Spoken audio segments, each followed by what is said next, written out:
This is a recording of The Master Key System, by Charles Haanel. This book is available on the public domain, as well as here, on YouTube and other websites. This is The Master Key System, by Charles Haanel. Introduction. Nature compels us all to move through life. We could not remain stationary however much we wished. Every right-thinking person wants not merely to move through life like a sound-producing, perambulating plant, but to develop, to improve, and to continue the development mentally to the close of physical life. This development can occur only through the improvement of the quality of individual thought and the ideals, actions and conditions that arise as a consequence. Hence a study of the creative processes of thought and how to apply them is of supreme importance to each one of us. This knowledge is the means whereby the evolution of human life on Earth may be hastened and uplifted in the process. Humanity ardently seeks the truth and explores every avenue to it. In this process it has produced a special literature, which ranges the whole gamut of thought from the trivial to the sublime, up from divination, through all the philosophies, to the final lofty truth of the Master Key. The Master Key is here given to the world as a means of tapping the great cosmic intelligence and attracting from it that which corresponds to the ambitions and aspirations of each reader. Everything and institution we see around us, created by human agency, had first to exist as a thought in some human mind.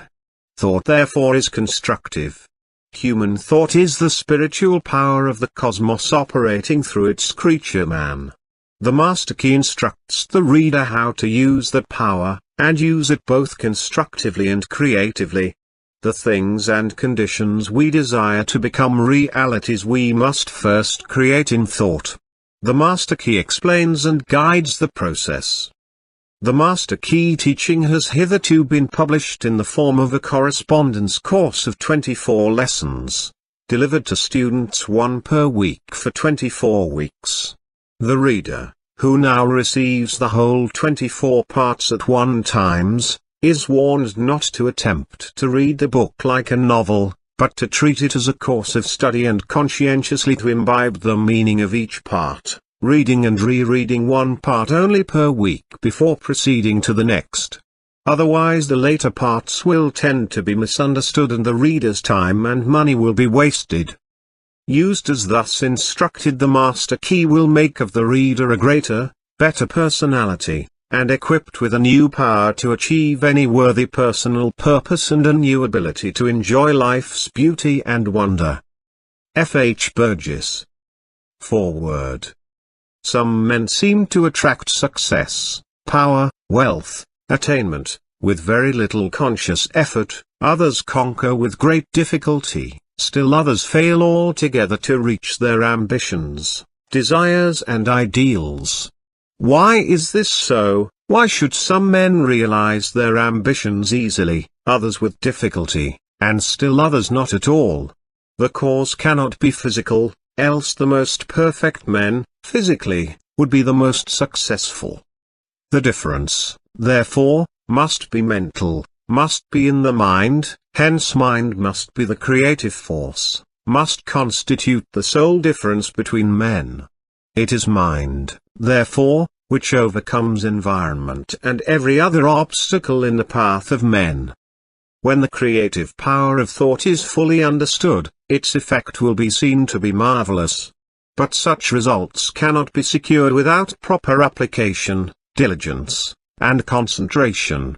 The student will find that the laws governing in the mental and spiritual world are as fixed and infallible as in the material world.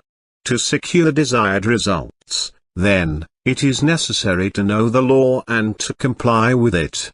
A proper compliance with the law will be found to produce the desired result with invariable exactitude. The student who learns that power comes from within, that he is weak only because he has depended on help from outside, and who unhesitatingly throws himself on his own thought, instantly rights himself, stands erect, assumes a dominant attitude, and works miracles. It is evident, therefore, that he who fails to fully investigate and take advantage of the wonderful progress which is being made in this last and greatest science, will soon be as far behind as the man who would refuse to acknowledge and accept the benefits which have accrued to mankind through an understanding of the laws of electricity. Of course, mind creates negative conditions just as readily as favorable conditions, and when we consciously or unconsciously visualize every kind of lack, limitation and discord, we create these conditions. This is what many are unconsciously doing all the time. This law, as well as every other law, is no respecter of persons, but is in constant operation and is relentlessly bringing to each individual exactly what he has created. In other words, whatsoever a man soweth that shall he also reap. Abundance, therefore, depends upon a recognition of the laws of abundance, and the fact that mind is not only the creator, but the only creator of all there is. Certainly nothing can be created, before we know that it can be created and then make the proper effort. There is no more electricity in the world today than there was 50 years ago, but until someone recognized the law by which it could be made of service, we received no benefit. Now that the law is understood, practically the whole world is lit by it. So with the law of abundance, it is only those who recognize the law and place themselves in harmony with it, who share in its benefits. The scientific spirit now dominates every field of effort. Relations of cause and effect are no longer ignored. The discovery of a region of law marked an epoch in human progress. It eliminated the element of uncertainty and caprice in men's lives, and substituted law, reason and certitude.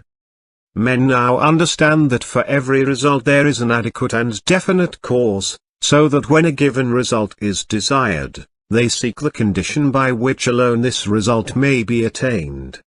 The basis upon which all law rests was discovered by inductive reasoning, which consists of comparing a number of separate instances with one another until the common factor which gives rise to them all is seen. It is this method of study to which the civilized nations owe the greater part of their prosperity and the more valuable part of their knowledge. It has lengthened life, it has mitigated pain, it has spanned rivers, it has brightened the night with the splendor of day, extended the range of vision, accelerated motion, annihilated distance, facilitated intercourse, and enabled men to descend into the sea, and into the air. What wonder then that men soon endeavored to extend the blessings of this system of study to their method of thinking, so that when it became plainly evident that certain results followed a particular method of thinking, it only remained to classify these results. This method is scientific, and it is the only method by which we shall be permitted to retain that degree of liberty and freedom which we have been accustomed to look upon as an inalienable right, because a people is safe at home and in the world only if national preparedness means such things as growing surplus of health, accumulated efficiency in public and private business of whatever sort, continuous advance in the science and art of acting together, and the increasingly dominant endeavor to make all of these and all other aspects of national development center and revolve about ascending life, single and collective, for which science, art and ethics furnish guidance and controlling motives. The master key is based on absolute scientific truth and will unfold the possibilities that lie dormant in the individual, and teach how they may be brought into powerful action, to increase the person's effective capacity, bringing added energy, discernment, vigor and mental elasticity. The student who gains an understanding of the mental laws which re-unfolded will come into the possession of an ability to secure results hitherto undreamed of, and which has rewards hardly to be expressed in words. It explains the correct use of both the receptive and active elements of the mental nature, and instructs the student in the recognition of opportunity. It strengthens the will and reasoning powers, and teaches the cultivation and best uses of imagination, desire, the emotions and the intuitional faculty.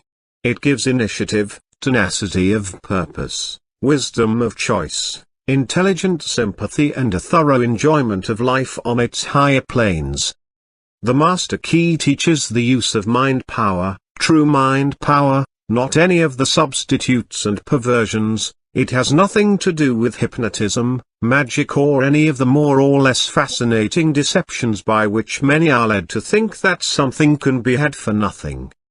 The Master Key cultivates and develops the understanding which will enable you to control the body and thereby the health. It improves and strengthens the memory. It develops insight, the kind of insight which is so rare, the kind which is the distinguishing characteristic of every successful businessman, the kind which enables men to see the possibilities as well as the difficulties in every situation, the kind which enables men to discern opportunity close at hand, for thousands fail to see opportunities almost within their grasp while they are industriously working with situations which under no possibility can be made to realize any substantial return. The Master Key develops mental power, which means that others instinctively recognize that you are a person of force, of character, that they want to do what you want them to do. It means that you attract men and things to you, that you are what some people call lucky, that things come your way, that you have come into an understanding of the fundamental laws of nature, and have put yourself in harmony with them, that you are in tune with infinite, that you understand the law of attraction, the natural laws of growth, and the psychological laws on which all advantages in the social and business world rest. Mental power is creative power. It gives you the ability to create for yourself. It does not mean the ability to take something away from someone else. Nature never does things that way. Nature makes two blades for grass grow where one grew before, and mind power enables men to do the same thing. The Master Key develops insight and sagacity, increased independence, the ability and disposition to be helpful. It destroys distrust, depression, fear, melancholia, and every form of lack, limitation and weakness, including pain and disease. It awakens buried talents, supplies initiative, force, energy, vitality. It awakens an appreciation of the beautiful in art, literature and science. It has changed the lives of thousands of men and women, by substituting definite principles for uncertain and hazy methods, and principles for the foundation upon which every system of efficiency must rest. Elbert Gary, the chairman of the United States Steel Corporation, said the services of advisors, instructors, efficiency experts in successful management are indispensable to most business enterprises of magnitude, but I deem the recognition and adoption of right principles vastly more important. The Master Key teaches right principles, and suggests methods for making a practical application of the principles, in that it differs from every other course of study. It teaches that the only possible value which can attach to any principle is in its application. Many read books, take home study courses, attend lectures all their lives without ever making any progress in demonstrating the value of the principles involved. The Master Key suggests methods by which the value of the principles taught may be demonstrated and put in actual practice in the daily experience. There is a change in the thought of the world. This change is silently transpiring in our midst, and is more important than any which the world has undergone since the downfall of paganism. The present revolution in the opinions of all classes of men, the highest and most cultured of men as well as those of the laboring class, stands unparalleled in the history of the world. Science has of late made such vast discoveries, has revealed such an infinity of resources, has unveiled such enormous possibilities and such unsuspected forces, that scientific men more and more hesitate to affirm certain theories as established and indubitable, or to deny certain other theories as absurd or impossible, and so a new civilization is being born. Customs, creeds, and cruelty are passing, vision, faith and service are taking their place.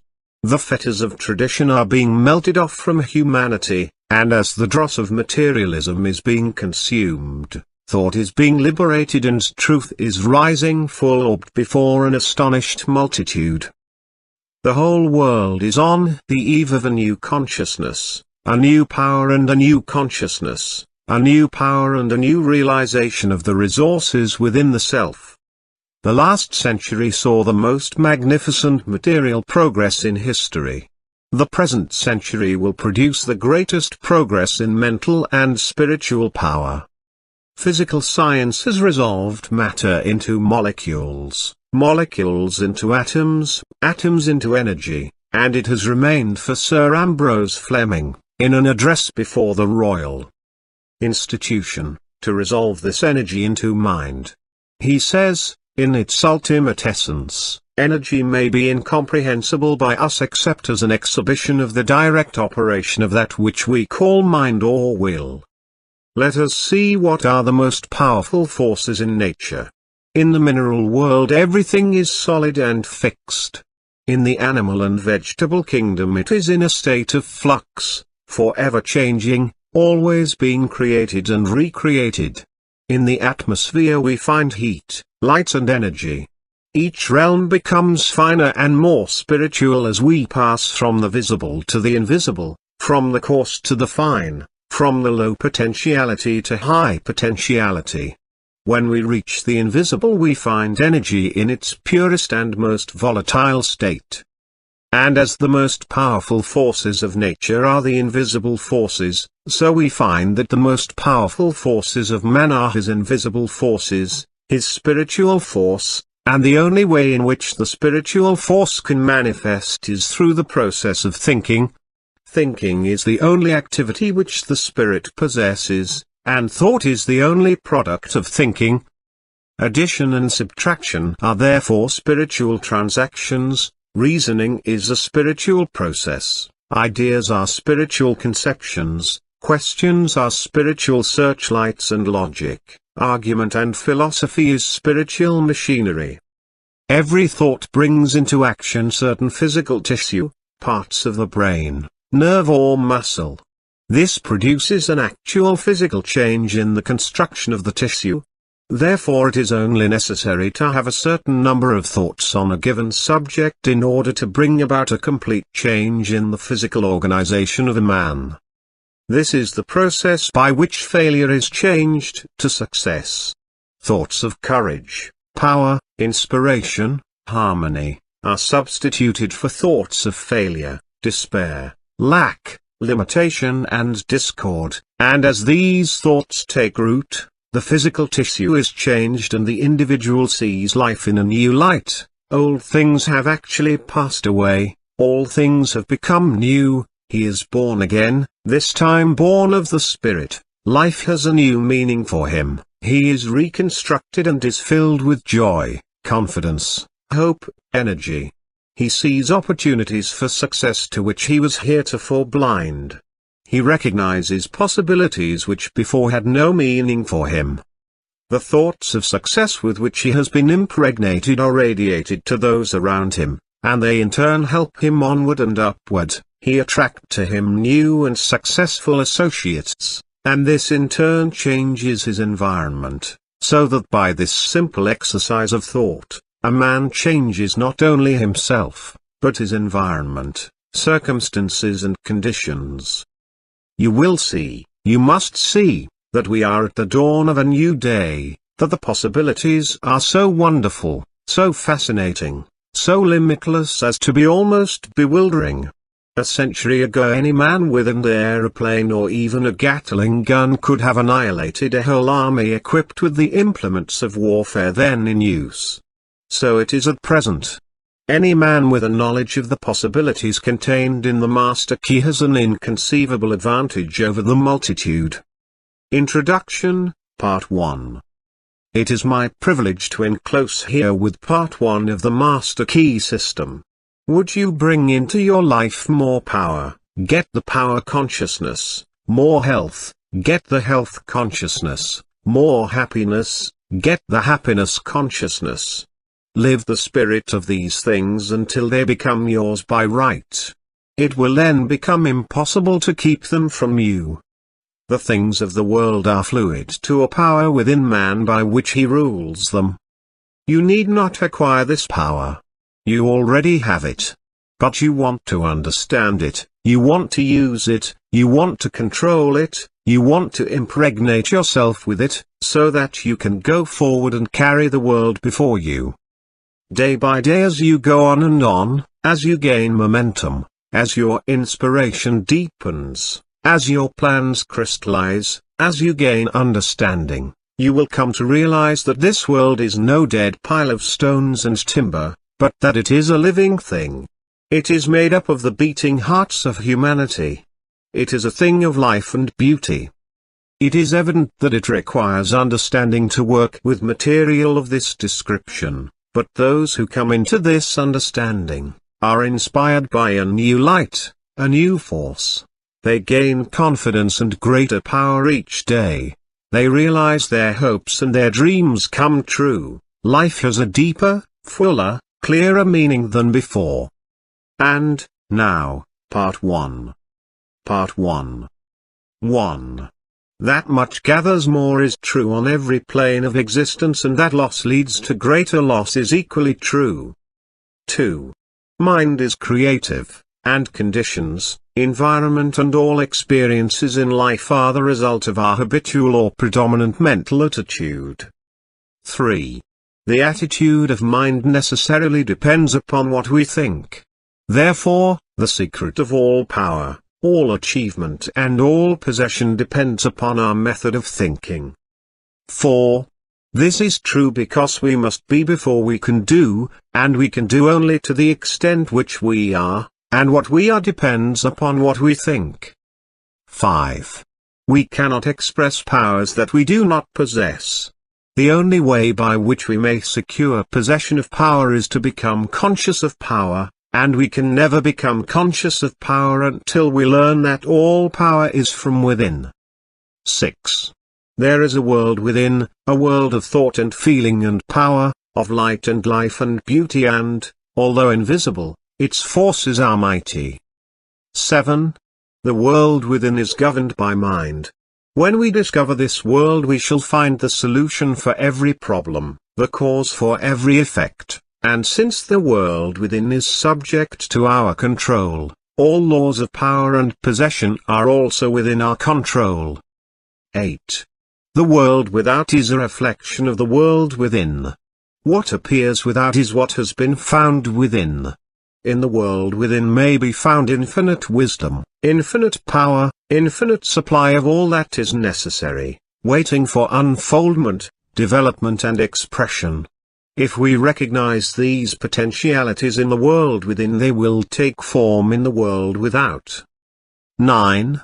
Harmony in the world within will be reflected in the world without by harmonious conditions, agreeable surroundings, the best of everything.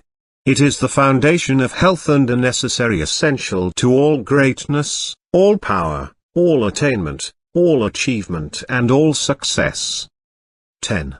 Harmony in the world within means the ability to control our thoughts, and to determine for ourselves how any experience is to affect us. 11. Harmony in the world within results in optimism and affluence. Affluence within results in affluence without. 12. The world without reflects the circumstances and the conditions of the consciousness within. 13.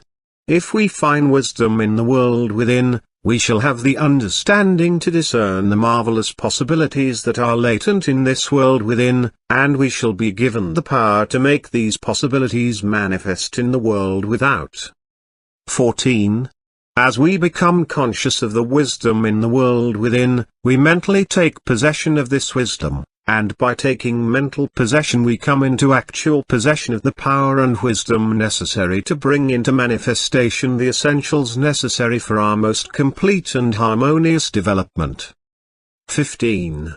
The world within is the practical world in which the men and women of power generate courage, hope, enthusiasm, confidence, trust and faith, by which they are given the fine intelligence to see the vision and the practical skill to make the vision real.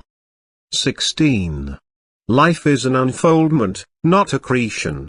What comes to us in the world without is what we already possess in the world within. 17. All possession is based on consciousness. All gain is the result of an accumulative consciousness. All loss is the result of a scattering consciousness. 18. Mental efficiency is contingent upon harmony. Discord means confusion, therefore, he who would acquire power must be in harmony with natural law. 19. We are related to the world without by the objective mind. The brain is the organ of this mind, and the cerebrospinal system of nerves puts us in conscious communication with every part of the body. This system of nerves responds to every sensation of light, heat, odor, sound and taste. 20. When this mind thinks correctly, when it understands the truth, when the thoughts sent through the cerebrospinal nervous system to the body are constructive, these sensations are pleasant, harmonious. 21. The result is that we build strength, vitality and all constructive forces into our body, but it is through this same objective mind that all distress, sickness, lack, limitation and every form of discord and inharmony is admitted to our lives. It is therefore through the objective mind, by wrong thinking, that we are related to all destructive forces. 22. We are related to the world within by the subconscious mind. The solar plexus is the organ of this mind. The sympathetic system of nerves presides over all subjective sensations, such as joy, fear, love, emotion, respiration, imagination and all other subconscious phenomena. It is through the subconscious that we are connected with the universal mind and brought into relation with the infinite constructive forces of the universe. 23. It is the coordination of these two centers of our being, and the understanding of their functions, which is the great secret of life. With this knowledge we can bring the objective and subjective minds into conscious cooperation and thus coordinate the finite and the infinite. Our future is entirely within our own control. It is not at the mercy of any capricious or uncertain external power. 24. All agree that there is but one principle or consciousness pervading the entire universe, occupying all space, and being essentially the same in kind at every point of its presence. It is all-powerful, all wisdom and always present. All thoughts and things are within itself. It is all in all. 25. There is but one consciousness in the universe able to think, and when it thinks, its thoughts become objective things to it. As this consciousness is omnipresent, it must be present within every individual. Each individual must be a manifestation of that omnipotent, omniscient and omnipresent consciousness. 26. As there is only one consciousness in the universe that is able to think, it necessarily follows that your consciousness is identical with the universal consciousness, or, in other words, all mind is one mind. There is no dodging this conclusion. 27. The consciousness that focuses in your brain cells is the same consciousness which focuses in the brain cells of every other individual. Each individual is but the individualization of the universal, the cosmic mind. 28. The universal mind is static or potential energy. It simply is. It can manifest only through the individual, and the individual can manifest only through the universal. They are one. 29. The ability of the individual to think is his ability to act on the universal and bring it into manifestation. Human consciousness consists only in the ability of man to think. Mind in itself is believed to be a subtle form of static energy, from which arises the activities called thought, which is the dynamic phase of mind. Mind is static energy, Thought is dynamic energy, the two phases of the same thing. Thought is therefore the vibratory force formed by converting static mind into dynamic mind. 30. As the sum of all attributes are contained in the universal mind, which is omnipotent, omniscient and omnipresent, these attributes must be present at all times in their potential form in every individual. Therefore, when the individual thinks, the thought is compelled by its nature to embody itself in an objectivity or condition which will correspond with its origin. 31. Every thought therefore is a cause and every condition an effect. For this reason it is absolutely essential that you control your thoughts so as to bring forth only desirable conditions. 32. All power is from within, and is absolutely under your control. It comes through exact knowledge and by the voluntary exercises of exact principles. 33. It should be plain that when you acquire a thorough understanding of this law, and are able to control your thought processes, you can apply it to any condition. In other words, you will have come into conscious cooperation with omnipotent law, which is the fundamental basis of all things. 34.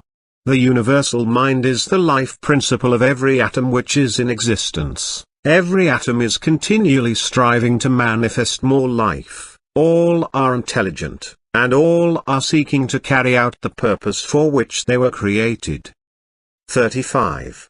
A majority of mankind lives in the world without. Few have found the world within, and yet it is the world within that makes the world without. It is therefore creative, and everything which you find in your world without has been created by you in the world within.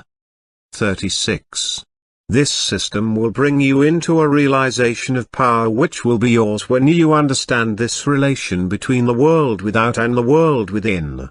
The world within is the cause, the world without the effect. To change the effect you must change the cause. 37. You will at once see that this is a radically new and different idea. Most men try to change effects by working with effects. They fail to see that this is simply changing one form of distress for another. To remove discord, we must remove the cause, and this cause can be found only in the world within. 38. All growth is from within. This is evident in all nature. Every plant, every animal, every human is a living testimony to this great law, and the error of the ages is in looking for strength or power from without. 39. The world within is the universal fountain of supply, and the world without is the outlet to the stream. Our ability to receive depends upon our recognition of this universal fountain, this infinite energy of which each individual is an outlet, and so is one with every other individual. 40. Recognition is a mental process. Mental action is therefore the interaction of the individual upon the universal mind, and as the universal mind is the intelligence which pervades all space and animates all living things, this mental action and reaction is the law of causation. But the principle of causation does not obtain in the individual but in the universal mind. It is not an objective faculty but a subjective process, and the results are seen in an infinite variety of conditions and experiences. 41. In order to express life there must be mind. Nothing can exist without mind. Everything which exists is some manifestation of this one basic substance from which and by which all things have been created and are continually being recreated. 42. We live in a fathomless sea of plastic mind substance. This substance is ever alive and active. It is sensitive to the highest degree. It takes form according to the mental demand. Thought forms the mold or matrix from which the substance expresses. 43. Remember that it is in the application alone that the value consists, and that a practical understanding of this law will substitute abundance for poverty, wisdom for ignorance, harmony for discord and freedom for tyranny, and certainly there can be no greater blessing than these from a material and social standpoint. 44. Now make the application. Select a room where you can be alone and undisturbed, sit erect, comfortably, but do not lounge. Let your thoughts roam where they will but be perfectly still for from 15 minutes to half an hour. Continue this for 3 or 4 days or for a week until you secure full control of your physical being. 45. Many will find this extremely difficult, others will conquer with ease, but it is absolutely essential to secure complete control of the body before you are ready to progress. Next week you will receive instructions for the next step. In the meantime you must have mastered this one. Part 1. Study questions with answers. 1. What is the world without in its relation to the world within? The world without is a reflection of the world within. 2. Upon what does all possession depend? All possession is based on consciousness. 3. How is the individual related to the objective world? The individual is related to the objective world by the objective mind, the brain is the organ of this mind. 4. How is he related to the universal mind? He is related to the universal mind by the subconscious mind, the solar plexus is the organ of this mind. 5. What is the universal mind? The universal mind is the life principle of every atom which is in existence. 6. How can the individual act on the universal? The ability of the individual to think is his ability to act upon the universal and bring it into manifestation. 7. What is the result of this action and interaction? The result of this action and interaction is cause and effect. Every thought is a cause and every condition an effect. 8. How are harmonious and desirable conditions secured? Harmonious and desirable conditions are obtained by right thinking. 9. What is the cause of all discord, inharmony, lack and limitation? Discord, inharmony, lack and limitation are the result of wrong thinking. 10. What is the source of all powers? The source of all power is the world within, the universal fountain of supply, the infinite energy of which each individual is an outlet. Introduction, Part 2. Our difficulties are largely due to confused ideas and ignorance of our true interests. The great task is to discover the laws of nature to which we are to adjust ourselves. Clear thinking and moral insight are, therefore, of incalculable value. All processes, even those of thought, rest on solid foundations. The keener the sensibilities, the more acute the judgment, the more delicate the taste, the more refined the moral feelings, the more subtle the intelligence, the loftier the aspiration, the purer and more intense are the gratifications which existence yields. Hence it is that the study of the best that has been thought in the world gives supreme pleasure. The powers, uses and possibilities of the mind under the new interpretations are incomparably more wonderful than the most extravagant accomplishment, or even dreams of material progress. Thought is energy. Active thought is active energy, concentrated thought is a concentrated energy. Thought concentrated on a definite purpose becomes power. This is the power which is being used by those who do not believe in the virtue of poverty, or the beauty of self-denial. They perceived that this is the talk of weaklings. The ability to receive and manifest this power depends upon the ability to recognize the infinite energy ever dwelling in man, constantly creating and recreating his body and mind, and ready at any moment to manifest through him in any needful manner. In exact proportion to the recognition of this truth will be the manifestation in the outer life of the individual. Part 2 explains the method by which this is accomplished. Part 2. 1.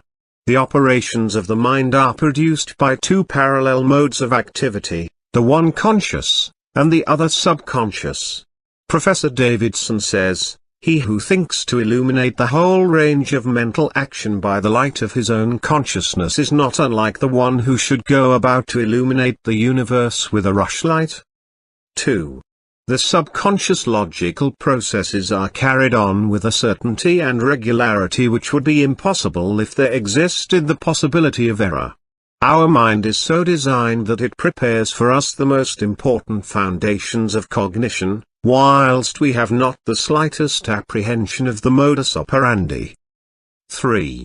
The subconscious soul, like a benevolent stranger, works and makes provision for our benefit, pouring only the mature fruit into our lap. Thus ultimate analysis of thought processes shows that the subconscious is the theater of the most important mental phenomena. 4. It is through the subconscious that Shakespeare must have perceived, without effort, great truths which are hidden from the conscious mind of the student, that Phidias fashioned marble and bronze, that Raphael painted Madonnas and Beethoven composed symphonies. 5.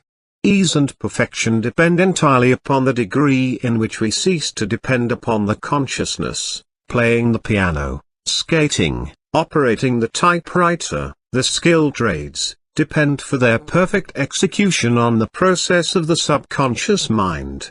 The marvel of playing a brilliant piece on the piano, while at the same time conducting a vigorous conversation, shows the greatness of our subconscious powers. 6. We are all aware how dependent we are upon the subconscious, and the greater, the nobler, the more brilliant our thoughts are, the more it is obvious to ourselves that the origin lies beyond our ken. We find ourselves endowed with tact, instinct, sense of the beautiful in art, music, etc., or whose origin or dwelling place we are wholly unconscious. 7. The value of the subconscious is enormous. It inspires us, it warns us, it furnishes us with names, facts and scenes from the storehouse of memory. It directs our thoughts, tastes, and accomplishes tasks so intricate that no conscious mind, even if it had the power, has the capacity for. 8. We can walk at will, we can raise the arm whenever we choose to do so. We can give our attention through eye or ear to any subject at pleasure. On the other hand, we cannot stop our heartbeats nor the circulation of the blood, nor the growth of stature, nor the formation of nerve and muscle tissue, nor the building of the bones, nor many other important vital processes. 9. If we compare these two sets of action, the one decreed by the will of the moment, and the other proceeding in majestic, rhythmic course, subject to no vacillation, but constant at every moment, we stand in awe of the latter, and ask to have the mystery explained. We see at once that these are the vital processes of our physical life, and we cannot avoid the inference that these all-important functions are designedly withdrawn from the domain of our outward will with its variations and transitions, and placed under the direction of a permanent and dependable power within us. 10. Of these two powers, the outward and changeable has been termed the conscious mind, or the objective mind, dealing with outward objects. The interior power is called the subconscious mind, or the subjective mind, and besides its work on the mental plane it controls the regular functions which make physical life possible. 11. It is necessary to have a clear understanding of their respective functions on the mental plane, as well as of certain other basic principles. Perceiving and operating through the 5 physical senses, the conscious mind deals with the impressions and objects of the outward life. 12. It has the faculty of discrimination, carrying with it the responsibility of choice. It has the power of reasoning whether inductive, deductive, analytical or syllogistic, and this power may be developed to a high degree. It is the seat of the will with all the energies that flow therefrom. 13. Not only can it impress other minds, but it can direct the subconscious mind. In this way the conscious mind becomes the responsible ruler and guardian of the subconscious mind. It is this high function which can completely reverse conditions in your life. 14. It is often true that conditions of fear, worry, poverty, disease, inharmony and evils of all kinds dominate us by reason of false suggestions accepted by the unguarded subconscious mind.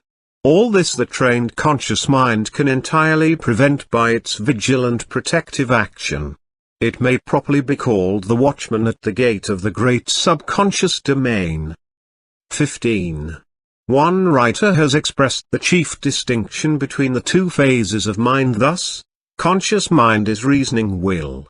Subconscious mind is instinctive desire, the result of past reasoning will. 16. The subconscious mind draws just and accurate inferences from premises furnished from outside sources. Where the premise is true, the subconscious mind reaches a faultless conclusion, but, where the premise or suggestion is an error, the whole structure falls. The subconscious mind does not engage in the process of proving. It relies upon the conscious mind, the watchman at the gate, to guard it from mistaken impressions. 17. Receiving any suggestions as true, the subconscious mind at once proceeds to act thereon in the whole domain of its tremendous field of work. The conscious mind can suggest either truth or error. If the latter, it is at the cost of wide-reaching peril to the whole being. 18. The conscious mind ought to be on duty during every waking hour. When the watchman is off guard, or when its calm judgment is suspended, under a variety of circumstances, then the subconscious mind is unguarded and left open to suggestion from all sources. During the wild excitement of panic, or during the height of anger, or the impulses of the irresponsible mob, or at any other time of unrestrained passion, the conditions are most dangerous. The subconscious mind is then open to the suggestion of fear, hatred, selfishness, greed, self-depreciation and other negative forces, derived from surrounding persons or circumstances. The result is usually unwholesome in the extreme, with effects that may endure to distress it for a long time. Hence, the great importance of guarding the subconscious mind from false impressions. 19. The subconscious mind perceives by intuition. Hence, its processes are rapid. It does not wait for the slow methods of conscious reasoning. In fact, it cannot employ them. 20. The subconscious mind never sleeps, never rests, any more than does your heart, or your blood. It has been found that by plainly stating to the subconscious mind certain specific things to be accomplished, forces are set in operation that lead to the result desired. Here, then, is a source of power which places us in touch with omnipotence. Herein is a deep principle which is well worth our most earnest study. 21. The operation of this law is interesting. Those who put it into operation find that when they go out to meet the person with whom they anticipate a difficult interview, something has been there before them and dissolved the supposed differences, everything is changed, all is harmonious. They find that when some difficult business problem presents itself they can afford to make delay and something suggests the proper solution, everything is properly arranged. In fact, those who have learned to trust the subconscious find that they have infinite resources at their command. 22. The subconscious mind is the seat of our principles and our aspirations. It is the fount of our artistic and altruistic ideals. These instincts can only be overthrown by an elaborate and gradual process of undermining the innate principles. 23. The subconscious mind cannot argue controversially. Hence, if it has accepted wrong suggestions, the sure method of overcoming them is by the use of a strong counter-suggestion, frequently repeated, which the mind must accept, thus eventually forming new and healthy habits of thought and life, For the subconscious mind is the seat of habit. That which we do over and over becomes mechanical. It is no longer an act of judgment, but has worn its deep grooves in the subconscious mind. This is favorable for us if the habit be wholesome and right.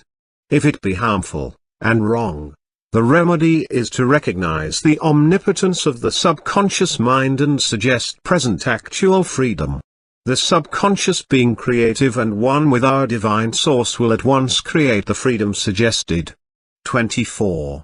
To sum up, the normal functions of the subconscious on the physical side have to do with the regular and vital processes, with the preservation of life and the restoration of health, with the care of offspring, which includes an instinctive desire to preserve all life and improve conditions generally. 25. On the mental side, it is the storehouse of memory. It harbors the wonderful thought messengers, who work, unhampered by time or space. It is the fountain of the practical initiative and constructive forces of life. It is the seat of habit. 26.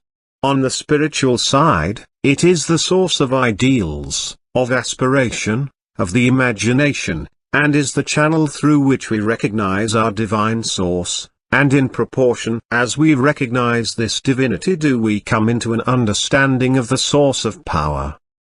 27. Someone may ask, how can the subconscious change conditions? The reply is, because the subconscious is a part of the universal mind and a part must be the same in kind and quality as the whole, the only difference is one of degree.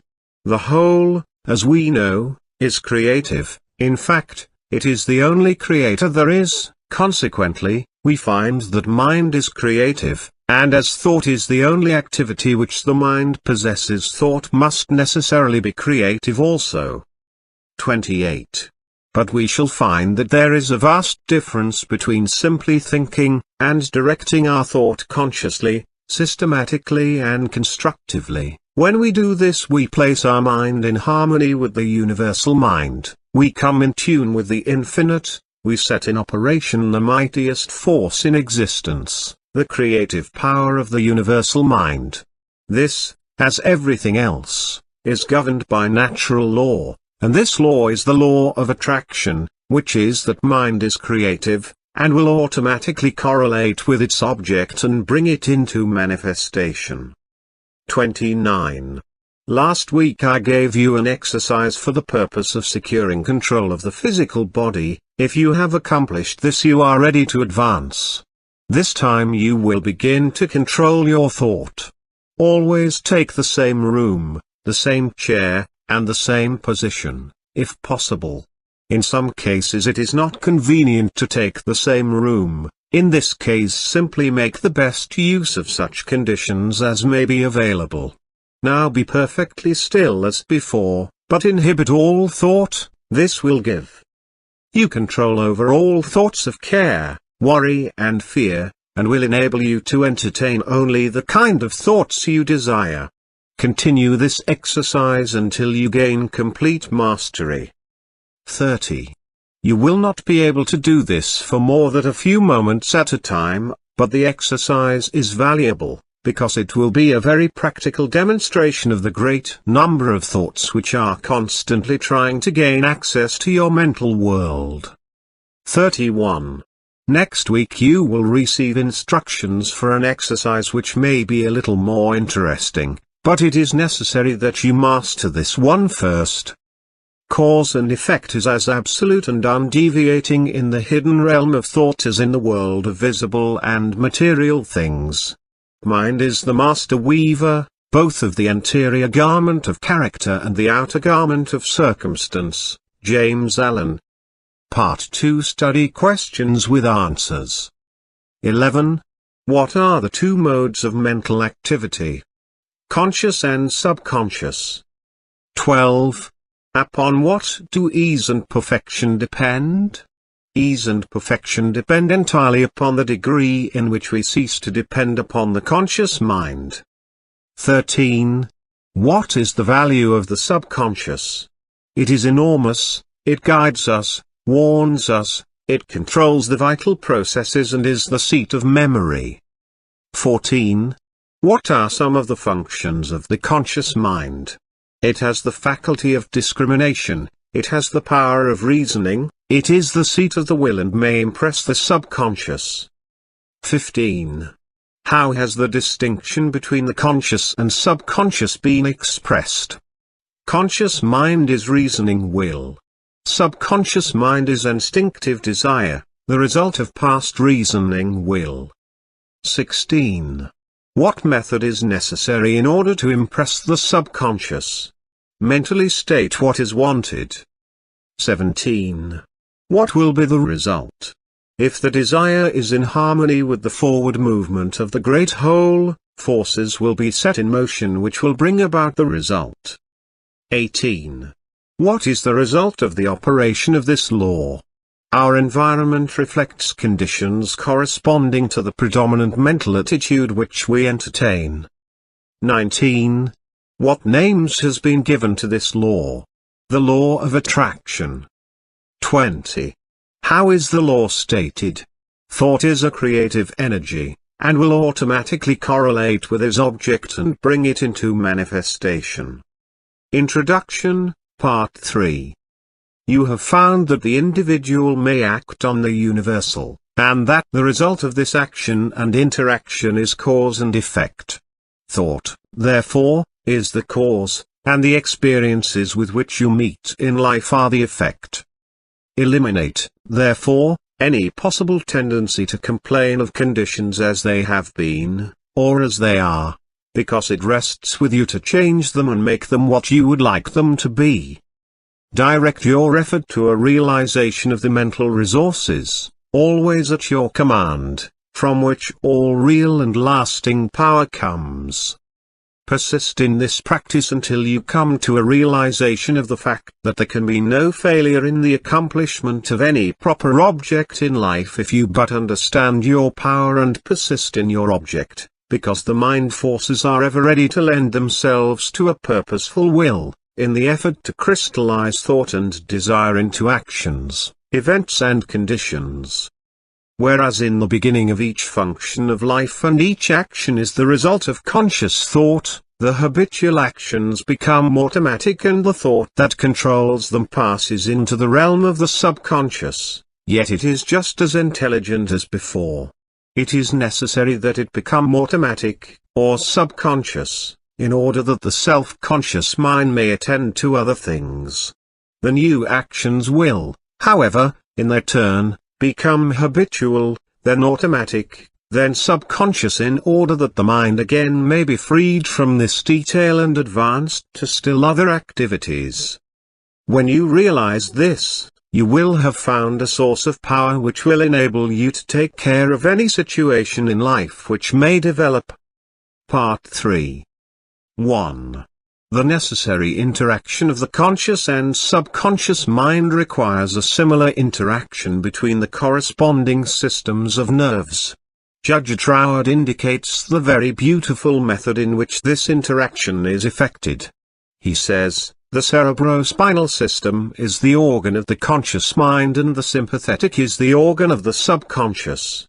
The cerebrospinal is the channel through which we receive conscious perception from the physical senses and exercise control over the movements of the body. This system of nerves has its center in the brain. 2. The sympathetic system has its center in a ganglionic mass at the back of the stomach known as the solar plexus, and is the channel of that mental action which unconsciously supports the vital functions of the body. 3. The connection between the two systems is made by the vagus nerve which passes out of the cerebral region as a portion of the voluntary system to the thorax, sending out branches to the heart and lungs, and finally passing through the diaphragm. It loses its outer coating and becomes identified with the nerves of the sympathetic system, so forming a connecting link between the two and making man physically a single entity. 4. We have seen that every thought is received by the brain, which is the organ of the conscious. It is here subjected to our power of reasoning. When the objective mind has been satisfied that the thought is true, it is sent to the solar plexus, or the brain of the subjective mind, to be made into our flesh, to be brought forth into the world as reality. It is then no longer susceptible to any argument whatever. The subconscious mind cannot argue, it only acts. It accepts the conclusions of the objective mind as final. 5. The solar plexus has been likened to the sum of the body, because it is a central point of distribution for the energy which the body is constantly generating. This energy is very real energy, and this sun is a very real sun, and the energy is being distributed by very real nerves to all parts of the body, and is thrown off in an atmosphere which envelopes the body. 6. If this radiation is sufficiently strong, the person is called magnetic. He is said to be filled with personal magnetism. Such a person may wield an immense power for good. His presence alone will often bring comfort to the troubled minds with which he comes in contact. 7. When the solar plexus is in active operation and is radiating life, energy and vitality to every part of the body, and to everyone whom he meets, the sensations are pleasant, the body is filled with health, and all with whom he comes in contact experience a pleasant sensation. 8. If there is any interruption of this radiation, the sensations are unpleasant, the flow of life and energy to some part of the body is stopped, and this is the cause of every ill to the human race, physical, mental or environmental. 9.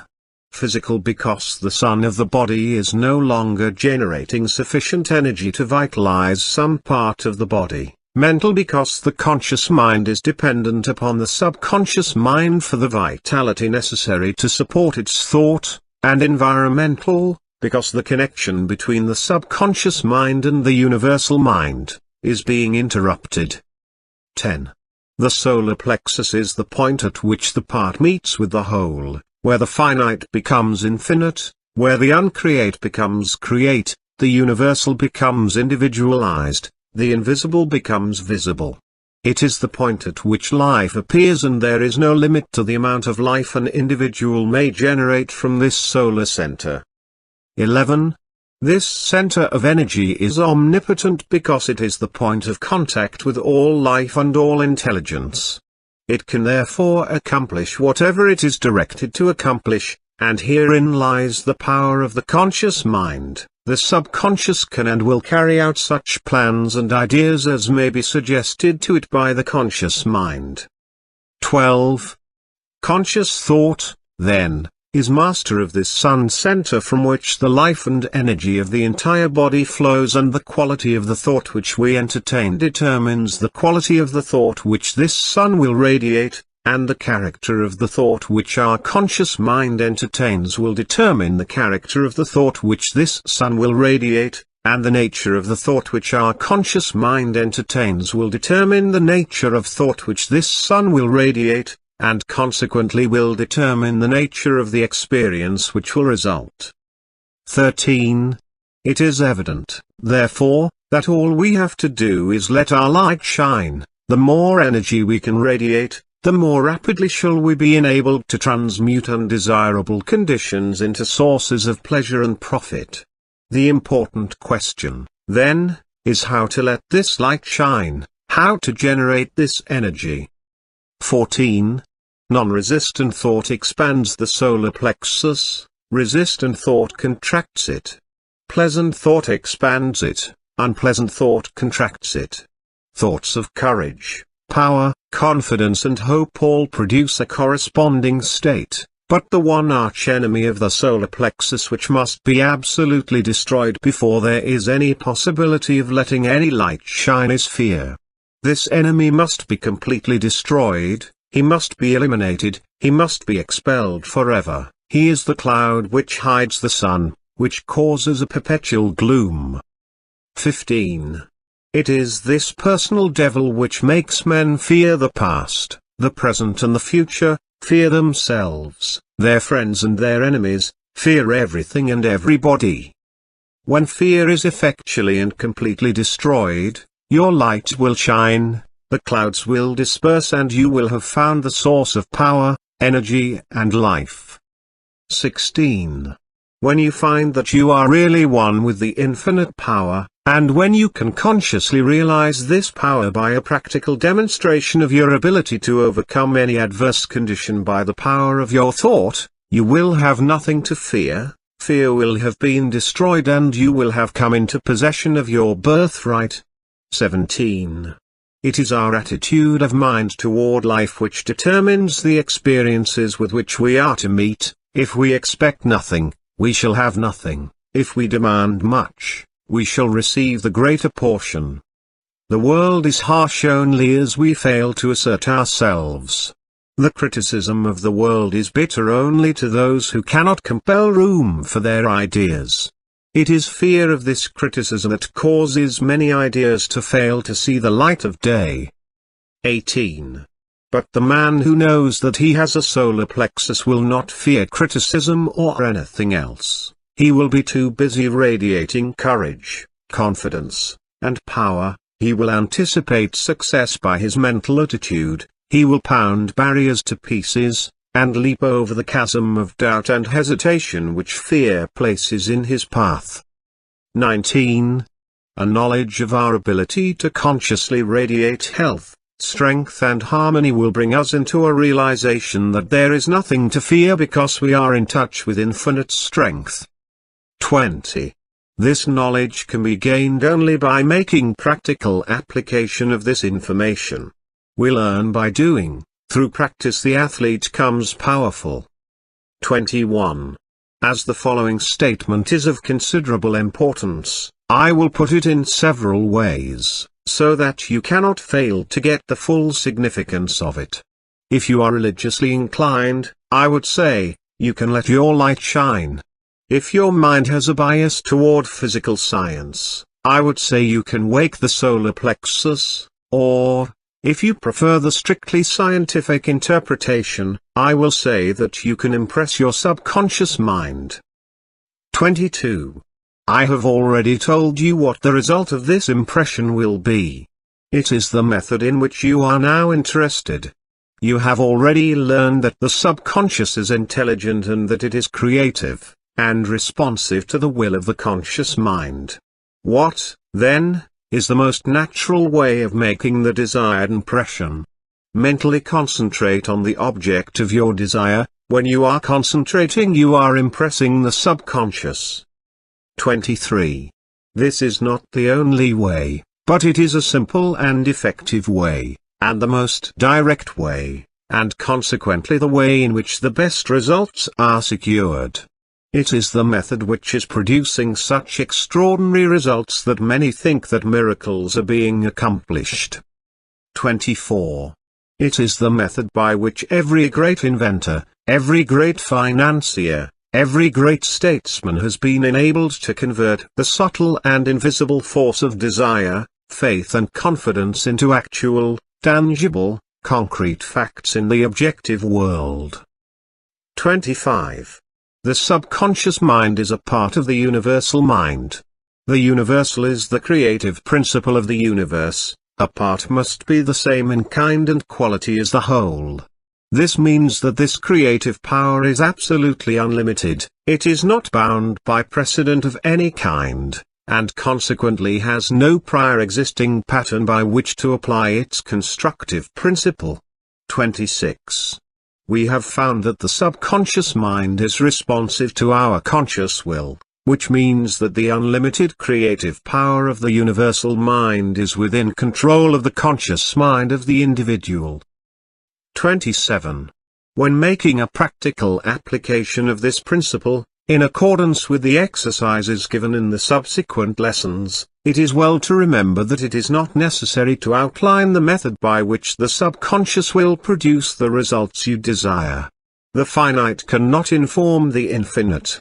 You are simply to say what you desire, not how you are to obtain it. 28. You are the channel by which the undifferentiated is being differentiated, and this differentiation is being accomplished by appropriation. It only requires recognition to set causes in motion which will bring about results in accordance with your desire, and this is accomplished because the universal can act only through the individual, and the individual can act only through the universal. They are one. 29. For your exercise this week, I will ask you to go one step further. I want you to not only be perfectly still, and inhibit all thought as far as possible, but relax, let go, let the muscles take their normal condition. This will remove all pressure from the nerves, and eliminate that tension which so frequently produces physical exhaustion. 30. Physical relaxation is a voluntary exercise of the will, and the exercise will be found to be of great value, as it enables the blood to circulate freely to and from the brain and body. 31. Tensions leads to mental unrest and abnormal mental activity of the mind. It produces worry, care, fear and anxiety. Relaxation is therefore an absolute necessity in order to allow the mental faculties to exercise the greatest freedom. 32. Make this exercise as thorough and complete as possible. Mentally determine that you will relax every muscle and nerve, until you feel quiet and restful and at peace with yourself and the world. 33. The solar plexus will then be ready to function and you will be surprised at the result. Part 3 Study questions with answers.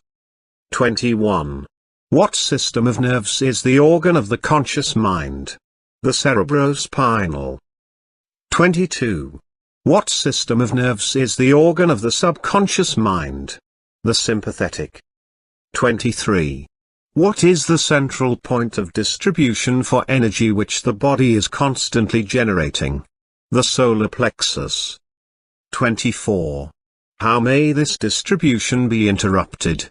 By resistant, critical, discordant thoughts, but especially fear. 25. What is the result of such interruption? Every ill with which the human race is afflicted. 26. How may this energy be controlled and directed? By conscious thought. 27. How may fear be completely eliminated? By an understanding and recognition of the true source of all power. 28. What determines the experiences with which we meet in life?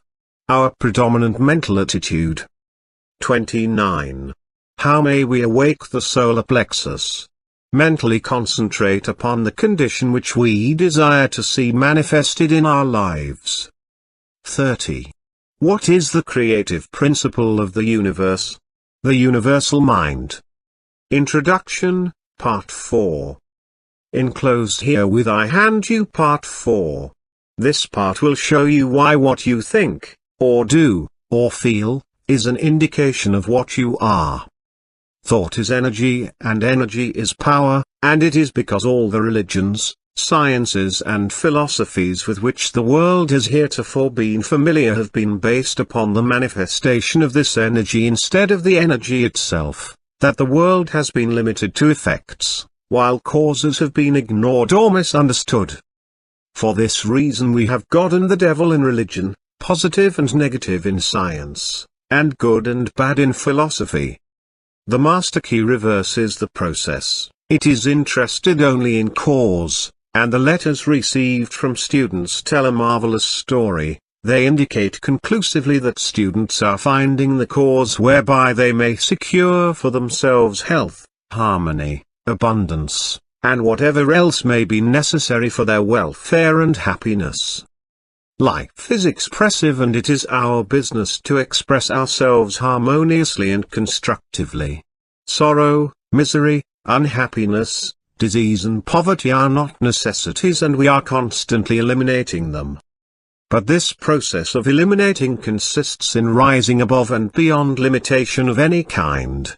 He who has strengthened and purified his thought need not concern himself about microbes. And he who has come into an understanding of the law of abundance will go at once to the source of supply. It is thus that fate, fortune, and destiny will be controlled as readily as a captain controls his ship, or an engineer, his train. Part 4. 1.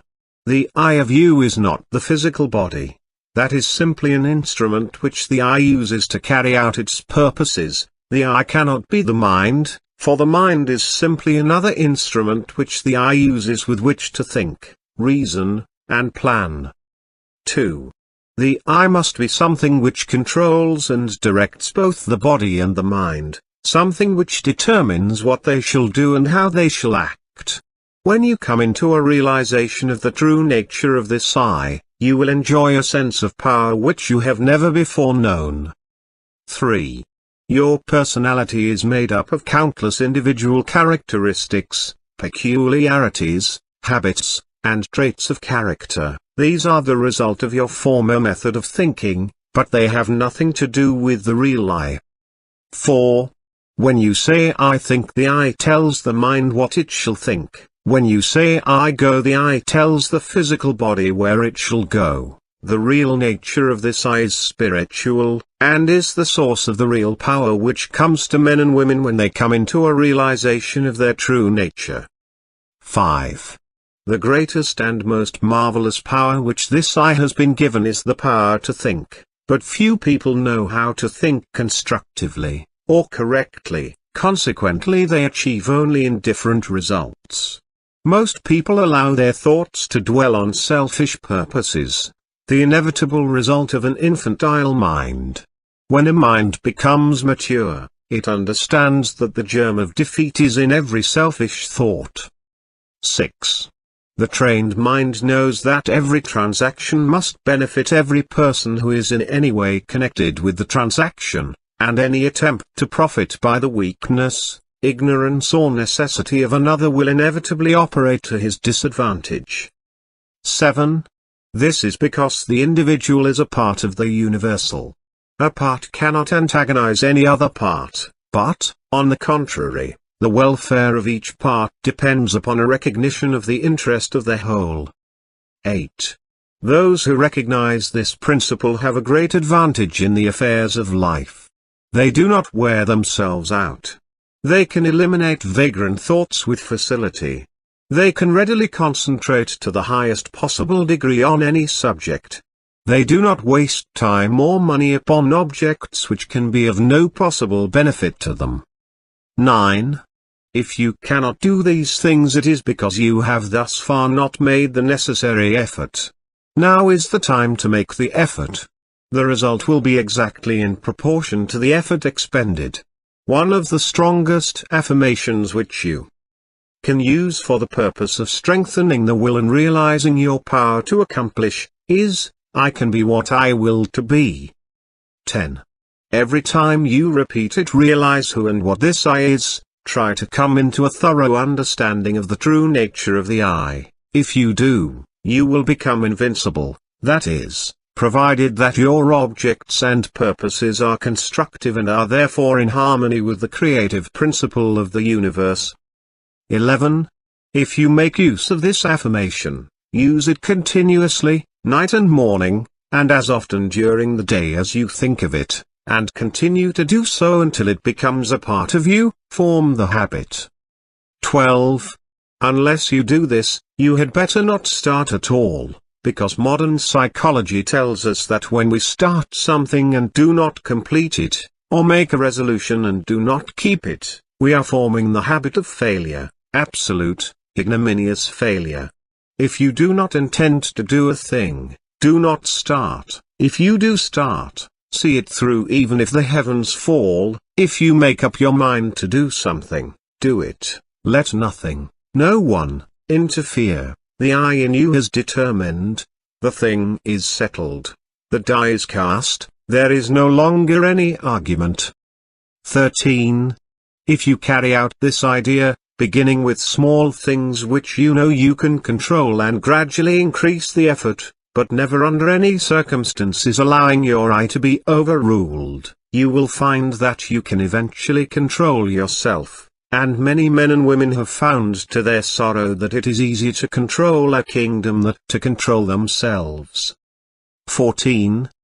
But when you have learned to control yourself, you will have found the world within which controls the world without. You will have become irresistible. Men and things will respond to your every wish without any apparent effort on your part. 15. This is not so strange or impossible as it may appear when you remember that the world within is controlled by the I, and that this I is a part or one with the infinite I, which is the universal energy or spirit, usually called God. 16. This is not a mere statement or theory made for the purpose of confirming or establishing an idea, but it is a fact which has been accepted by the best religious thought as well as the best scientific thought. 17. Herbert Spencer said, amid all the mysteries by which we are surrounded, nothing is more certain than that we are ever in the presence of an infinite and eternal energy from which all things proceed. 18. Lyman Abbott, in an address delivered before the alumni of Bangor Theological Seminary, said, "We are coming to think of God as dwelling in man rather than as operating on men from without." 19. Science goes a little way in its search and stops. Science finds the ever-present eternal energy, but religion finds the power behind this energy and locates it within man. But this is by no means a new discovery. The Bible says exactly the same thing, and the language is just as plain and convincing. Know ye not that ye are the temple of the living God? Here, then, is the secret of the wonderful creative power of the world within. 20.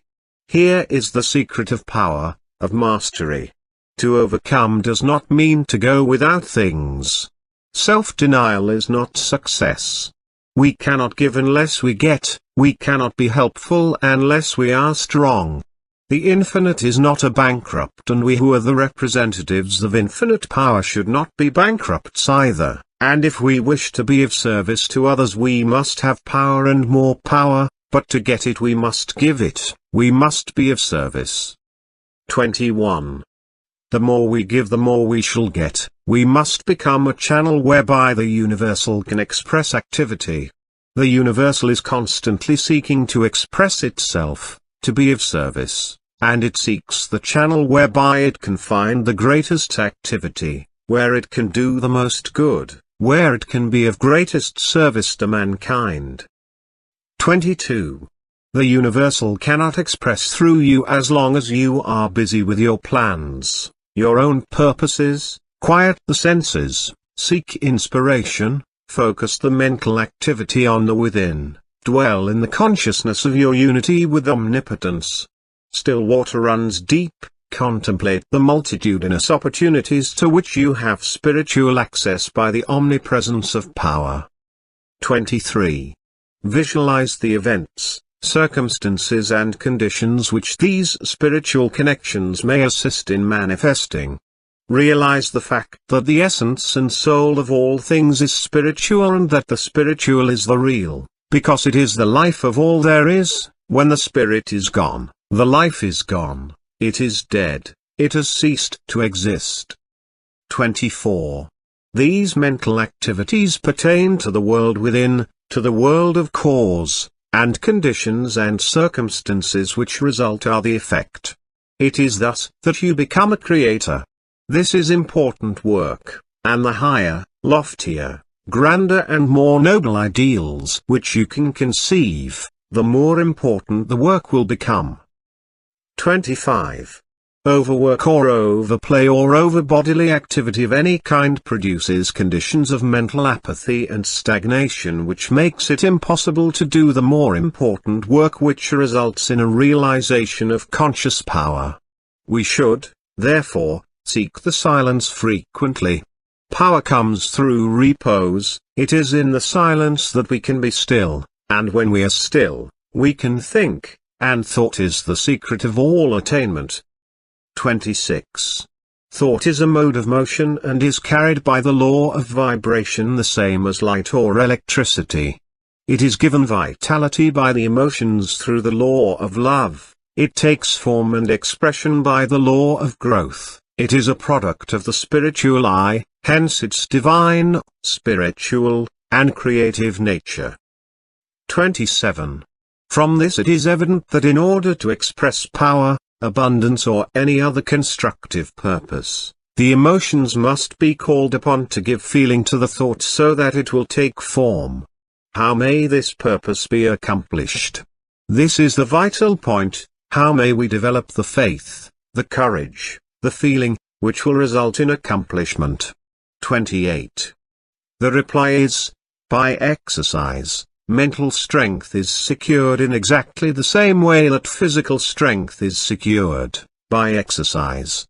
We think something, perhaps with difficulty the first time, we think the same thing again, and it becomes easier this time, we think it again and again, it then becomes a mental habit. We continue to think the same thing, finally it becomes automatic, we can no longer help thinking this thing. We are now positive of what we think, there is no longer any doubt about it. We are sure, we know. 29. Last week I asked you to relax, to let go physically. This week, I am going to ask you to let go mentally. If you practiced the exercise given you last week 15 or 20 minutes a day in accordance with the instructions, you can no doubt relax physically. And anyone who cannot consciously do this quickly and completely is not a master of himself. He has not obtained freedom, he is still a slave to conditions. But I shall assume that you have mastered the exercise and are ready to take the next step, which is mental freedom. 30. This week, after taking your usual position, remove all tension by completely relaxing. Then mentally let go of all adverse conditions, such as hatred, anger, worry, jealousy, envy, sorrow, trouble or disappointment of any kind. 31. You may say that you cannot let go of these things, but you can do so by mentally determining to do so, by voluntary intention and persistence. 32. The reason that some cannot do this is because they allow themselves to be controlled by the emotions instead of by their intellect. But those who will be guided by the intellect will gain the victory. You will not succeed the first time you try, but practice makes perfect, in this as in everything else, and you must succeed in dismissing, eliminating and completely destroying these negative and destructive thoughts, because they are the seed which is constantly germinating into discordant conditions of every conceivable kind and description. There is nothing truer than that the quality of thought which we entertain correlates certain externals in the outside world. This is the law from which there is no escape. And it is this law, this correlative of the thought with its object, that from time immemorial has led the people to believe in special providence, Wilmans. Part 4 Study questions with answers. 31. What is thought? Thought is spiritual energy. 32. How is it carried? By the law of vibration. 33. How is it given vitality? By the law of love. 34. How does it take form? By the law of growth. 35. What is the secret of its creative power?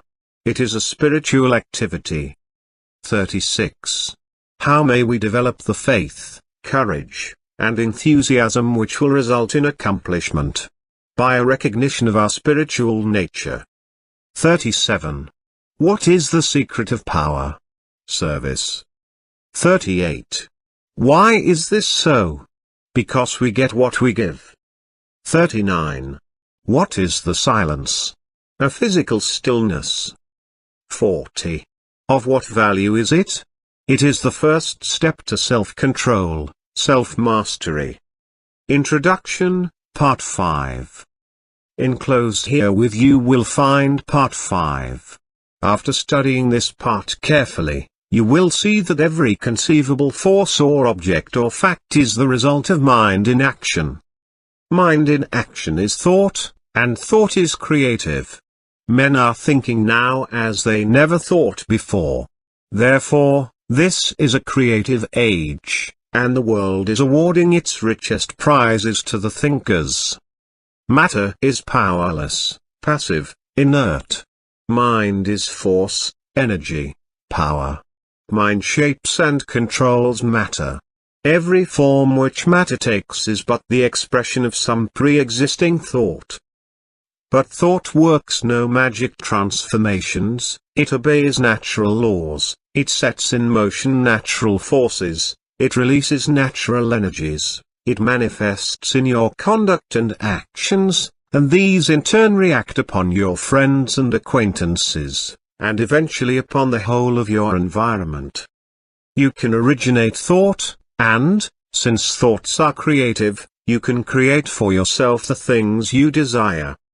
Part 5. 1. At least 90% of our mental life is subconscious, so that those who fail to make use of this mental power live within very narrow limits. 2. The subconscious can and will solve any problem for us if we know how to direct it. The subconscious processes are always at work. The only question is, are we to be simply passive recipients of this activity, or are we to consciously direct the work? Shall we have a vision of the destination to be reached, the dangers to be avoided, or shall we simply drift? 3. We have found that mind pervades every part of the physical body and is always capable of being directed or impressed by authority coming from the objective or the more dominant portion of the mind. 4. The mind, which pervades the body, is largely the result of heredity, which, in turn, is simply the result of all the environments of all past generations on the responsive and ever-moving life forces. An understanding of this fact will enable us to use our authority when we find some undesirable trait of character manifesting. 5. We can consciously use all the desirable characteristics with which we have been provided, and we can repress and refuse to allow the undesirable ones to manifest. 6. Again, this mind which pervades our physical body is not only the result of hereditary 7 tendencies, but is the result of home, business and social environment, where countless thousands of impressions, ideas, prejudices and similar thoughts have been received. Much of this has been received from others, the result of opinions, suggestions or statements. Much of it is the result of our own thinking, but nearly all of it has been accepted with little or no examination or consideration. 8. The idea seemed plausible, the conscious received it, passed it on to the subconscious, where it was taken up by the sympathetic system and passed on to be built into our physical body. The word has become flesh. 9. This, then, is the way we are consistently creating and recreating ourselves. We are today the result of our past thinking, and we shall be what we are thinking today. The law of attraction is bringing to us, not the things we should like, or the things we wish for, or the things someone else has, but it brings us our own, the things which we have created by our thought processes, whether consciously or unconsciously. Unfortunately, many of us are creating these things unconsciously. 10. If either of us were building a home for ourselves, how careful we would be in regard to the plans, how we should study every detail, how we should watch the material and select only the best of everything, and yet how careless we are when it comes to building our mental home, which is infinitely more important than any physical home, as everything which can possibly enter into our lives depends upon the character of the material which enters into the construction of our mental home. 11. What is the character of this material? We have seen that it is the result of the impressions which we have accumulated in the past and stored away in our subconscious mentality. If these impressions have been of fear, of worry, of care, of anxiety, if they have been despondent, negative, doubtful, then the texture of the material which we are weaving today will be of the same negative material. Instead of being of any value, it will be mildewed and rotten and will bring us only more toil and care and anxiety. We shall be forever busy trying to patch it up and make it appear at least genteel. 12. But if we have stored away nothing but courageous thought, if we have been optimistic, positive, and have immediately thrown any kind of negative thought on the scrap pile, have refused to have anything to do with it, have refused to associate with it or become identified with it in any way, what then is the result? Our mental material is now of the best kind. We can weave any kind of material we want, we can use any color we wish, we know that the texture is firm, that the material is solid, that it will not fade, and we have no fear, no anxiety concerning the future, there is nothing to cover, there are no patches to hide. 13. These are psychological facts. There is no theory or guesswork about these thinking processes, there is nothing secret about them, in fact, they are so plain that everyone can understand them. The thing to do is to have a mental house cleaning, and to have this house cleaning every day, and keep the house clean. Mental, moral and physical cleanliness are absolutely indispensable if we are to make progress of any kind. 14. When this mental house cleaning process has been completed, the material which is left will be suitable for the making of the kind of ideals or mental images which we desire to realize. 15. There is a fine estate awaiting a claimant. Its broad acres, with abundant crops, running water and fine timber, stretch away as far as the eye can see. There is a mansion, spacious and cheerful, with rare pictures, a well-stocked library, rich hangings, and every comfort and luxury. All the heir has to do is to assert his heirship, take possession, and use the property. He must use it, he must not let it decay, for use is the condition on which he holds it. To neglect it is to lose possession. 16. In the domain of mind and spirit, in the domain of practical power, such an estate is yours. You are the heir. You can assert your heirship and possess, and use this rich inheritance. Power over circumstances is one of its fruits, health, harmony and prosperity are assets upon its balance sheet. It offers you poise and peace. It costs you only the labor of studying and harvesting its great resources. It demands no sacrifice, except the loss of your limitations, your servitudes, your weakness. It clothes you with self-honor, and puts a scepter in your hands. 17. To gain this estate, 3 processes are necessary. You must earnestly desire it. You must assert your claim. You must take possession. 18. You admit that those are not burdensome conditions. 19. You are familiar with the subject of heredity. Darwin, Huxley, Haeckel, and other physical scientists have piled evidence mountain high that heredity is a law attending progressive creation. It is progressive heredity which gives man his erect attitude, his power of motion, the organs of digestions, blood circulation, nerve force, muscular force, bone structure and a host of other faculties on the physical side. There are even more impressive facts concerning heredity of mind force. All these constitute what may be called your human heredity. 20. But there is a heredity which the physical scientists have not compassed. It lies beneath and antecedent to all their researches. At a point where they throw up their hands in despair, saying they cannot account for what they see, this divine heredity is found in full sway. 21. It is the benignant force which decrees primal creation. It thrills down from the divine, direct into every created being. It originates life, which the physical scientist has not done, nor ever can do. It stands out among all forces supreme, unapproachable. No human heredity can approach it. No human heredity measures up to it. 22. This infinite life flows through you, is you. Its doorways are but the faculties which comprise your consciousness.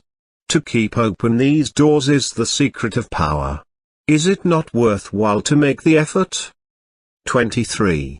The great fact is, that the source of all life and all power is from within.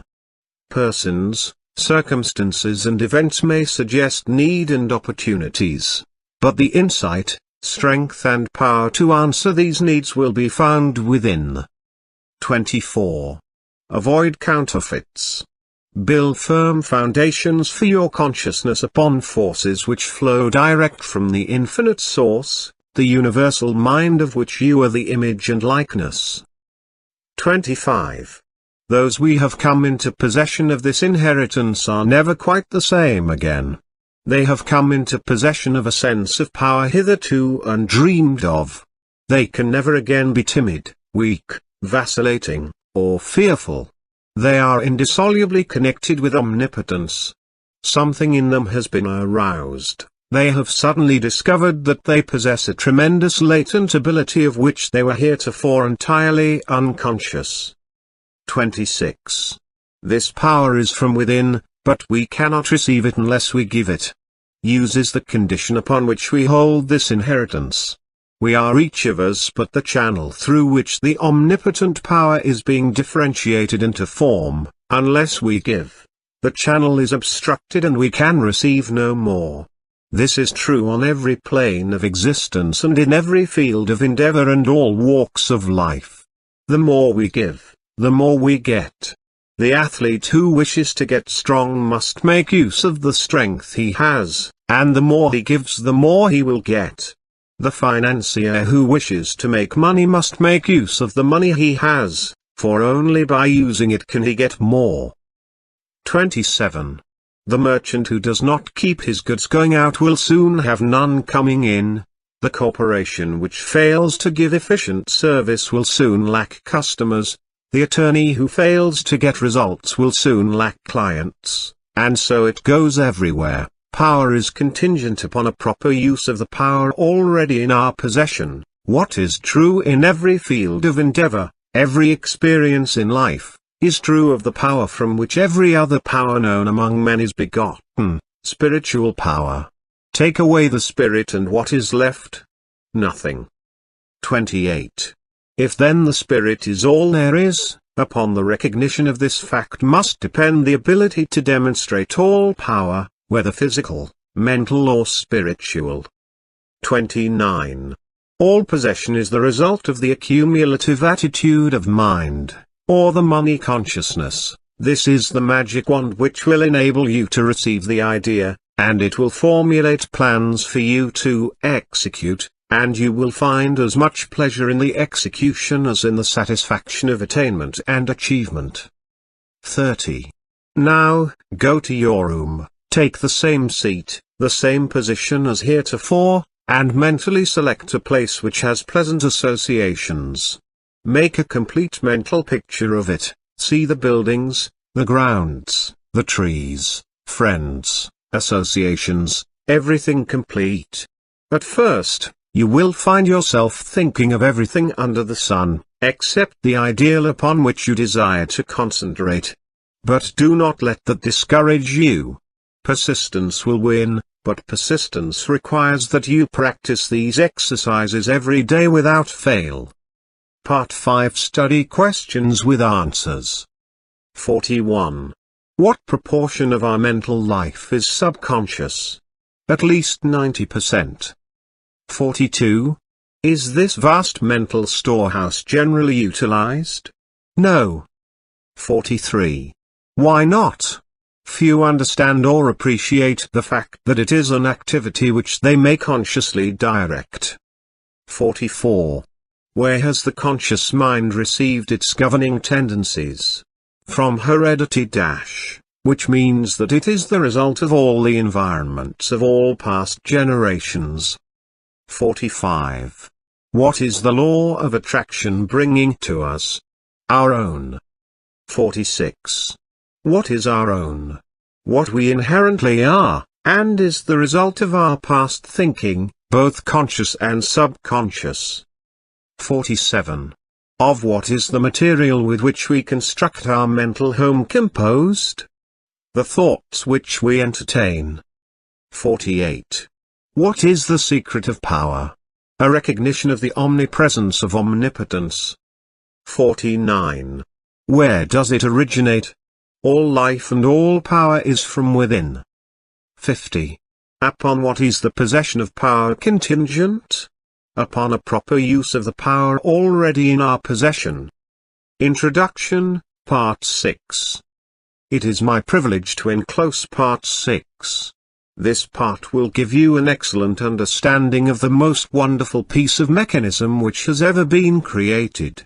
A mechanism whereby you may create for yourself health, strength, success, prosperity or any other condition which you desire. Necessities are demands, and demands create action, and actions bring about results. The process of evolution is constantly building our tomorrows out of our todays. Individual development, like universal development, must be gradual with an ever-increasing capacity and volume. The knowledge that if we infringe upon the rights of others, we become moral thorns and find ourselves entangled at every turn of the road, should be an indication that success is contingent upon the highest moral ideal, which is the greatest good to the greatest number. Aspiration, desire and harmonious relations constantly and persistently maintained will accomplish results.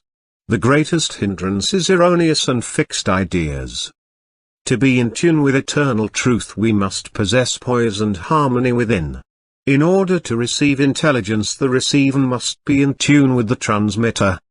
Thought is a product of mind and mind is creative. But this does not mean that the universal will change its modus operandi to suit us or our ideas, but it does mean that we can come into harmonious relationship with the universal, and when we have accomplished this we may ask anything to which we are entitled, and the way will be made plain.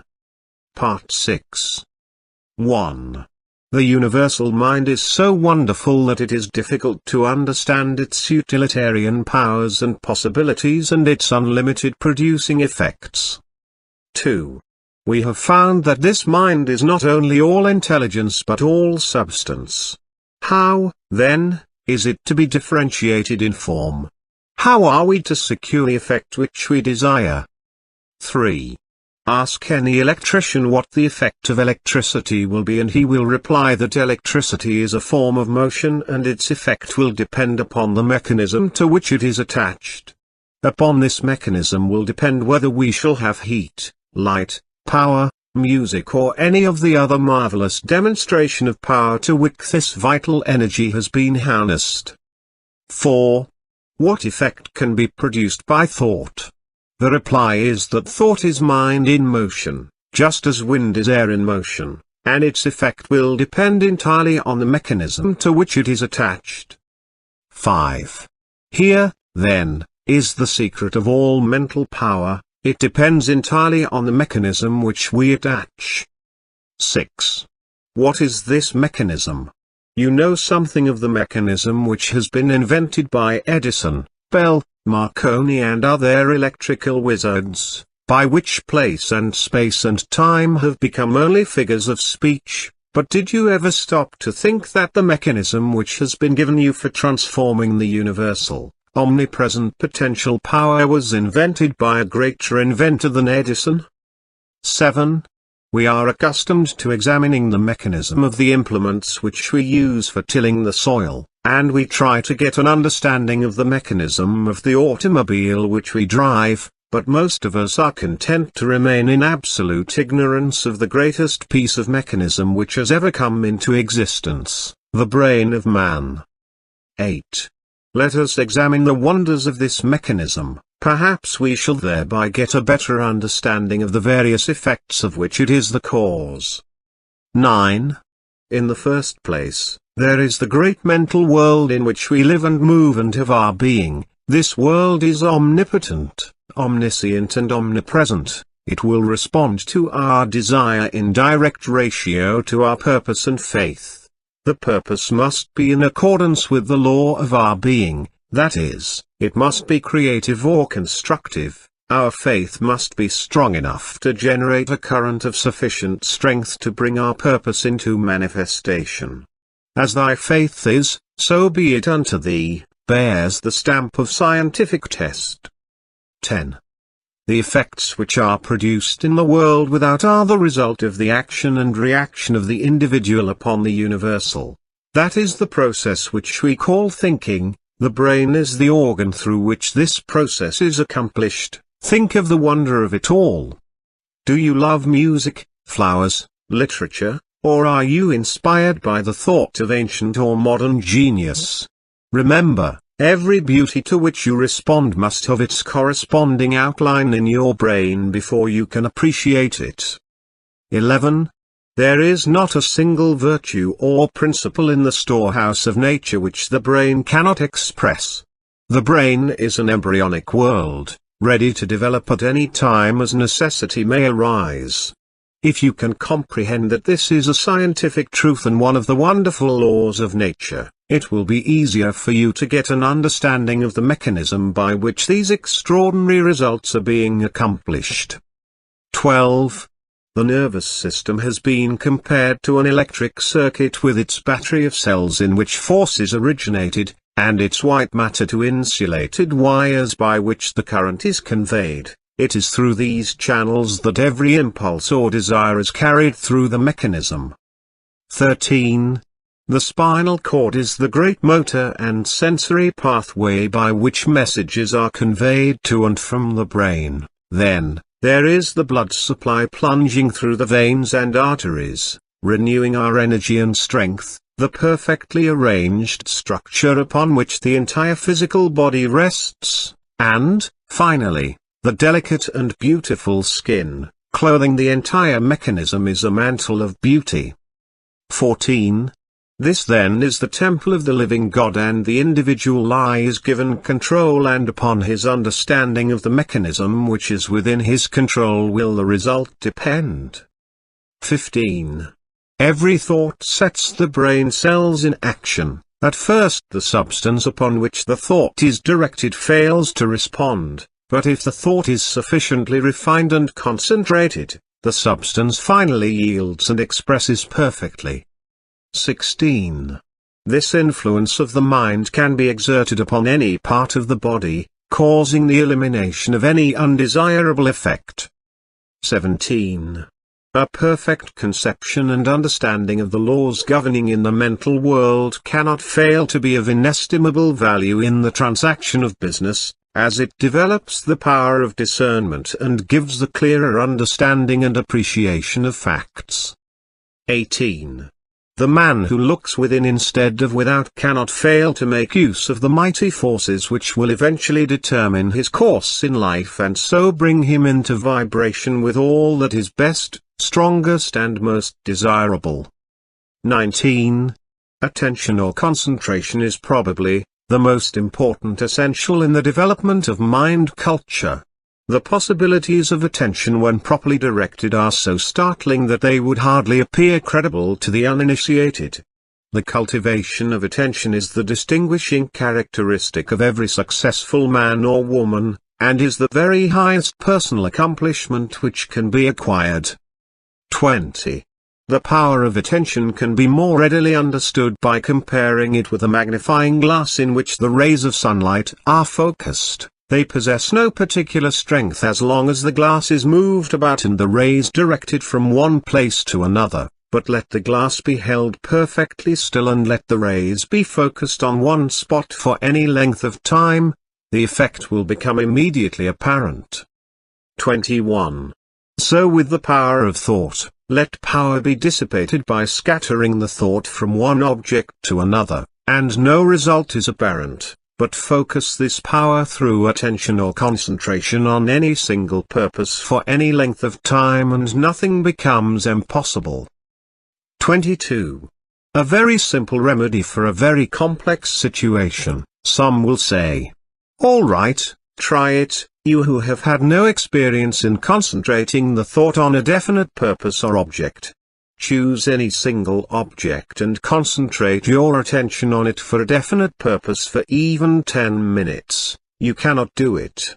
The mind will wander a dozen times and it will be necessary to bring it back to the original purpose, and each time the effect will have been lost, and at the end of the 10 minutes nothing will have been gained, because you have not been able to hold your thoughts steadily to the purpose.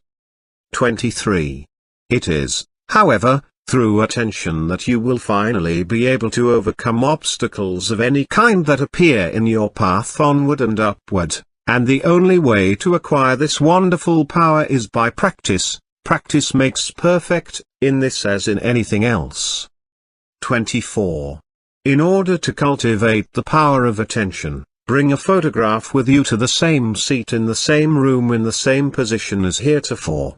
Examine it closely at least 10 minutes, note the expression of the eyes, the form of the features, the clothing, the way the hair is arranged, in fact, note every detail shown on the photograph carefully. Now cover it and close your eyes and try to see it mentally. If you can see every detail perfectly and can form a good mental image of the photograph, you are to be congratulated. If not, repeat the process until you can. 25. This step is simply for the purpose of preparing the soil. Next week we shall be ready to sow the seed. 26. It is by such exercises as these that you will finally be able to control your mental moods, your attitude, your consciousness. 27. Great financiers are learning to withdraw from the multitude more and more, that they may have more time for planning, thinking and generating the right mental moods. 28. Successful businessmen are constantly demonstrating the fact that it pays to keep in touch with the thought of other successful businessmen. 29.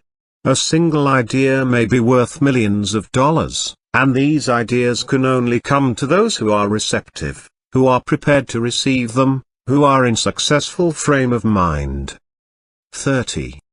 Men are learning to place themselves in harmony with the universal mind. They are learning the unity of all things, they are learning the basic methods and principles of thinking, and this is changing conditions and multiplying results. 31.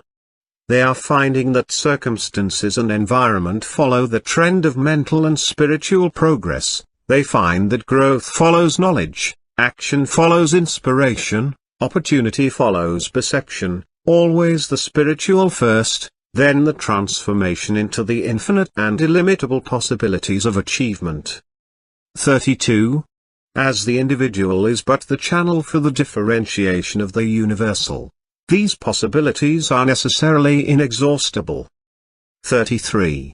Thought is the process by which we may absorb the spirit of power, and hold the result in our inner consciousness until it becomes a part of our ordinary consciousness. The method of accomplishing this result by the persistent practice of a few fundamental principles, as explained in this system, is the master key which unlocks the storehouse of universal truth. 34. The two great sources of human suffering at present are bodily disease and mental anxiety. These may be readily traced to the infringement of some natural law. This is, no doubt, owing to the fact that so far knowledge has largely remained partial, but the clouds of darkness which have accumulated through long ages are beginning to roll away, and with them many of the miseries that attend imperfect information. That a man can change himself, improve himself, recreate himself, control his environment, and master his own destiny is the conclusion of every mind who is wide awake to the power of right thought and constructive action. Larson. Part 6 Study Questions with Answers. 51. What are some of the effects which can be produced by electricity? Heat, light, power, music. 52. Upon what do these various effects depend? Upon the mechanism to which electricity is attached. 53. What is the result of the action and interaction of the individual mind upon the universal? the conditions and experiences with which we meet. 54. How may these conditions be changed? By changing the mechanism by which the universal is differentiated in form. 55. What is this mechanism? The brain. 56. How may it be changed? By the process we call thinking. Thoughts produce brain cells, and these cells respond to the corresponding thought in the universal. 57. Of what value is the power of concentration? It is the very highest personal accomplishment which can be acquired, and the distinguishing characteristic of every successful man or woman. 58. How may it be acquired? By faithfully practicing the exercises in this system. 59. Why is this so important? Because it will enable us to control our thoughts, and since thoughts are causes, conditions must be effects. If we can control the cause, we can also control the effect. 60. What is changing conditions and multiplying results in the objective world? Men are learning the basic methods of constructive thinking. Introduction, Part 7. Through all the ages man has believed in an invisible power, through which and by which all things have been created and are continually being recreated. We may personalize this power and call it God, or we may think of it as the essence or spirit, which permeates all things, but in either case the effect is the same. So far as the individual is concerned, the objective, the physical, the visible, is the personal, that which can be cognized by the senses. It consists of body, brain and nerves. The subjective is the spiritual, the invisible, the impersonal. The personal is conscious because it is a personal entity. The impersonal, being the same in kind and quality as all other being, is not conscious of itself and has therefore been termed the subconscious. The personal, or conscious, has the power of will and choice, and can therefore exercise discrimination in the selection of methods whereby to bring about the solution of difficulties.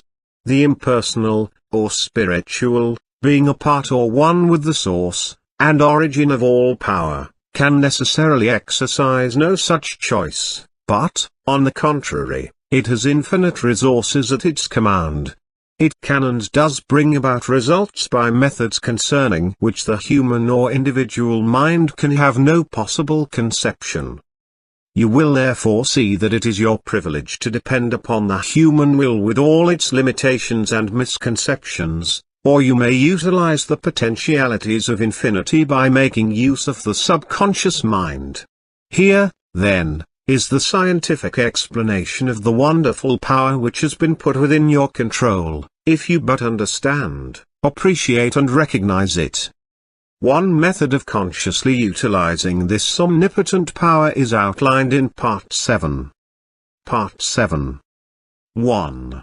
Visualization is the process of making mental images, and the image is the mold or model which will serve as a pattern from which your future will emerge. 2. Make the pattern clear and make it beautiful. Do not be afraid, make it grand. Remember that no limitation can be placed upon you by anyone but yourself. You are not limited as to cost or material. Draw on the infinite for your supply. Construct it in your imagination. It will have to be there before it will ever appear anywhere else. 3. Make the image clear and clean cut. Hold it firmly in the mind and you will gradually and constantly bring the thing nearer to you. You can be what you will to be. 4. This is another psychological fact which is well known, but unfortunately, reading about it will not bring about any result which you may have in mind. It will not even help you to form the mental image, much less bring it into manifestation. Work is necessary, labor, hard mental labor, the kind of effort which so few are willing to put forth. 5. The first step is idealization. It is likewise the most important step, because it is the plan on which you are going to build. It must be solid, it must be permanent. The architect, when he plans a 30-story building, has every line and detail pictured in advance. The engineer, when he spans a chasm, first ascertains the strength requirements of 1,000,000 separate parts. 6. They see the end before a single step is taken, so you are to picture in your mind what you want. You are sowing the seed, but before sowing any seed you want to know what the harvest is to be. This is idealization. If you are not sure, return to the chair daily until the picture becomes plain. It will gradually unfold. First the general plan will be dim, but it will take shape, the outline will take form, then the details, and you will gradually develop the power by which you will be enabled to formulate plans which will eventually materialize in the objective world. You will come to know what the future holds for you. 7. Then comes the process of visualization. You must see the picture more and more complete, see the detail, and, as the details begin to unfold, the ways and means for bringing it into manifestation will develop. One thing will lead to another. Thought will lead to action, action will develop methods, methods will develop friends, and friends will bring about circumstances, and, finally, the third step, or materialization, will have been accomplished. 8. We all recognize the universe must have been thought into shape before it ever could have become a material fact. And if we are willing to follow along the lines of the great architect of the universe, we shall find our thoughts taking form, just as the universe took concrete form. It is the same mind operating through the individual. There is no difference in kind or quality, the only difference is one of degree. 9. The architect visualizes his building. He sees it as he wishes it to be. His thought becomes a plastic mold from which the building will eventually emerge, a high one or a low one, a beautiful one or a plain one. His vision takes form on paper and eventually the necessary material is utilized and the building stands complete. 10. The inventor visualizes his idea in exactly the same manner. For instance, Nikola Tesla, he with a giant intellect, one of the greatest inventors of all ages, the man who has brought forth the most amazing realities, always visualizes his inventions before attempting to work them out. He did not rush to embody them in form and then spend his time in correcting defects. Having first built up the idea in his imagination, he held it there as a mental picture, to be reconstructed and improved by his thought. In this way, he writes in the Electrical Experimenter, I am enabled to rapidly develop and perfect a conception without touching anything. When I have gone so far as to embody in the invention every possible improvement I can think of, and see no fault anywhere, I put into concrete, the product of my brain. Invariably my device works as I conceived it should. In 20 years there has not been a single exception.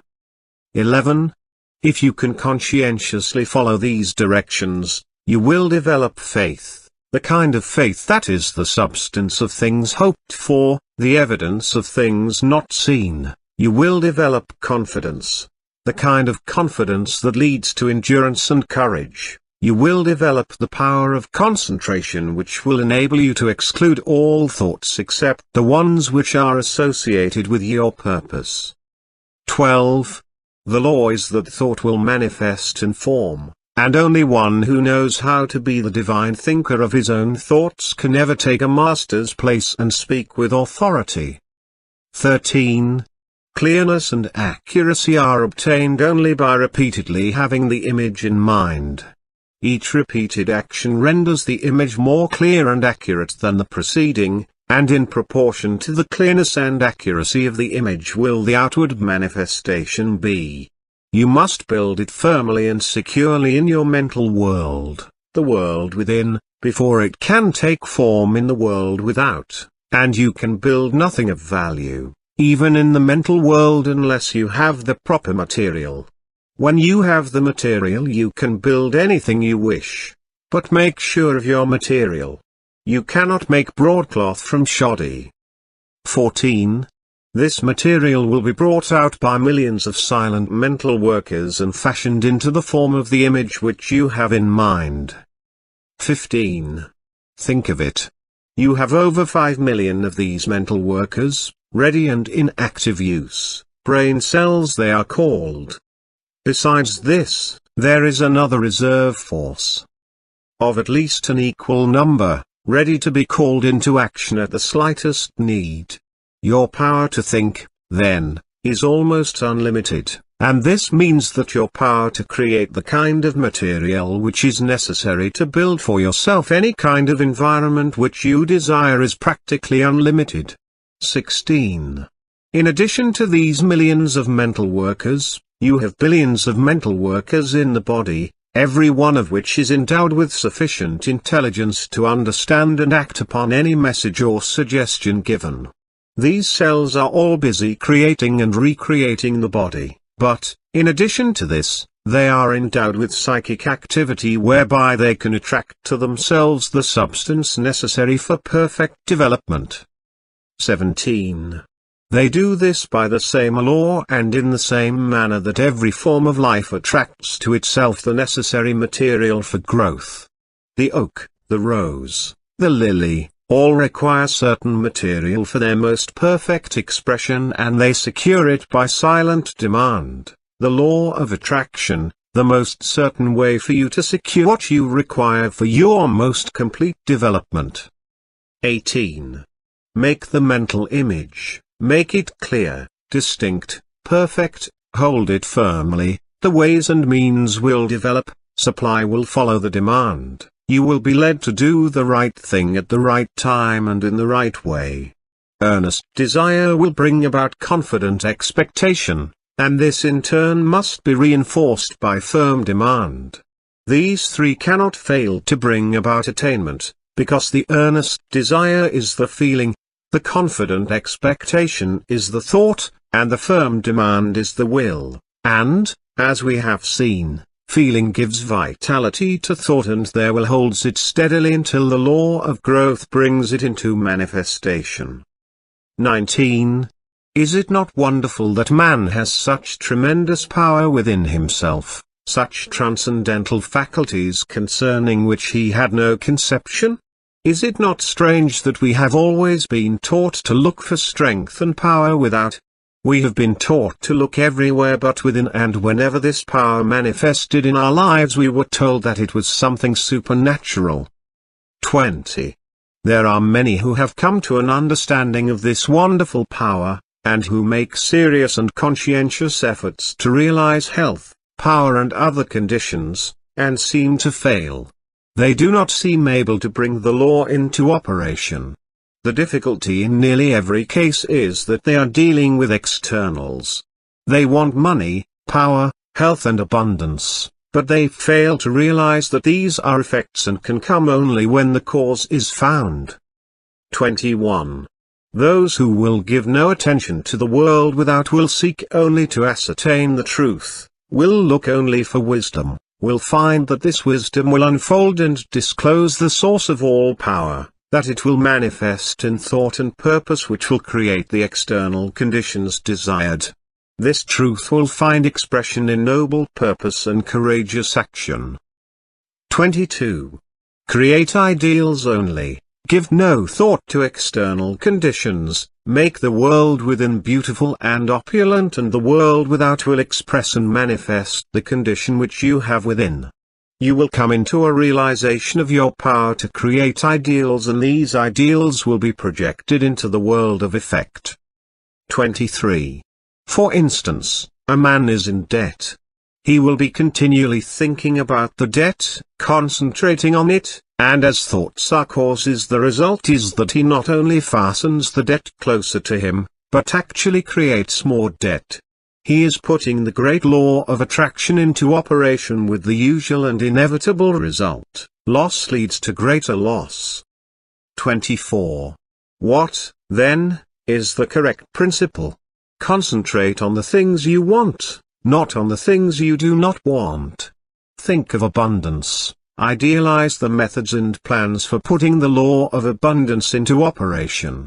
Visualize the condition which the law of abundance creates. This will result in manifestation. 25. If the law operates perfectly to bring about poverty, lack and every form of limitation for those who are continually entertaining thoughts of lack and fear, it will operate with the same certainty to bring about conditions of abundance and opulence for those who entertain thoughts of courage and power. 26. This is a difficult problem for many. We are too anxious, we manifest anxiety, fear, distress, we want to do something, we want to help. We are like a child who has just planted a seed and every 15 minutes goes and stirs up the earth to see if it is growing. Of course, under such circumstances, the seed will never germinate, and yet this is exactly what many of us do in the mental world. 27. We must plant the seed and leave it undisturbed.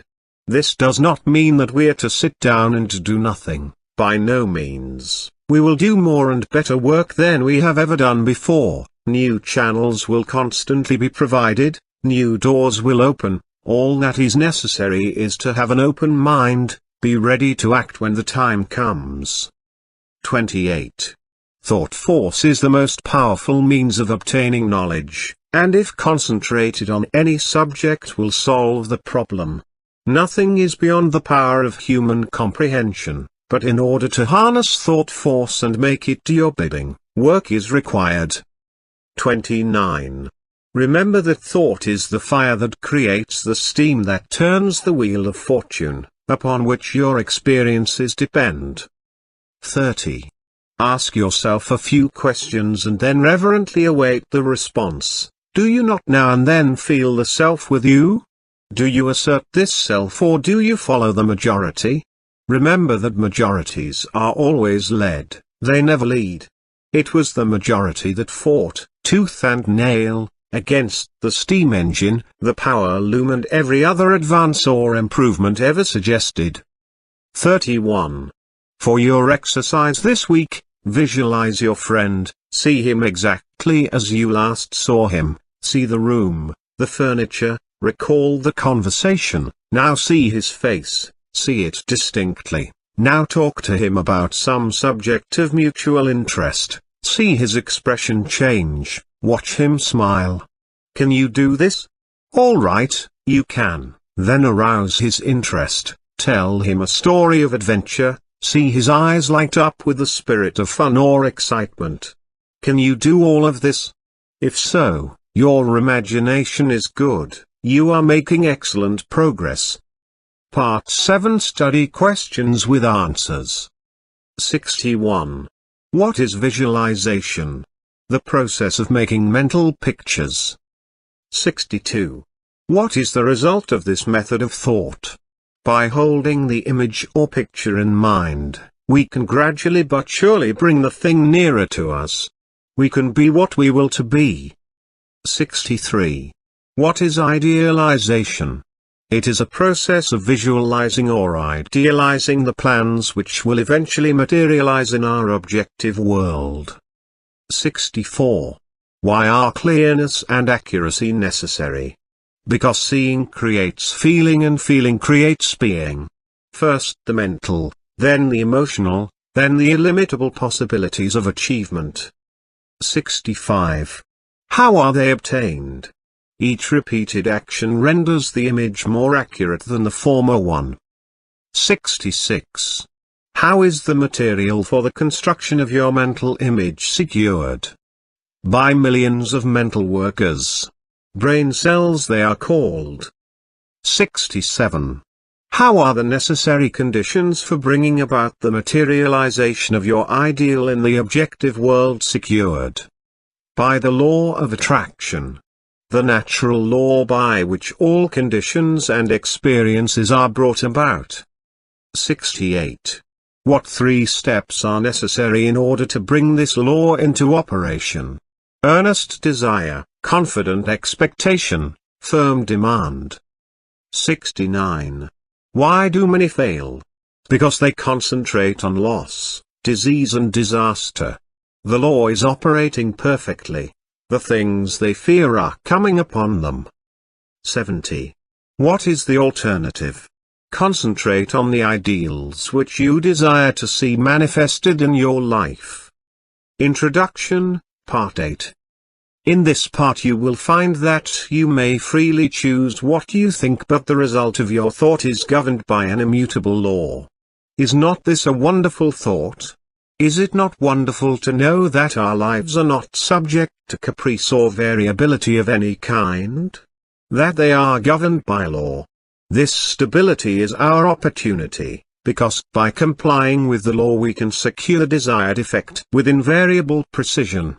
It is the law which makes the universe one grand paean of harmony. If it were not for law, the universe would be a chaos instead of a cosmos. Here, then, is the secret of the origin of both good and evil. This is all the good and evil there ever was or ever will be. Let me illustrate. Thought results in action. If your thought is constructive and harmonious, the result will be good. If your thought is destructive or inharmonious, the result will be evil. There is therefore but one law, one principle, one cause, one source of power, and good and evil are simply words which have been coined to indicate the result of our action, or our compliance or non-compliance with this law. The importance of this is well illustrated in the lives of Emerson and Carlyle. Emerson loved the good and his life was a symphony of peace and harmony. Carlyle hated the bad, and his life was a record of perpetual discord and inharmony.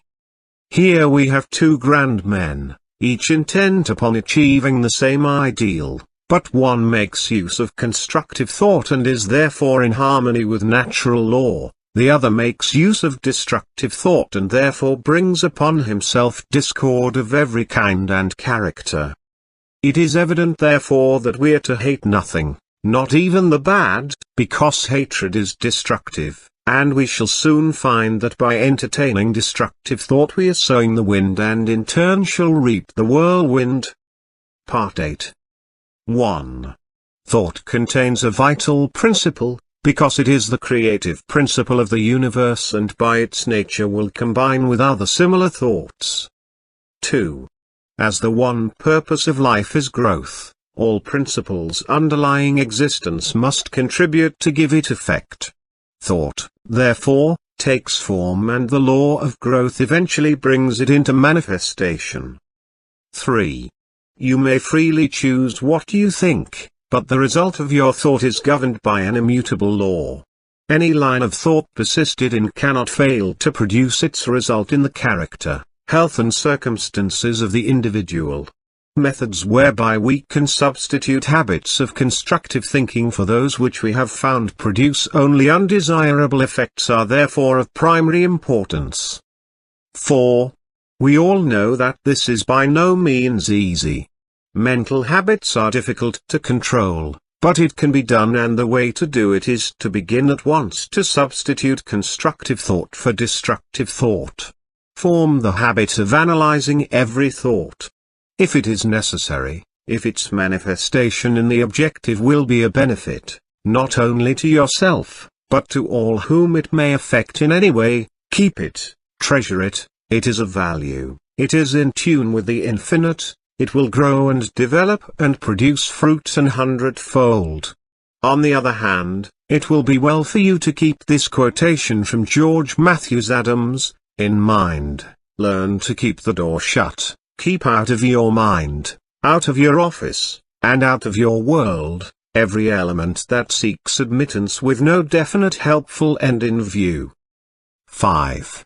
If your thought has been critical or destructive, and has resulted in any condition of discord or inharmony in your environment, it may be necessary for you to cultivate a mental attitude which will be conducive to constructive thought.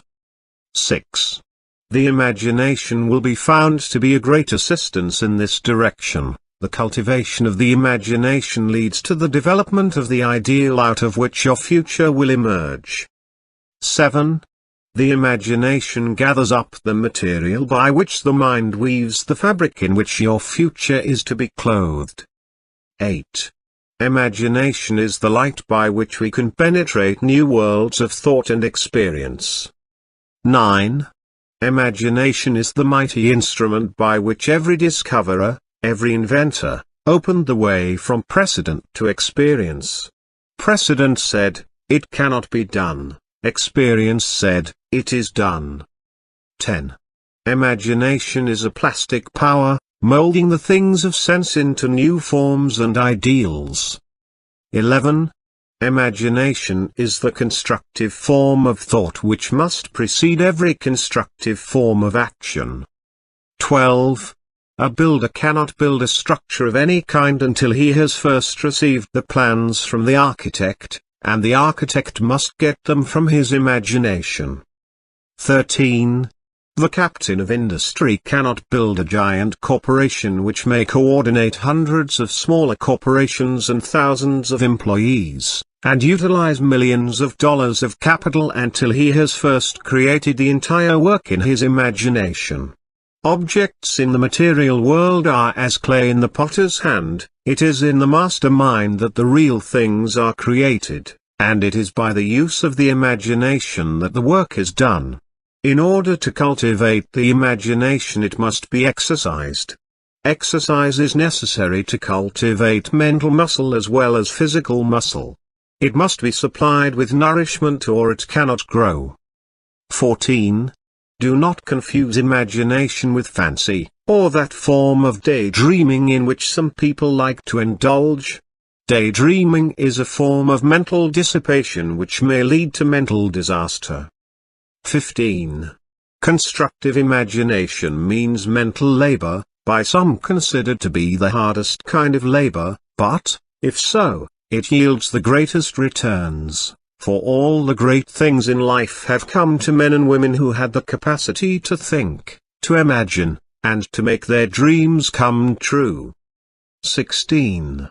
When you have become thoroughly conscious of the fact that mind is the only creative principle, that it is omnipotent, omniscient and omnipresent, and that you can consciously come into harmony with this omnipotence through your power of thought, you will have taken a long step in the right direction. 17. The next step is to place yourself in position to receive this power. As it is omnipresent, it must be within you. We know that this is so because we know that all power is from within, but it must be developed, unfolded, cultivated. In order to do this we must be receptive, and this receptivity is acquired just as physical strength is gained, by exercise. 18. The law of attraction will certainly and unerringly bring to you the conditions, environment, and experiences in life, corresponding with your habitual, characteristic, predominant mental attitude. Not what you think once in a while when you are in church, or have just read a good book, but your predominant mental attitude is what counts. 19. You cannot entertain weak, harmful, negative thoughts 10 hours a day and expect to bring about beautiful, strong and harmonious conditions by 10 minutes of strong, positive, creative thought. 20. Real power comes from within. All power that anybody can possibly use is within man, only waiting to be brought into visibility by his first recognizing it, and then affirming it as his, working it into his consciousness until he becomes one with it. 21. People say that they desire abundant life, and so they do, but so many interpret this to mean that if they will exercise their muscles or breathe scientifically, eat certain foods in certain ways, drink so many glasses of water every day of just a certain temperature, keep out of drafts, they will attain the abundant life they seek. The result of such methods is but indifferent. However, when man awakens to the truth, and affirms his oneness with all life, he finds that he takes on the clear eye, the elastic step, the vigor of youth, he finds that he has discovered the source of all power. 22. All mistakes are but the mistakes of ignorance. Knowledge gaining and consequent power is what determines growth and evolution. The recognition and demonstration of knowledge is what constitutes power, and this power is spiritual power, and this spiritual power is the power which lies at the heart of all things. It is the soul of the universe. 23. This knowledge is the result of man's ability to think. Thought is therefore the germ of man's conscious evolution. When man ceases to advance in his thoughts and ideals, his forces immediately begin to disintegrate and his countenance gradually registers these changing conditions. 24. Successful men make it their business to hold ideals of the conditions which they wish to realize. They constantly hold in mind the next step necessary to the ideal for which they are striving. Thoughts are the materials with which they build, and the imagination is their mental workshop. Mind is the ever-moving force with which they secure persons and circumstance necessary to build their success structure, and imagination is the matrix in which all great things are fashioned. 25. If you have been faithful to your ideal, you will hear the call when circumstances are ready to materialize your plans, and results will correspond in the exact ratio of your fidelity to your ideal. The ideal steadily held is what predetermines and attracts the necessary conditions for its fulfillment. 26. It is thus that you may weave a garment of spirit and power into the web of your entire existence. It is thus that you may lead a charmed life and be forever protected from all harm. It is thus that you may become a positive force whereby conditions of opulence and harmony may be attracted to you. 27. This is the leaven which is gradually permeating the general consciousness and is largely responsible for the conditions of unrest which are everywhere evident. 28. In the last part you created a mental image. You brought it from the invisible into the visible. This week I want you to take an object and follow it back to its origination. See of what it really consists. If you do this, you will develop imagination, insight, perception, and sagacity. These come not by the superficial observation of the multitude, but by a keen analytical observation which sees below the surface. 29. It is the few who know that the things which they see are only effects, and understand the causes by which these effects were brought into existence. 30. Take the same position as heretofore and visualize a battleship. See the grim monster floating on the surface of the water. There appears to be no life anywhere about, all is silence. You know that by far the largest part of the vessel is underwater, out of sight. You know that the ship is as large and as heavy as a 20-story skyscraper. You know that there are hundreds of men ready to spring to their appointed task instantly. You know that every department is in charge of able, trained, skilled officials who have proven themselves competent to take charge of this marvelous piece of mechanism. You know that although it lies apparently oblivious to everything else, it has eyes which see everything for miles around, and nothing is permitted to escape its watchful vision. You know that while it appears quiet, submissive and innocent, it is prepared to hurl a steel projectile weighing thousands of pounds at an enemy many miles away. This and much more you can bring to mind with comparatively no effort whatever. But how did the battleship come to be where it is? How did it come into existence in the first place? All of this you want to know if you are a careful observer. 31.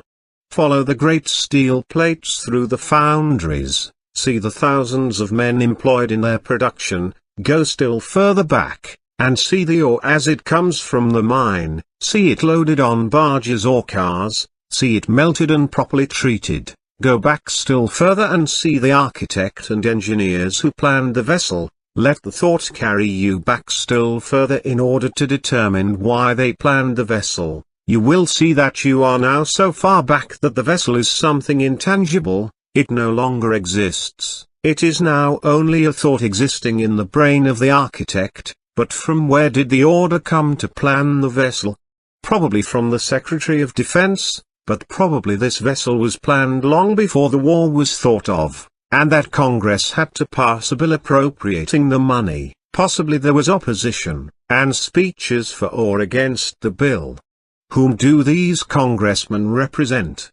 They represent you and me, so that our line of thought begins with the battleship and ends with ourselves, and we find in the last analysis that our own thought is responsible for this and many other things, of which we seldom think, and a little further reflection will develop the most important fact of all, and that is, if someone had not discovered the law by which this tremendous mass of steel and iron could be made to float upon the water, instead of immediately going to the bottom, the battleship could not have come into existence at all. 32. This law is that, the specific gravity of any substance is the weight of any volume of it, compared with an equal volume of water. The discovery of this law revolutionized every kind of ocean travel, commerce and warfare, and made the existence of the battleship, aircraft carriers, and cruise ships possible. 33. You will find exercises of this kind invaluable. When the thought has been trained to look below the surface, everything takes on a different appearance, the insignificant becomes significant, the uninteresting interesting. The things which we suppose to be of no importance are seen to be the only really vital things in existence. Look to this day. For it is life, the very life of life. In its brief course lie all the verities and realities of your existence. The bliss of growth. The glory of action. The splendor of beauty. For yesterday is but a dream. And tomorrow is only a vision. But today well lived makes every yesterday a dream of happiness, and every tomorrow a vision of hope. Look well, therefore, to this day. From the Sanskrit. Part 8. Study questions with answers. 71. What is the imagination? A form of constructive thought. The light by which we penetrate new worlds of thought and experience. The mighty instrument by which every inventor or discoverer opened the way from precedent to experience. 72. What is the result of imagination? The cultivation of the imagination leads to the development of the ideal out of which your future will emerge. 73. How may it be cultivated?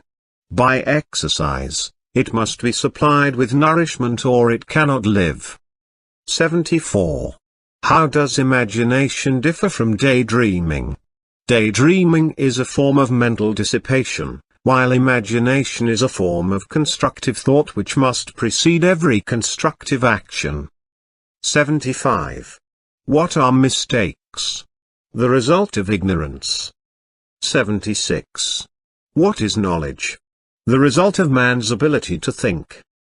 77. What is the power with which successful men build?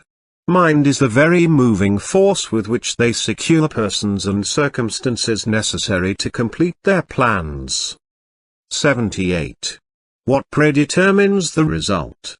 The ideal held steadily in mind attracts the necessary conditions for its fulfillment. 79. What is the result of a keen analytical observation?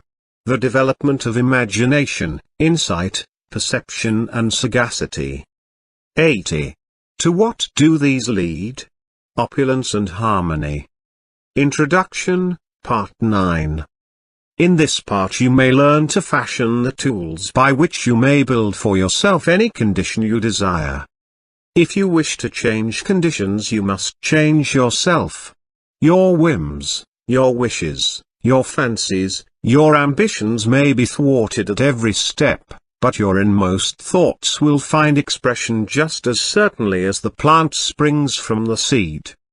Suppose, then, we desire to change conditions, how are we to bring this about? The reply is simple, by the law of growth.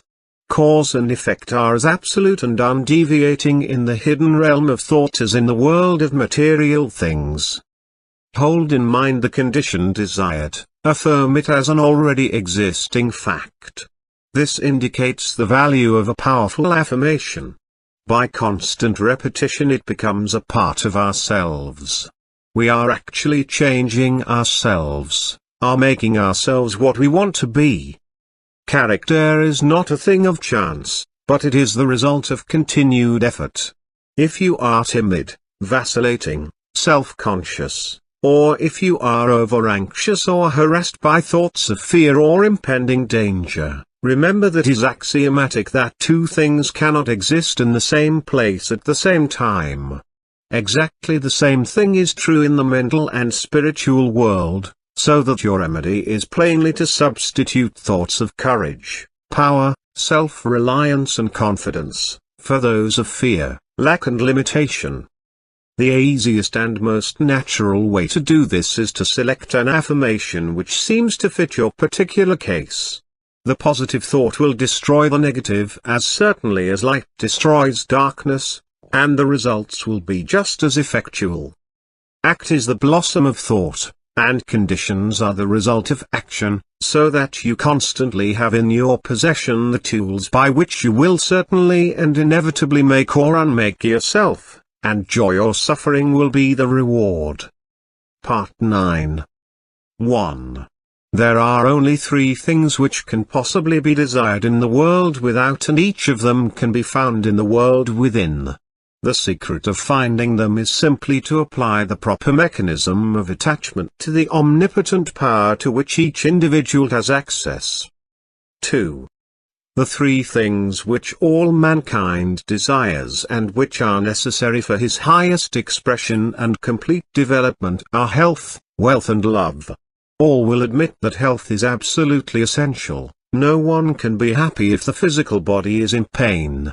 All will not so readily admit that wealth is necessary. But all must admit that a sufficient supply at least is necessary, and what would be considered sufficient for one, would be considered absolute and painful lack for another, and as nature provides not only enough but abundantly, wastefully, lavishly, we realize that any lack or limitation is only the limitation which has been made by an artificial method of distribution. 3.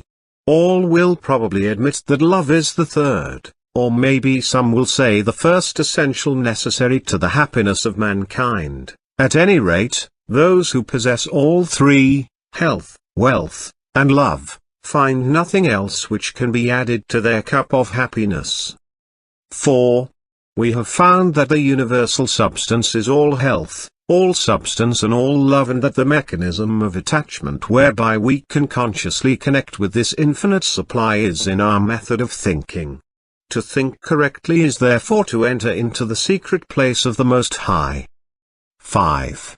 What shall we think? If we know this, we shall have found the proper mechanism of attachment which will relate us to whatsoever things we desire. This mechanism may seem very simple when I give it to you, but read on, you will find that it is in reality the master key, the Aladdin's lamp, if you please. You will find that it is the foundation, the imperative condition, the absolute law of well-doing, which means well-being. 6. To think correctly, accurately, we must know the truth. The truth then is the underlying principle in every business or social relation. It is a condition precedent to every right action.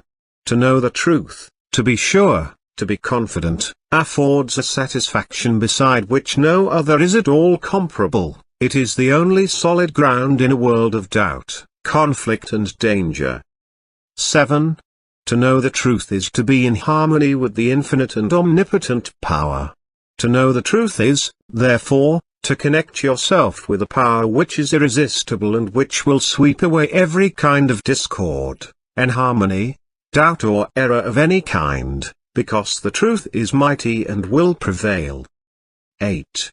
The humblest intellect can readily foretell the result of any action when he knows that it is based on truth, but the mightiest intellect, the most profound and penetrating mind loses its way helplessly and can form no conception of the results which may ensue when his hopes are based on a premise which he knows to be false. 9. Every action which is not in harmony with truth, whether through ignorance or design, will result in discord, and eventual loss in proportion to its extent and character. 10. How then are we to know the truth in order to attach this mechanism which will relate us to the infinite? 11. We can make no mistake about this if we realize that truth is the vital principle of the universal mind and is omnipresent. For instance, if you require health, a realization of the fact that the I in you is spiritual and that all spirit is one, that wherever a part is the whole must be, will bring about a condition of health. Because every cell in the body must manifest the truth as you see it. If you see sickness, they will manifest sickness; if you see perfection, they must manifest perfection. The affirmation, I am whole, perfect, strong, powerful, loving, harmonious and happy, will bring about harmonious conditions. The reason for this is because the affirmation is in strict accordance with the truth. And when truth appears, every form of error or discord must necessarily disappear. 12. You have found that the I is spiritual, it must necessarily then always be no less than perfect. The affirmation, I am whole, perfect, strong, powerful, loving, harmonious and happy is therefore an exact scientific statement. 13. Thought is a spiritual activity and spirit is creative, therefore the result of holding this thought in mind, must necessarily bring about conditions in harmony with the thought. 14. If you require wealth, the realization of the fact that the I in you is one with the universal mind which is all substance, and is omnipotent, will assist you in bringing into operation the law of attraction which will bring you into vibration with those forces which make for success and bring about conditions of power and affluence in direct proportion with the character and purpose of your affirmation. 15. Visualization is the mechanism of the attachment which you require. Visualization is a very different process from seeing. Seeing is physical, and is therefore related to the objective world, the world without, but visualization is a product of the imagination, and is therefore a product of the subjective mind, the world within. It therefore possesses vitality, it will grow. The thing visualized will manifest itself in form. The mechanism is perfect, it was created by the master architect who doeth all things well, but unfortunately sometimes their operator is inexperienced or inefficient, but practice and determination will overcome this defect. 16.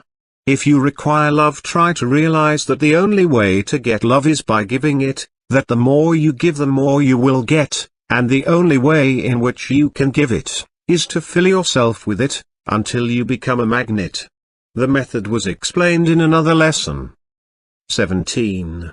He who has learned to bring the greatest spiritual truths into touch with the so-called lesser things of life has discovered the secret of the solution of his problem. One is always quickened, made more thoughtful, by his nearness of approach to great ideas, great events, great natural objects, and great men. Lincoln is said to have begotten in all who came near him the feeling awakened when one approaches a mountain, and this sense asserts itself most keenly when one comes to realize that he has laid hold upon things that are eternal, the power of truth. 18. It is sometimes an inspiration to hear from someone who has actually put these principles to the test, someone who has demonstrated them in their own life. Our letter from Frederick Andrews offers the following insight. 19. I was about 13 years old when Dr. T. W. Marcy, since passed over, said to my mother, "There is no possible chance, Mrs. Andrews." I lost my little boy the same way, after doing everything for him that it was possible to do. I have made a special study of these cases, and I know there is no possible chance for him to get well. 20.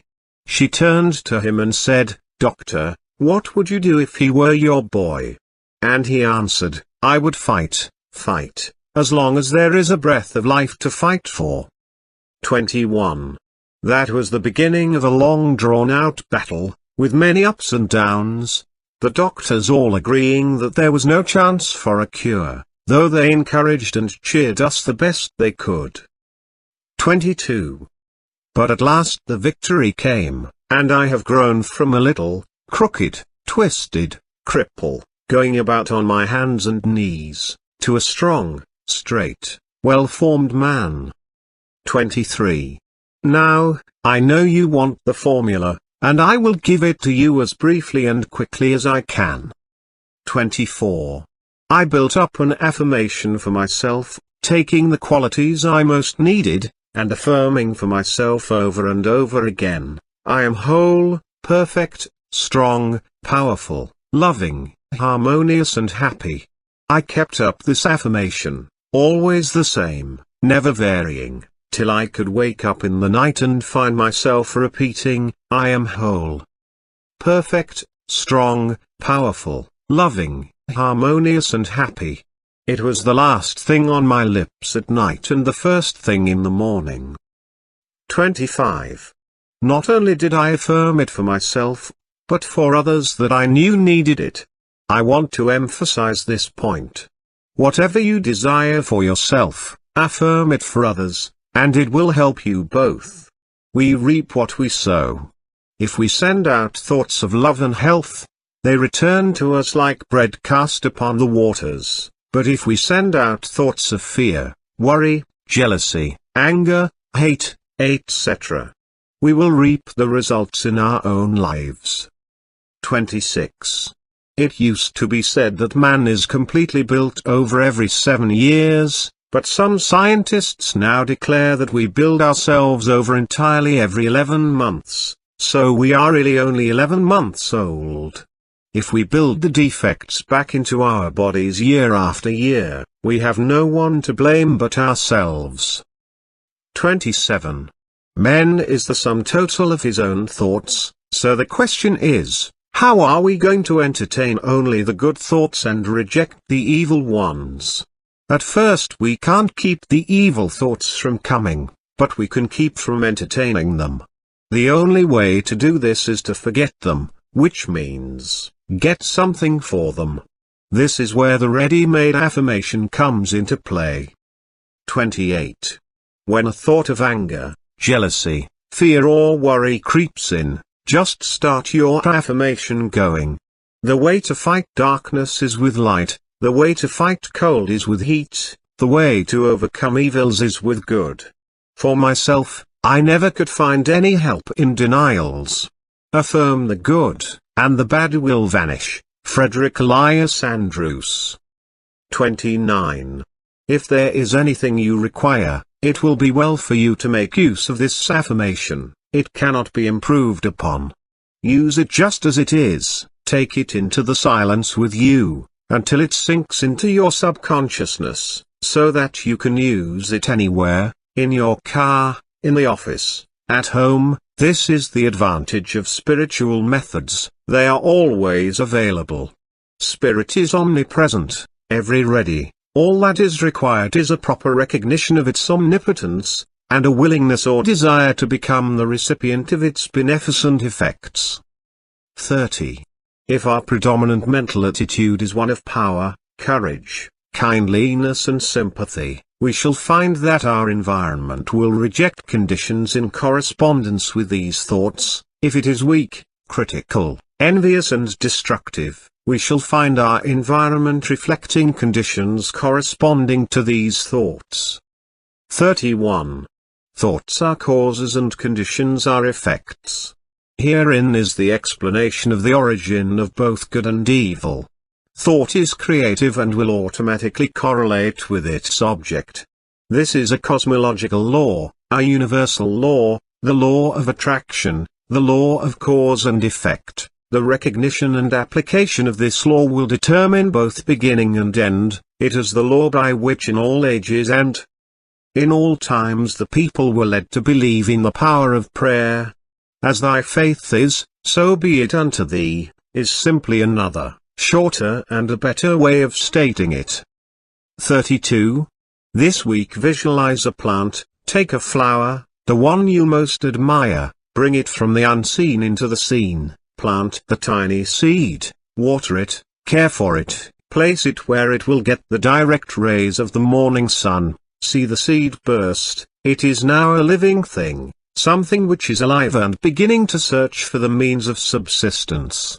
See the roots penetrating the earth, watch them shoot out in all directions and remember that they are living cells dividing and subdividing, and that they will soon number millions, that each cell is intelligent, that it knows what it wants and knows how to get it. See the stem shoot forward and upward, watch it burst through the surface of the earth, see it divide and form branches, see how perfect and symmetrical each branch is formed, see the leaves begin to form, and then the tiny stems, each one holding aloft a bud, and as you watch you see the bud begin to unfold and your favorite flower comes to view. And now if you will concentrate intently you will become conscious of a fragrance. It is the fragrance of the flower as the breeze gently sways the beautiful creation which you have visualized. 33. When you are enabled to make your vision clear and complete you will be enabled to enter into the spirit of a thing. It will become very real to you, you will be learning to concentrate and the process is the same, whether you are concentrating on health, a favorite flower, an ideal, a complicated business proposition or any other problem of life. 34. Every success has been accomplished by persistent concentration upon the object in view. Part 9 Study questions with answers. 81. What is the imperative condition of all well-being? Well-doing. 82.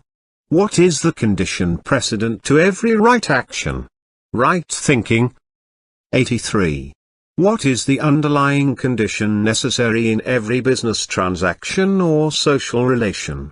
To know the truth. 84. What is the result of a knowledge of the truth? We can readily predict the result of any action that is based upon a true premise. 85. What is the result of any action based upon a false premise? We can form no conception of the results which may ensue. 86. How may we know the truth? By a realization of the fact that truth is the vital principle of the universe and is therefore omnipresent. 87. What is the nature of truth? It is spiritual. 88. What is the secret of the solution to every problem? To apply spiritual truth. 89. What is the advantage of spiritual methods? They are always available. 90. What are the necessary requirements? A recognition of the omnipotence of spiritual power and a desire to become the recipient of its beneficent effects. Thought means life, since those who do not think do not live in any high or real sense. Thinking makes the man, A. B. Alcott. Introduction, Part 10. If you get a thorough understanding or the thought contained in Part 10, you will have learned that nothing happens without a definite cause. You will be enabled to formulate your plans in accordance with exact knowledge.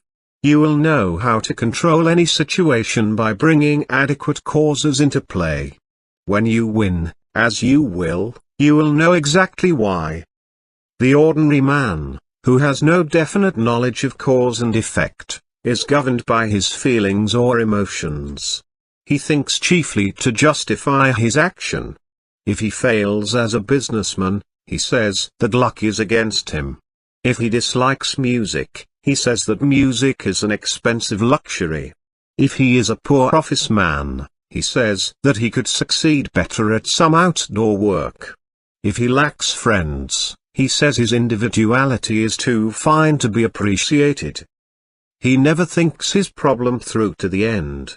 In short, he does not know that every effect is the result of a certain definite cause, but he seeks to console himself with explanations and excuses. He thinks only in self-defense. On the contrary, the man who understands that there is no effect without an adequate cause thinks impersonally. He gets down to bedrock facts regardless of consequences. He is free to follow the trail of truth wherever it may lead. He sees the issue clear to the end, and he meets the requirements fully and fairly, and the result is that the world gives him all that it has to give, in friendship, honor, love and approval. Part 10. 1. Abundance is a natural law of the universe. The evidence of this law is conclusive, we see it on every hand. Everywhere nature is lavish, wasteful, extravagant. Nowhere is economy observed in any created thing. Profusion is manifested in everything. The millions and millions of trees and flowers and plants and animals and the vast scheme of reproduction where the process of creating and recreating is forever going on, all indicates the lavishness with which nature has made provision for man. That there is an abundance for everyone is evident, but that many fail to participate in this abundance is also evident. They have not yet come into a realization of the universality of all substance, and that mind is the active principle whereby we are related to the things we desire. 2. All wealth is the offspring of power. Possessions are of value only as they confer power. Events are significant only as they affect power. All things represent certain forms and degrees of power. 3. Knowledge of cause and effect as shown by the laws governing electricity, chemical affinity and gravitation, enables man to plan courageously and execute fearlessly. These laws are called natural laws, because they govern in the physical world, but all power is not physical power, there is also mental power, and there is moral and spiritual power. 4. Spiritual power is superior because it exists on a higher plane. It has enabled man to discover the law by which these wonderful forces of nature could be harnessed and made to do the work of hundreds and thousands of men. It has enabled man to discover laws whereby time and space have been annihilated and the law of gravitation to be overcome. The operation of this law is dependent upon spiritual contact, as Henry Drummond well says. 5. In the physical world as we know it, there exists the organic and the inorganic. The inorganic of the mineral world is absolutely cut off from the plant or animal world. The passage is hermetically sealed. These barriers have never yet been crossed. No change of substance, no modification of environment, no chemistry, no electricity, no form of energy, no evolution of any kind can ever endow a single atom of the mineral world with the attribute of life. 6. Only by the bending down into this dead world of some living form can those dead atoms be gifted with the properties of vitality. Without this contact with life they remain fixed in the inorganic sphere forever. Huxley says that the doctrine of biogenesis, or life only from life, is victorious all along the line, and Tyndall is compelled to say, I affirm that no shred of trustworthy evidence exists to prove that life in our day has ever appeared independent of antecedent life. 7. Physical laws may explain the inorganic, biology explains and accounts for the development of the organic, but of the point of contact science is silent. A similar passage exists between the natural world and the spiritual world. This passage is hermetically sealed on the natural side. The door is closed, no man can open it, no organic change, no mental energy, no moral effort, no progress of any kind can enable any human being to enter the spiritual world. 8. But as the plant reaches down into the mineral world and touches it with the mystery of life, so the universal mind reaches down into the human mind and endows it with new, strange, wonderful and even marvelous qualities. All men or women who have ever accomplished anything in the world of industry, commerce or art have accomplished because of this process. 9. Thought is the connecting link between the infinite and the finite, between the universal and the individual.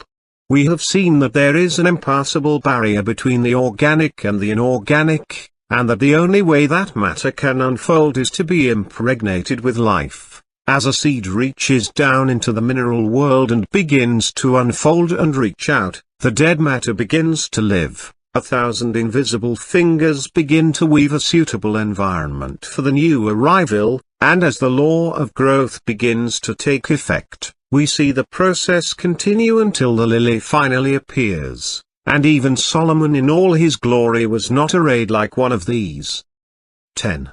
Even so, a thought is dropped into the invisible substance of the universal mind, that substance from which all things are created, and as it takes root, the law of growth begins to take effect and we find that conditions and environment are but the objective form of our thought. 11. The law is that thought is an active vital form of dynamic energy which has the power to correlate with its object and bring it out of the invisible substance from which all things are created into the visible or objective world. This is the law by which, and through which all things come into manifestation. It is the master key by which you are admitted into the secret place of the Most High and are given dominion over all things. With an understanding of this law you may decree a thing and it shall be established unto thee. 12. It could not be otherwise, if the soul of the universe as we know it is the universal spirit. Then the universe is simply the condition which the universal spirit has made for itself. We are simply individualized spirit and are creating the conditions for our growth in exactly the same way. 13. This creative power depends upon our recognition of the potential power of spirit or mind and must not be confused with evolution. Creation is the calling into existence of that which does not exist in the objective world. Evolution is simply the unfolding of potentialities involved in things which already exist. 14. In taking advantage of the wonderful possibilities opened up to us through the operation of this law, we must remember that we ourselves contribute nothing to its efficacy. As the great teacher said, it is not I that doeth the works, but the Father that dwelleth in me, he doeth the work. We must take exactly the same position. We can do nothing to assist in the manifestation. We simply comply with the law, and the all-originating mind will bring about the result. 15. The great error of the present day is the idea that man has to originate the intelligence whereby the infinite can proceed to bring about a specific purpose or result. Nothing of this kind is necessary. The universal mind can be depended upon to find the ways and means for bringing about any necessary manifestation. We must, however, create the ideal, and this ideal should be perfect. 16. We know that the laws governing electricity have been formulated in such a way that this invisible power can be controlled and used for our benefit and comfort in thousands of ways. We know that messages are carried around the world, that ponderous machinery does its bidding, that it now illuminates practically the whole world, but we know too that if we consciously or ignorantly violate its law by touching a live wire, when it is not properly insulated, the result will be unpleasant and possibly disastrous. A lack of understanding of the laws governing in the invisible world has the same result, and many are suffering the consequences all the time. 17. It has been explained that the law of causation depends upon polarity. A circuit must be formed. This circuit cannot be formed unless we operate in harmony with the law. How shall we operate in harmony with the law unless we know what the law is? How shall we know what the law is? By study, by observation. 18. We see the law in operation everywhere. All nature testifies to the operation of the law by silently, constantly expressing itself in the law of growth.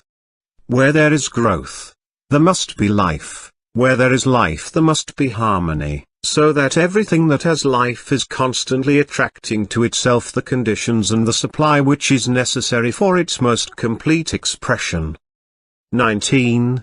If your thought is in harmony with the creative principle of nature, it is in tune with the infinite mind, and it will form the circuit. It will not return to you void, but it is possible for you to think thoughts that are not in tune with the infinite, and when there is no polarity, the circuit is not formed. What, then, is the result? What is the result when a dynamo is generating electricity? The circuit is cut off and there is no outlet. The dynamo stops. 20. It will be exactly the same with you. If you entertain thoughts which are not in accordance with the infinite and cannot therefore be polarized, there is no circuit, you are isolated, the thoughts cling to you, harass you, worry you, and finally bring about disease and possibly death. The physician may not diagnose the case exactly in this way, he may give it some fancy name which has been manufactured for the various ills which are the result of wrong thinking, but the cause is the same nevertheless. 21. Constructive thought must necessarily be creative, but creative thought must be harmonious, and this eliminates all destructive or competitive thought.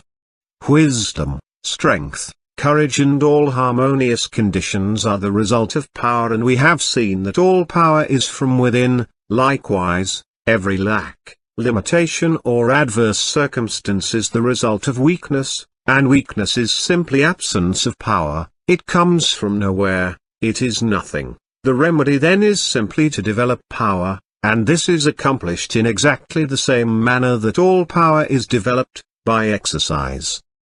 22. This exercise consists in making an application of your knowledge. Knowledge will not apply itself.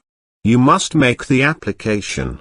Abundance will not come to you out of the sky, neither will it drop into your lap, but a conscious realization of the law of attraction and the intention to bring it into operation for a certain, definite and specific purpose, and the will to carry out this purpose will bring about the materialization of your desire by a natural law of transference. If you are in business, it will increase and develop along regular channels. Possibly new or unusual channels of distribution will be opened, and when the law becomes fully operative, you will find that the things you seek are seeking you. 23. This week select a blank space on the wall, or any other convenient spot.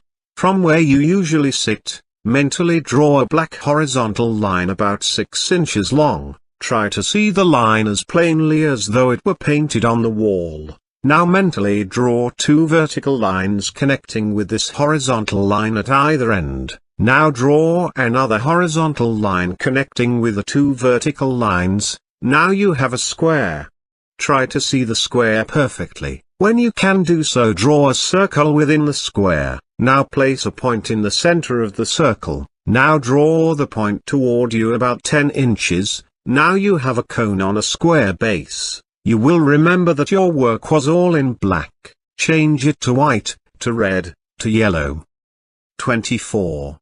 If you can do this, you are making excellent progress and will soon be enabled to concentrate on any problem you may have in mind. When any object or purpose is clearly held in thought, its precipitation, in tangible and visible form, is merely a question of time. The vision always precedes and itself determines the realization. Lillian Whiting. Part 10 Study questions with answers. 91. What is wealth? Wealth is the offspring of power. 92. Of what value are possessions? Possessions are of value only as they confer power. 93. Of what value is a knowledge of cause and effect? It enables men to plan courageously and execute fearlessly. 94. How does life originate in the inorganic world? Only by the introduction of some living form. There is no other way. 95.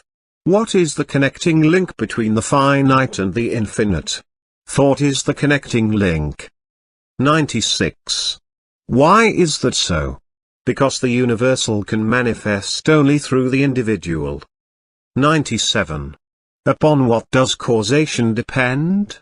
Upon polarity. A circuit must be formed. The universal is the positive side of the battery of life, the individual is the negative, and thought forms the circuit. 98. Why do many fail to secure harmonious conditions?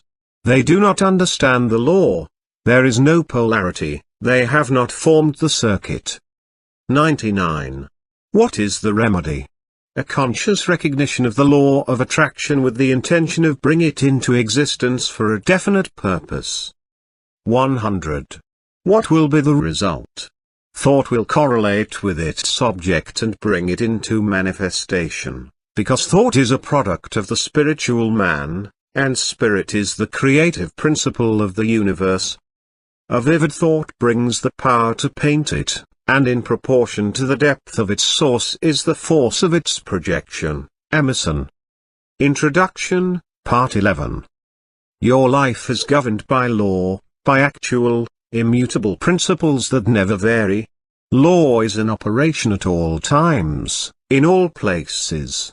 Fixed laws underlie all human actions. For this reason, men who control giant industries are enabled to determine with absolute precision just what percentage of every 100,000 people will respond to any given set of conditions.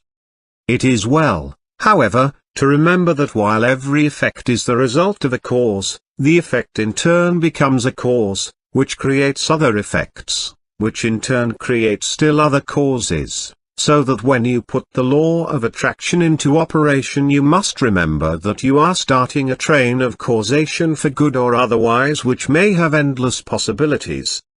We frequently hear it said, "A very distressing situation came into my life, which could not have been the result of my thought, as I certainly never entertained any thought which could have such a result." We fail to remember that like attracts like in the mental world, and that the thought which we entertain brings to us certain friendships, companionships of a particular kind, and these in turn bring about conditions and environment, which in turn are responsible for the conditions of which we complain. Part 11. 1. Inductive reasoning is the process of the objective mind by which we compare a number of separate instances with one another until we see the common factor that gives rise to them all. 2. Induction proceeds by comparison of facts. It is this method of studying nature which has resulted in the discovery of a reign of law which has marked an epoch in human progress. 3. It is the dividing line between superstition and intelligence. It has eliminated the elements of uncertainty and caprice from men's lives and substituted law, reason, and certitude. 4. It is the watchman at the gate mentioned in a former lesson. 5. When, by virtue of this principle, the world to which the senses were accustomed had been revolutionized, when the sun had been arrested in his course, the apparently flat earth had been shaped into a ball and set whirling around him, when the inert matter had been resolved into active elements, and the universe presented itself wherever we directed the telescope and microscope, full of force, motion and life, we are constrained to ask by what possible means the delicate forms of organization in the midst of it are kept in order and repair. 6. Like poles and like forces repel themselves or remain impenetrable to each other, and this cause seems in general sufficient to assign a proper place and distance to stars, men and forces. As men of different virtues enter into partnership, so do opposite poles attract each other. Elements that have no property in common like acids and gases cling to each other in preference, and a general exchange is kept up between the surplus and the demand. 7. As the eye seeks and receives satisfaction from colors complementary to those which are given, so does need, want and desire, in the largest sense, induce, guide and determine action. 8. It is our privilege to become conscious of the principle and act in accordance with it. Cuvier sees a tooth belonging to an extinct race of animals. This tooth wants a body for the performance of its function, and it defines the peculiar body it stands in need of with such precision that Cuvier is able to reconstruct the frame of this animal. 9. Perturbations are observed in the motion of Uranus. Leverrier needs another star at a certain place to keep the solar system in order, and Neptune appears in the place and hour appointed. 10. The instinctive wants of the animal and the intellectual wants of Cuvier, the wants of nature and of the mind of Leverrier were alike, and thus the results, here the thoughts of an existence, there an existence.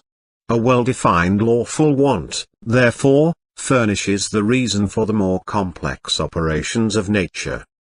11.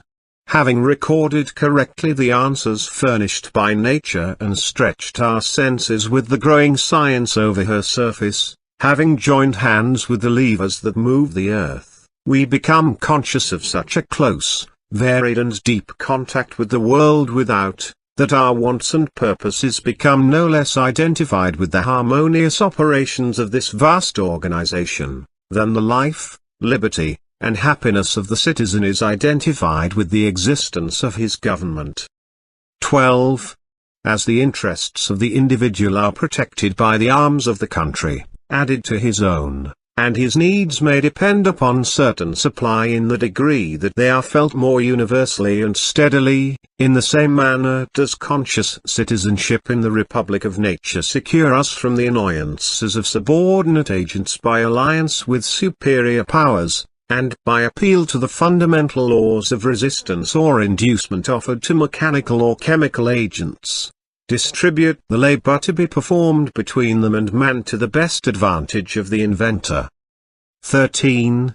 If Plato could have witnessed the pictures executed by the sun with the assistance of the photographer, or 100 similar illustrations of what man does by induction, he would perhaps have been reminded of the intellectual midwifery of his master and, in his own mind might have risen the vision of a land where all manual, mechanical labor and repetition is assigned to the power of nature, where our wants are satisfied by purely mental operations set in motion by the will, and where the supply is created by the demand. 14.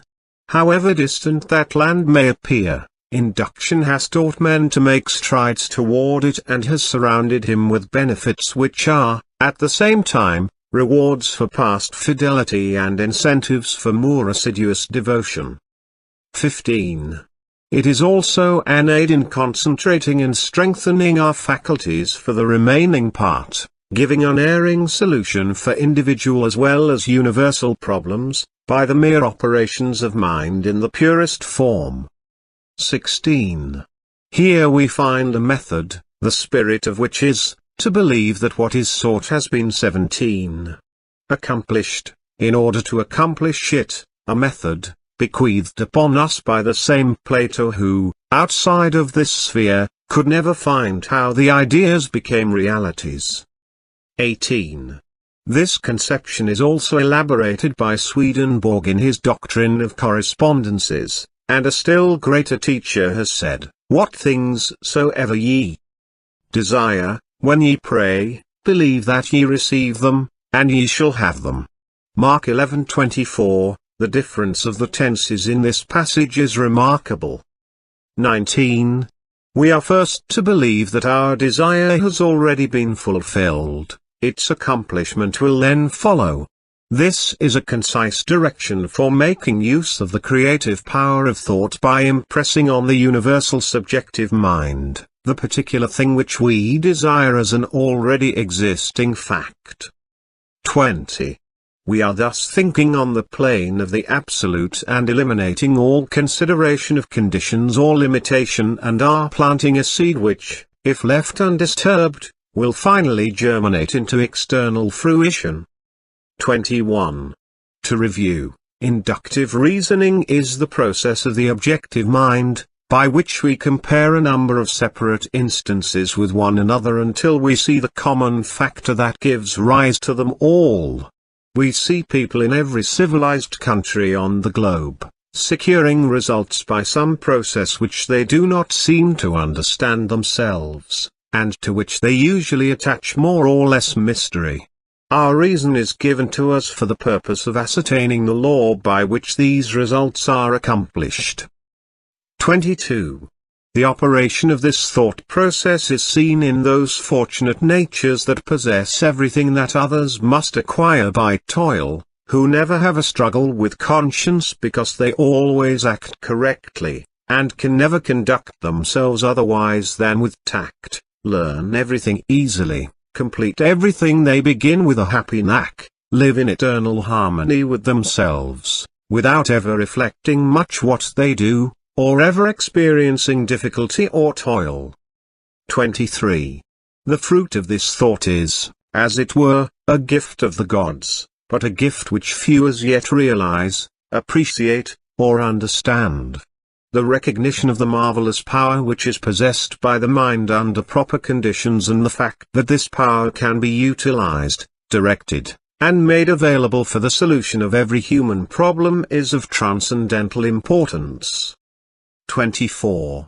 All truth is the same, whether stated in modern scientific terms or in the language of apostolic times. There are timid souls who fail to realize that the very completeness of truth requires various statement, that no one human formula will show every side of it. 25. Changing, emphasis, new language, novel interpretations, unfamiliar perspectives, are not, as some suppose, signs of departure from truth, but on the contrary, they are evidence that the truth is being apprehended in new relations to human needs, and is becoming more generally understood. 26. The truth must be told to each generation and to every people in new and different terms, so that when the great teacher said, "Believe that ye receive and ye shall receive," or, when Paul said, "Faith is the substance of things hoped for," there, evidence of things not seen, or, when modern science says, the law of attraction is the law by which thought correlates with its object, each statement when subjected to analysis, is found to contain exactly the same truth. The only difference being in the form of presentation. 27. We are standing on the threshold of a new era. The time has arrived when man has learned the secrets of mastery and the way is being prepared for a new social order, more wonderful than anything ever heretofore dreamed of. The conflict of modern science with theology, the study of comparative religions, the tremendous power of new social movements, all of these are but clearing the way for the new order. They may have destroyed traditional forms which have become antiquated and impotent, but nothing of value has been lost. 28. A new faith has been born, a faith which demands a new form of expression, and this faith is taking form in a deep consciousness of power which is being manifested, in the present spiritual activity found on every hand. 29. The spirit which sleeps in the mineral, breathes in the vegetable, moves in the animal and reaches its highest development in man is the universal mind, and it behooves us to span the gulf between being and doing, theory and practice, by demonstrating our understanding of the dominion which we have been given. 30. By far the greatest discovery of all the centuries is the power of thought. The importance of this discovery has been a little slow in reaching the general consciousness, but it has arrived, and already in every field of research the importance of this greatest of all great discoveries is being demonstrated. 31. You ask, in what does the creative power of thought consist? It consists in creating ideas, and these in turn objectify themselves by appropriating, inventing, observing, discerning, discovering, analyzing, ruling, governing, combining, and applying matter and force. It can do this because it is an intelligent creative power. 32. Thought reaches its loftiest activity when plunged into its own mysterious depth, when it breaks through the narrow compass of self and passes from truth to the region of eternal light, where all which is, was or ever will be, melt into one grand harmony. 33. From this process of self-contemplation comes inspiration, which is creative intelligence, and which is undeniably superior to every element, force or law of nature, because it can understand, modify, govern and apply them to its own ends and purposes and therefore possess them. 34. Wisdom begins with the dawn of reason, and reason is but an understanding of the knowledge and principles whereby we may know the true meaning of things. Wisdom, then, is illuminated reason, and this wisdom leads to humility, for humility is a large part of wisdom. 35. We all know many who have achieved the seemingly impossible, who have realized lifelong dreams, who have changed everything including themselves. We have sometimes marveled at the demonstration of an apparently irresistible power, which seemed to be ever available just when it was most needed, but it is all clear now. All that is required is an understanding of certain definite fundamental principles and their proper application. 36. For your exercise this week, concentrate on the quotation taken from the Bible, "Whatsoever things ye desire, when ye pray, believe that ye receive them and ye shall have them." Notice that there is no limitation. Whatsoever things is very definite and implies that the only limitation which is placed upon us in our ability to think, to be equal to the occasion, to rise to the emergency, to remember that faith is not a shadow, but a substance, the substance of things hoped for, the evidence of things not seen. Death is but the natural process whereby all material forms are thrown into the crucible for reproduction in fresh diversity. Part 11 Study Questions with Answers. 101. What is inductive reasoning? The process of the objective mind by which we compare a number of separate instances with each other until we see the common factor which gives rise to them all. 102. What has this method of studying accomplished? It has resulted in the discovery of a reign of law which has marked an epoch in human progress. 103. What is it that guides and determines action? It is need, want and desire which in the largest sense induce, guide and determine action. 104. What is the formula for the unerring solution of every individual problem? We are to believe that our desire has already been fulfilled, its accomplishment will then follow. 105. What great teachers advocated it? Jesus, Plato, Swedenborg. 106. What is the result of this thought process? We are thinking on the plane of the absolute and planting a seed, which if left undisturbed will germinate into fruition. 107. Why is it scientifically exact? Because it is natural law. 108. What is faith? Faith is the substance of things hoped for, the evidence of things unseen. 109. What is the law of attraction? The law by which faith is brought into manifestation. 110. What importance do you attach to an understanding of this law? It has eliminated the elements of uncertainty and caprice from men's lives and substituted law, reason, and certitude. Introduction, Part 12. Part 12 is enclosed herewith.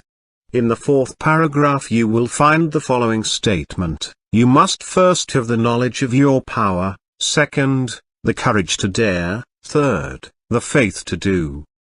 If you concentrate upon the thoughts given, if you give them your entire attention, you will find a world of meaning in each sentence, and will attract to yourself other thoughts in harmony with them, and you will soon grasp the full significance of the vital knowledge upon which you are concentrating. knowledge does not apply itself, we as individuals must make the application, and the application consists in fertilizing the thought with a living purpose. The time and thought which most persons waste in aimless effort would accomplish wonders if properly directed with some special object in view. In order to do this, it is necessary to center your mental force upon a specific thought and hold it there, to the exclusion of all other thoughts. If you have ever looked through the viewfinder on a video camera, you found that when the object was not in focus, the impression was indistinct and possibly blurred. But when the proper focus was obtained, the picture was clear and distinct. This illustrates the power of concentration. Unless you can concentrate upon the object which you have in view, you will have but a hazy, indifferent, vague, indistinct and blurred outline of your ideal, and the results will be in accordance with your mental picture. Part 12. 1. There is no purpose in life that cannot be best accomplished through a scientific understanding of the creative power of thought. 2. This power to think is common to all. Man is, because he thinks. Man's power to think is infinite, consequently his creative power is unlimited. 3. We know that thought is building for us the thing we think of and actually bringing it nearer, yet we find it difficult to banish fear, anxiety or discouragement, all of which are powerful thought forces, and which continually send the things we desire further away, so that it is often one step forward and two steps backward. 4. The only way to keep from going backward is to keep going forward. Eternal vigilance is the price of success. There are 3 steps, and each one is absolutely essential. You must first have the knowledge of your power, second, the courage to dare, third, the faith to do. 5. With this as a basis you can construct an ideal business, an ideal home, ideal friends, and an ideal environment. You are not restricted as to material or cost. Thought is omnipotent and has the power to draw on the infinite bank of primary substance for all that it requires. Infinite resources are therefore at your command. 6. But your ideal must be sharp, clear-cut, definite. To have one ideal today, another tomorrow, and a third next week, means to scatter your forces and accomplish nothing. Your result will be a meaningless and chaotic combination of wasted material. 7. Unfortunately, this is the result which many are securing, and the cause is self-evident. If a sculptor started out with a piece of marble and a chisel and changed his ideal every 15 minutes, what result could he expect? And why should you expect any different result in molding the greatest and most plastic of all substances, the only real substance? 8. The result of this indecision and negative thought is often found in the loss of material wealth. Supposed independence which required many years of toil and effort suddenly disappears. It is often found then that money and property are not independence at all. On the contrary, the only independence is found to be a practical working knowledge of the creative power of thought. 9. This practical working method cannot come to you until you learn that the only real power which you can have is the power to adjust yourself to divine and unchangeable principles. You cannot change the infinite, but you can come into an understanding of natural laws. The reward of this understanding is a conscious realization of your ability to adjust your thought faculties with the universal thought which is omnipresent. Your ability to cooperate with this omnipotence will indicate the degree of success with which you meet. 10. The power of thought has many counterfeits which are more or less fascinating, but the results are harmful instead of helpful. 11. Of course, worry, fear, and all negative thoughts produce a crop after their kind. Those who harbor thoughts of this kind must inevitably reap what they have sown. 12. Again, there are the phenomena seekers who gormandize on the so-called proofs and demonstration obtained at materializing seances. They throw open their mental doors and soak themselves in the most poisonous currents which can be found in the psychic world. They do not seem to understand that it is the ability to become negative, receptive and passive, and thus drain themselves of all their vital force, which enables them to bring about these vibratory thought forms. 13. There are also the Hindu worshippers, who see in the materializing phenomena which are performed by the so-called adepts, a source of power, forgetting, or never seeming to realize that as soon as the will is withdrawn the forms wither, and the vibratory forces of which they are composed vanish.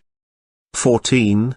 Telepathy, or thought transference, has received considerable attention, but as it requires a negative mental state on the part of the receiver, the practice is harmful. A thought may be sent with the intention of hearing or seeing, but it will bring the penalty attached to the inversion of the principle involved. 15. In many instances, hypnotism is positively dangerous to the subject as well as the operator.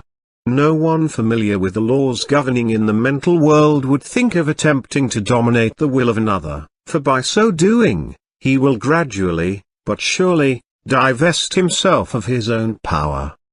16. All of these perversions have their temporary satisfaction and for some a keen fascination, but there is an infinitely greater fascination in a true understanding of the world of power within, a power which increases with use, is permanent instead of fleeing, which not only is potent as a remedial agency to bring about the remedy for past error or results of wrong thinking, but is a prophylactic agency protecting us from all manner and form of danger, and finally is an actual creative force with which we can build new conditions and new environment. 17. The law is that thought will correlate with its object and bring forth in the material world the correspondence of the thing thought or produced in the mental world. We then discern the absolute necessity of seeing that every thought has the inherent germ of truth in order that the law of growth will bring into manifestation good, for good alone can confer any permanent power. 18. The principle which gives the thought the dynamic power to correlate with its object, and therefore to master every adverse human experience, is the law of attraction, which is another name for love. This is an eternal and fundamental principle, inherent in all things, in every system of philosophy, in every religion, and in every science.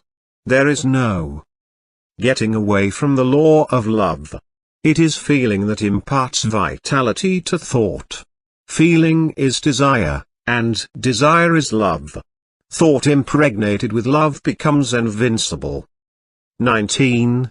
We find this truth emphasized wherever the power of thought is understood. The universal mind is not only intelligence, but it is substance, and this substance is the attractive force which brings electrons together by the law of attraction so that they form atoms. The atoms in turn are brought together by the same law and form molecules. Molecules take objective forms, and so we find that the law of love is the creative force behind every manifestation, not only of atoms, but of worlds, of the universe, of everything of which the imagination can form any conception. 20. It is the operation of this marvelous law of attraction which has caused men in all ages and all times to believe that there must be some personal being who responded to their petitions and desires, and manipulated events in order to comply with their requirements. 21. It is the combination of thought and love which forms the irresistible force, called the law of attraction. All natural laws are irresistible. The law of gravitation, or electricity, or any other law operates with mathematical exactitude. There is no variation, it is only the channel of distribution which may be imperfect. If a bridge falls, we do not attribute the collapse to any variation of the law of gravitation. If a light fails us, we do not conclude that the laws governing electricity cannot be depended upon, and if the law of attraction seems to be imperfectly demonstrated by an inexperienced or uninformed person, we are not to conclude that the greatest and most infallible law upon which the entire system of creation depends has been suspended. We should rather conclude that a little more understanding of the law is required, for the same reason that a correct solution of a difficult problem in mathematics is not always readily and easily obtained. 22. Things are created in the mental or spiritual world before they appear in the outward act or event. By the simple process of governing our thought forces today, we help create the events which will come into our lives in the future, perhaps even tomorrow. Educated desire is the most potent means of bringing into action the law of attraction. 23. Man is so constituted that he must first create the tools, or implements by which he gains the power to think. The mind cannot comprehend an entirely new idea until a corresponding vibratory brain cell has been prepared to receive it. This explains why it is so difficult for us to receive or appreciate an entirely new idea. We have no brain cell capable of receiving it, we are therefore incredulous, we do not believe it. 24. If, therefore, you have not been familiar with the omnipotence of the law of attraction, and the scientific method by which it can be put into operation, or if you have not been familiar with the unlimited possibilities which it opens to those who are enabled to take advantage of the resources it offers, begin now and create the necessary brain cells which will enable you to comprehend the unlimited powers which may be yours by cooperating with natural law. This is done by concentration or attention. 25. The intention governs the attention. Power comes through repose. It is by concentration that deep thoughts, wise speech, and all forces of high potentiality are accomplished. 26. It is in the silence that you get into touch with the omnipotent power of the subconscious mind from which all power is evolved. 27. He who desires wisdom, power, or permanent success of any kind will find it only within. It is an unfoldment. The unthinking may conclude that the silence is very simple and easily attained, but it should be remembered that only in absolute silence may one come into contact with divinity itself, may learn of the unchangeable law and open for himself the channels by which persistent practice and concentration lead to perfection. 28.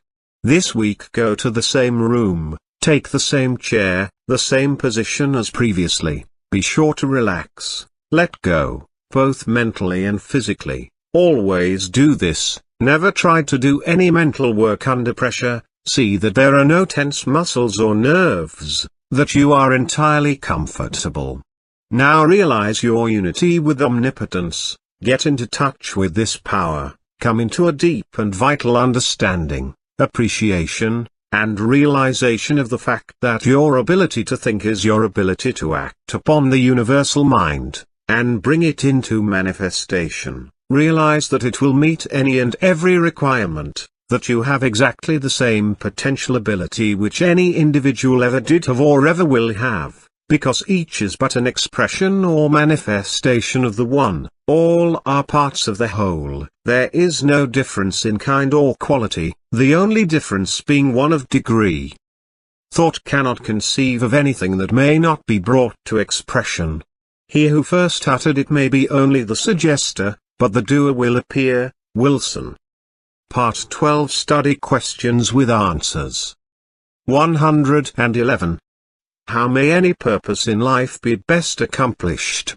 Through a scientific understanding of the spiritual nature of thought. 112. What 3 steps are absolutely essential? The knowledge of our power, the courage to dare, the faith to do. 113. How is the practical working knowledge secured? By an understanding of natural laws. 114. What is the reward of an understanding of these laws? a conscious realization of our ability to adjust ourselves to divine and unchanging principle. 115. What will indicate the degree of success with which we meet? The degree in which we realize that we cannot change the infinite but must cooperate with it. 116. What is the principle which gives thought its dynamic power? The law of attraction, which rests on vibration, which in turn rests upon the law of love. Thought impregnated with love becomes invincible. 117. Why is this law irresistible? Because it is a natural law. All natural laws are irresistible and unchangeable and act with mathematical exactitude. There is no deviation or variation. 118. Why then does it sometimes seem to be difficult to find the solution to our problems in life? For the same reason that it is sometimes difficult to find the correct solution to a difficult mathematical problem. The operator is uninformed or inexperienced. 119. Why is it impossible for the mind to grasp an entirely new idea? We have no corresponding vibratory brain cell capable of receiving the idea. 120. How is wisdom secured? By concentration. It is an unfoldment, it comes from within. Introduction, Part 13. Physical science is responsible for the marvelous age of invention in which we are now living, but spiritual science is now setting out on a career whose possibilities no one can foretell. Spiritual science has previously been the football of the uneducated, the superstitious, the mystical, but men are now interested in definite methods and demonstrated facts only. We have come to know that thinking is a spiritual process, that vision and imagination preceded action and event, that the day of the dreamer has come. The following lines by Mr. Herbert Kaufman are interesting in this connection.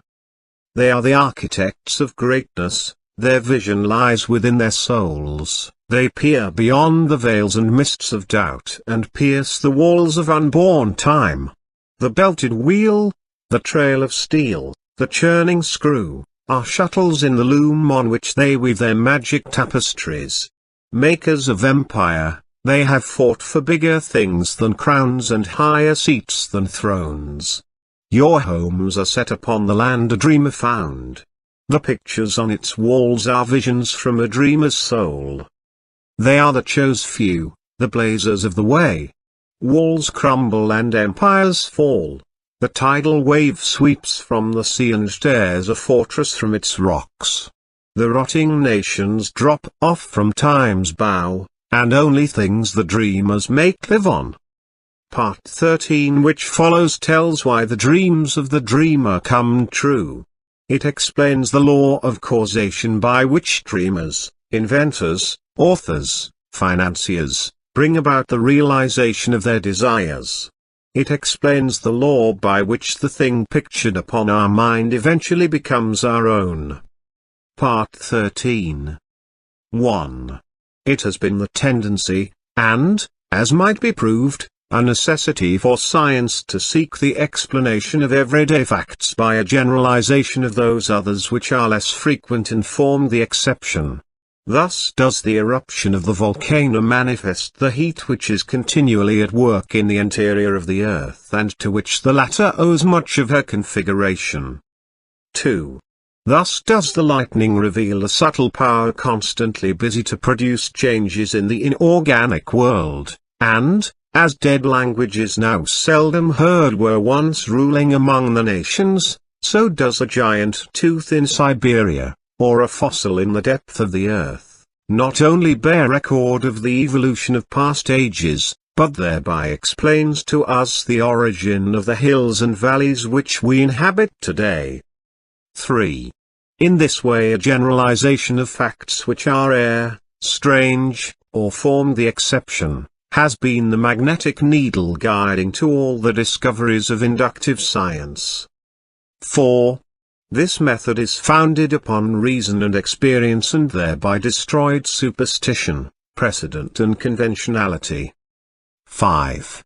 It is almost 300 years since Lord Bacon recommended this method of study, to which the civilized nations owe the greater part of their prosperity and the more valuable part of their knowledge, purging the mind from narrow prejudices, denominated theories, more effectually than by the keenest tyranny, calling the attention of men from heaven to earth more successfully by surprising experiments than by the most forcible demonstration of their ignorance, educating the inventive faculties more powerfully by the near prospect of useful discoveries thrown open to all, than by talk of bringing to light the innate laws of our mind.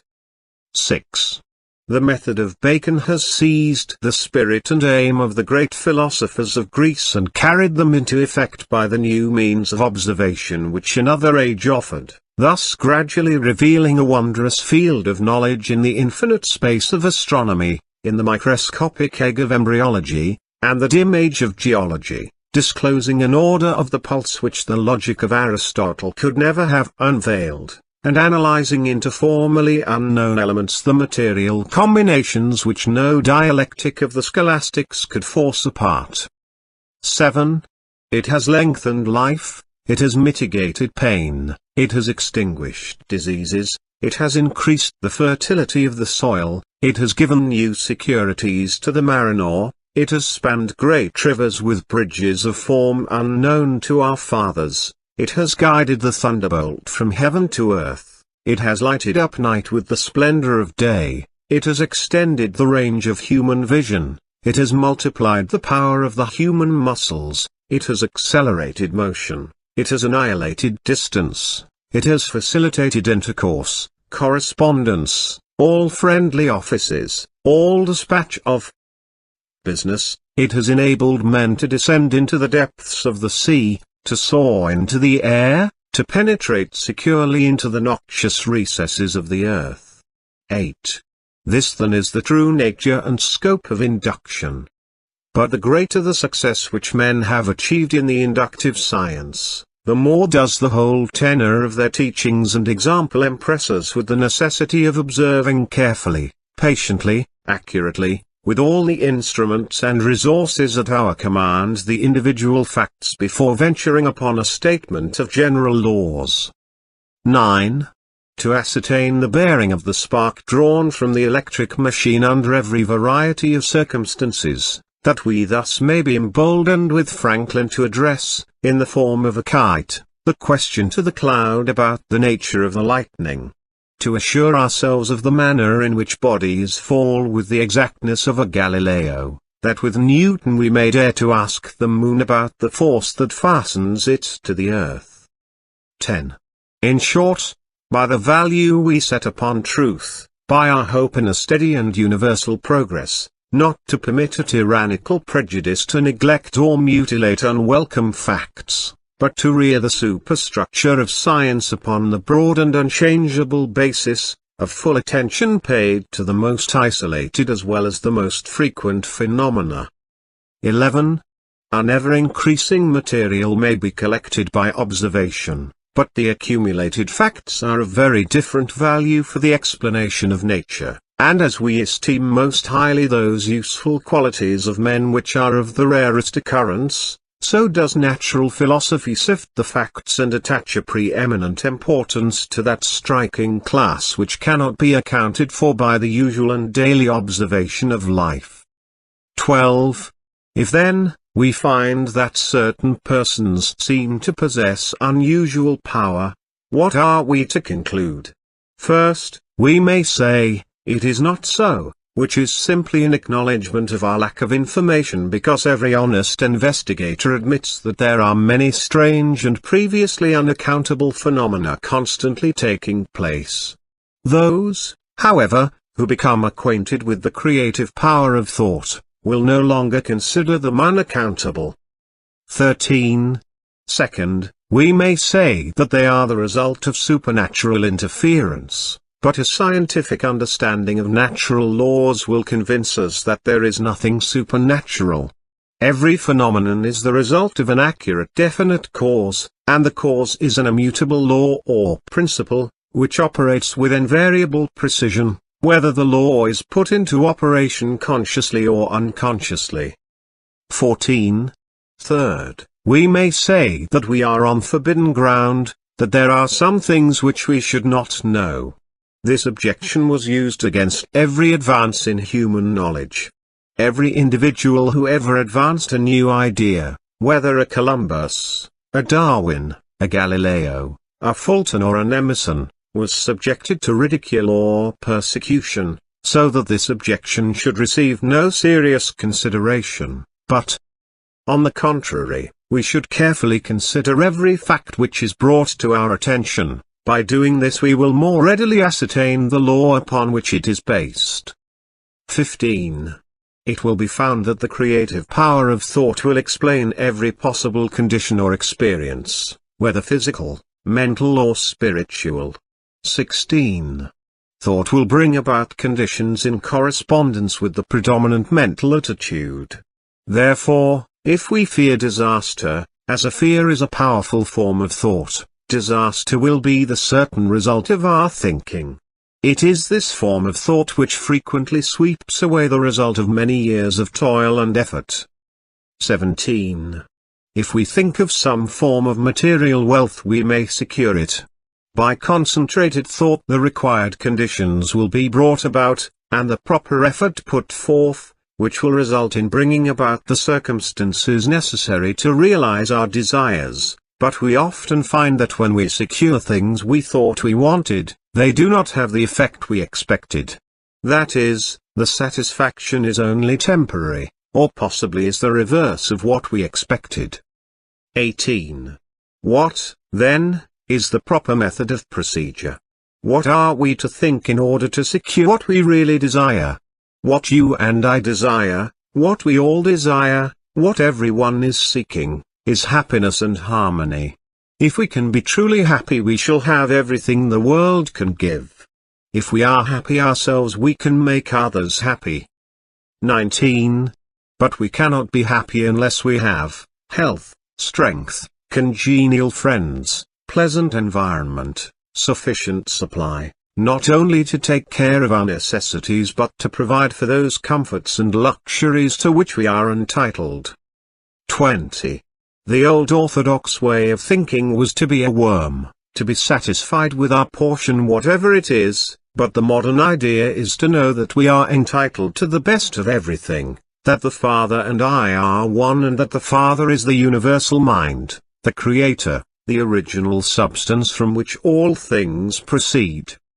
21. Now admitting that this is all true in theory, and it has been taught for 2000 years, and is the essence of every system of philosophy or religion, how are we to make it practical in our lives? How are we to get the actual, tangible results here and now? 22.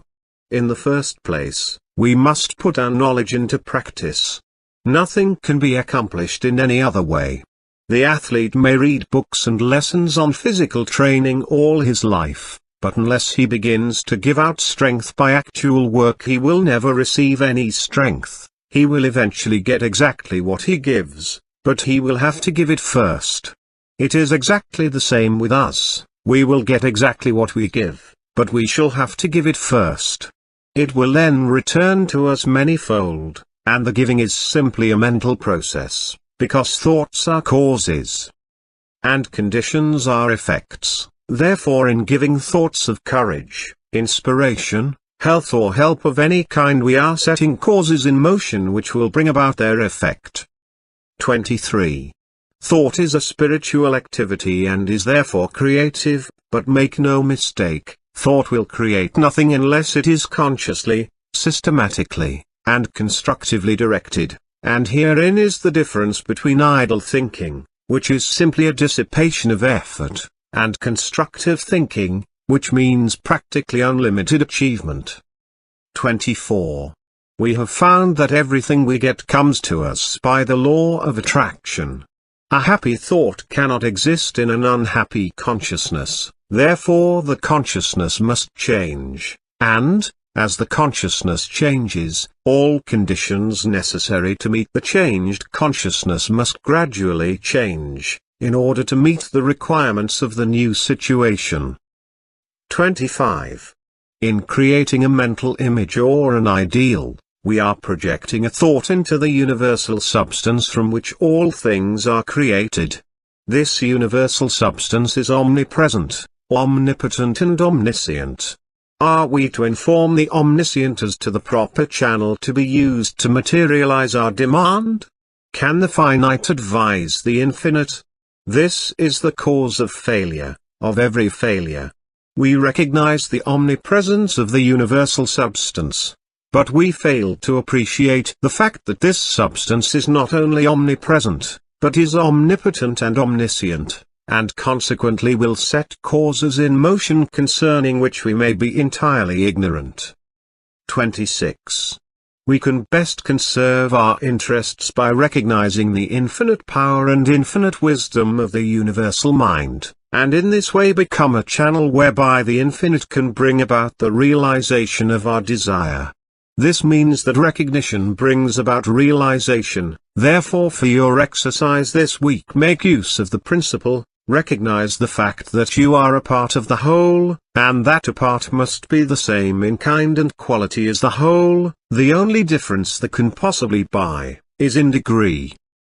27.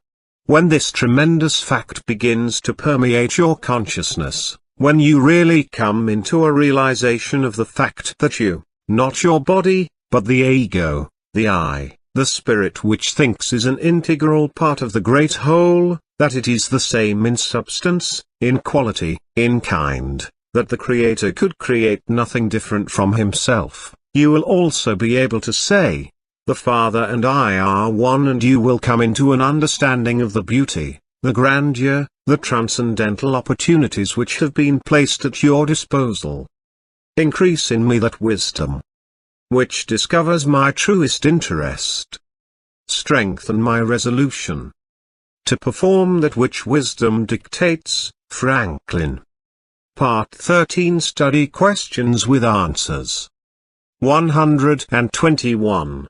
What is the method by which natural philosophers obtain and apply their knowledge? To observe individual facts carefully, patiently, accurately, with all the instruments and resources at their command, before venturing upon a statement of general laws. 122. How may we be certain that this method is correct? By not permitting a tyrannical prejudice to neglect or mutilate unwelcome facts. 123.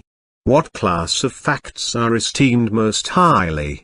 Those which cannot be accounted for by the usual daily observation of life. 124. Upon what is this principle founded? Upon reason and experience. 125. What does it destroy? Superstition, precedent and conventionality. 126. How have these laws been discovered?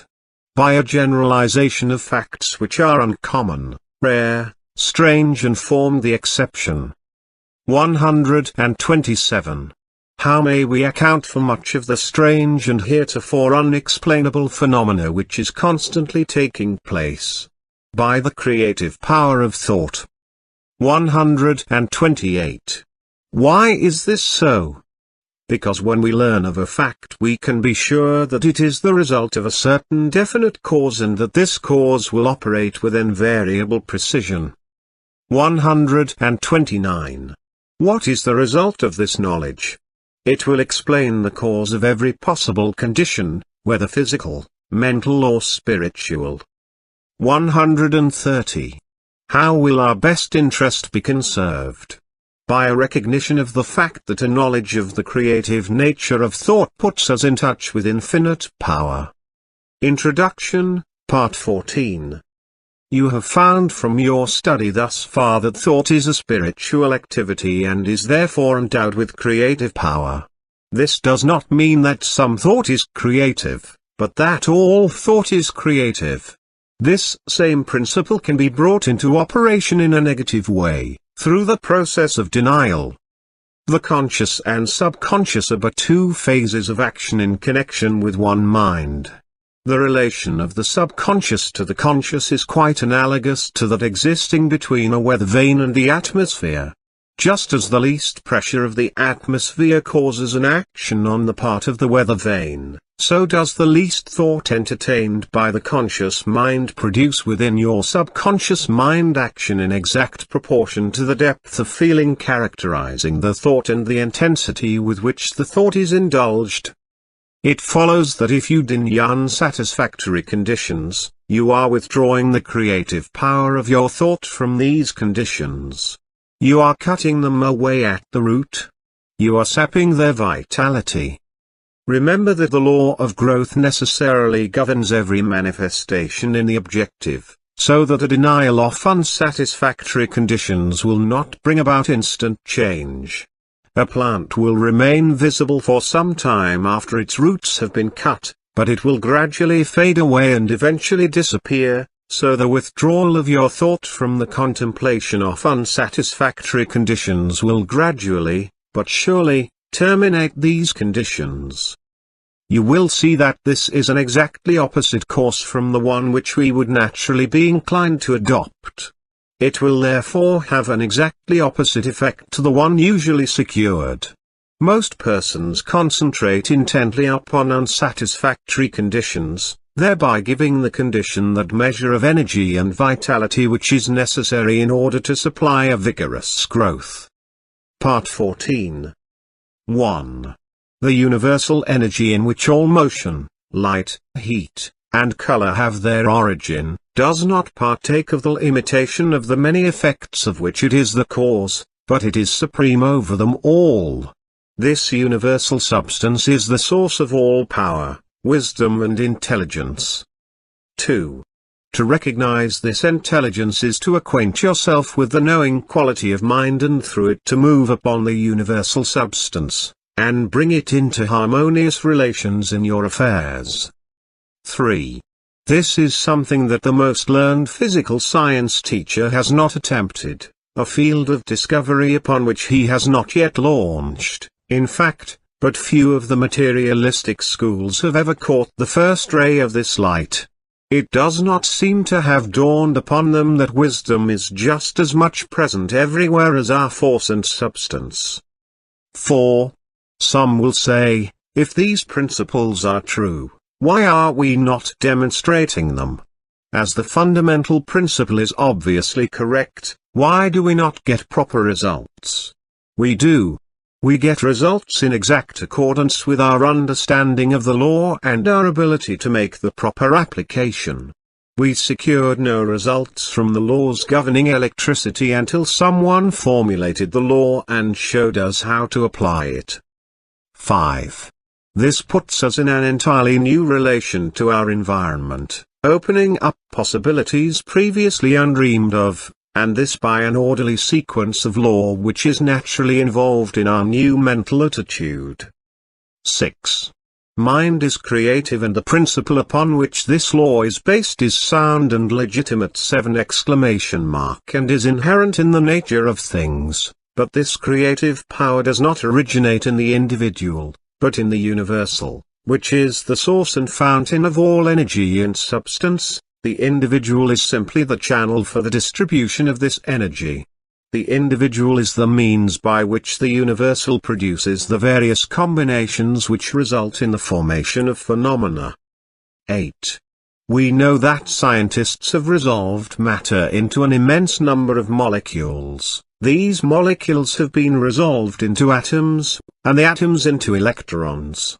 The discovery of electrons in high-vacuum glass tubes containing fused terminals of hard metal, indicates conclusively that these electrons fill all space, that they exist everywhere, that they are omnipresent. They fill all material bodies and occupy the whole of what we call empty space.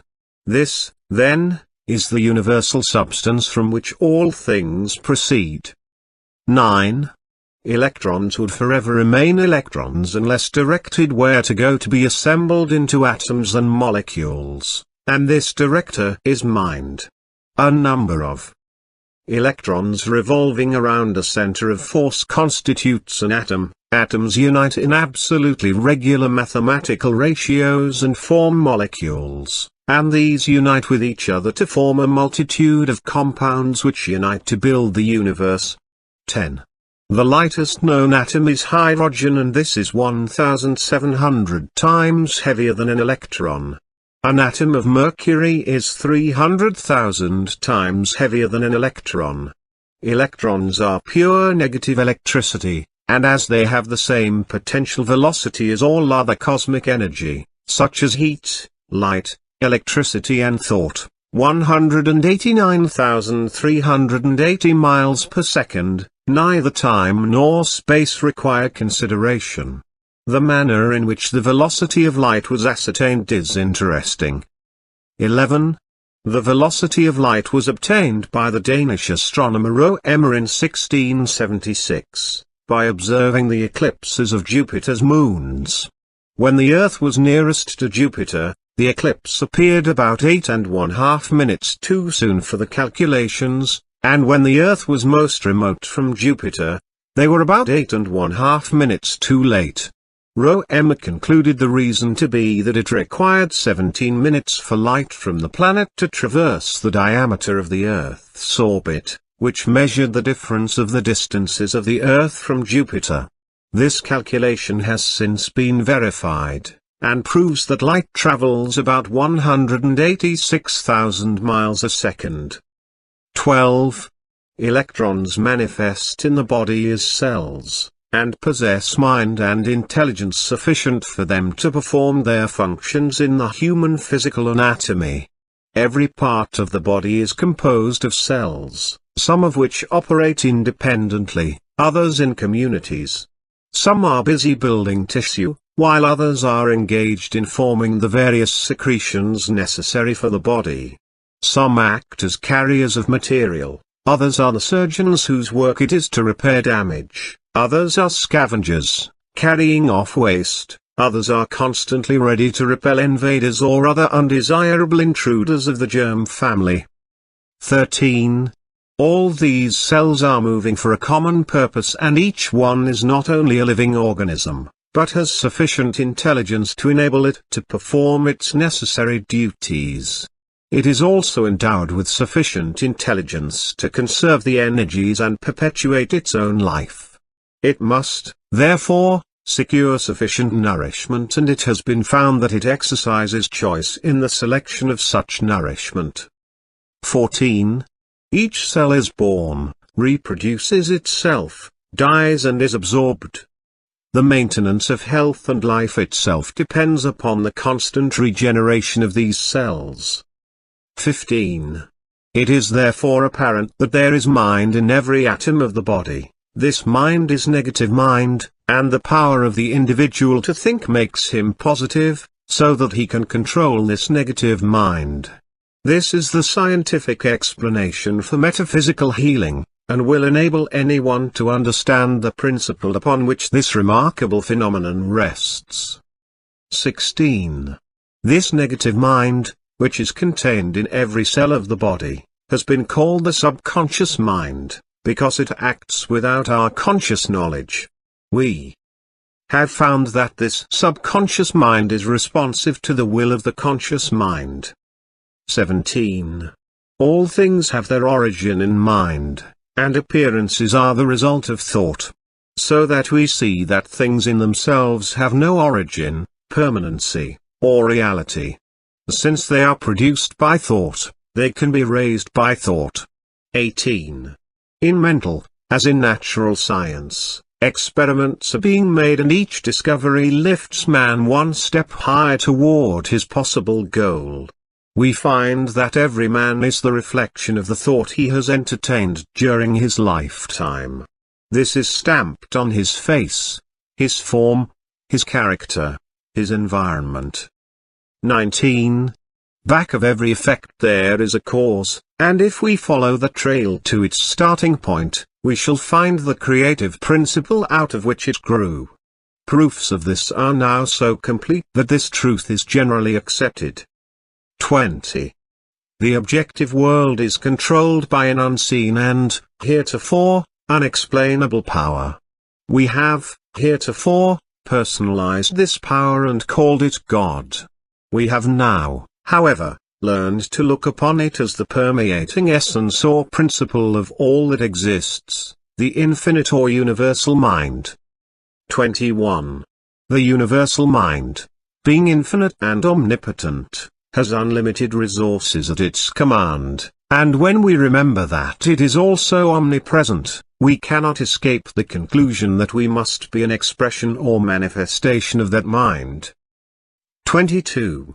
A recognition and understanding of the resources of the subconscious mind will indicate that the only difference between the subconscious and the universal is one of degree. They differ only as a drop of water differs from the ocean. They are the same in kind and quality, the difference is one of degree only. 23.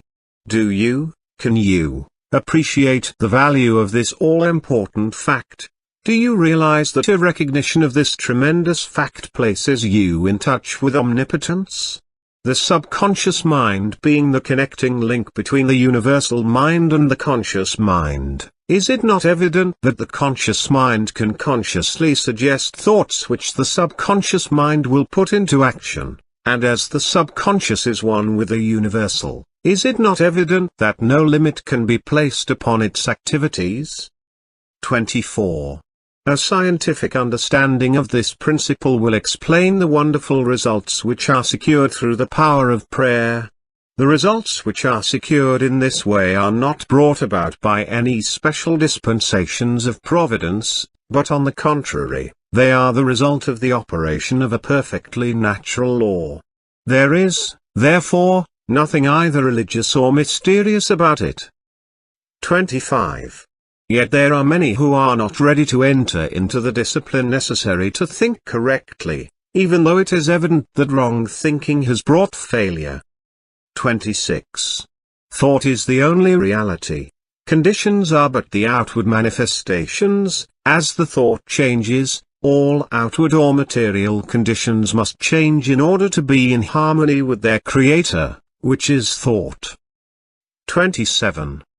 But the thought must be clear-cut, steady, fixed, definite, unchangeable. You cannot take one step forward and 2 steps backward, neither can you spend 20 or 30 years of your life building up negative conditions as the result of negative thoughts, and then expect to see them all melt away as the result of 15 or 20 minutes of right thinking. 28. If you enter into the discipline necessary to bring about a radical change in your life, you must do so deliberately, after giving the matter careful thought and full consideration, and then you must allow nothing to interfere with your decision. 29.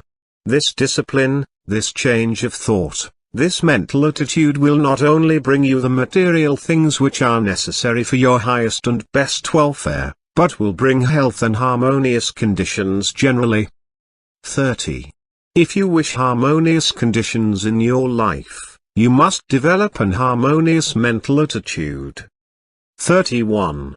Your world without will be a reflection of your world within. 32.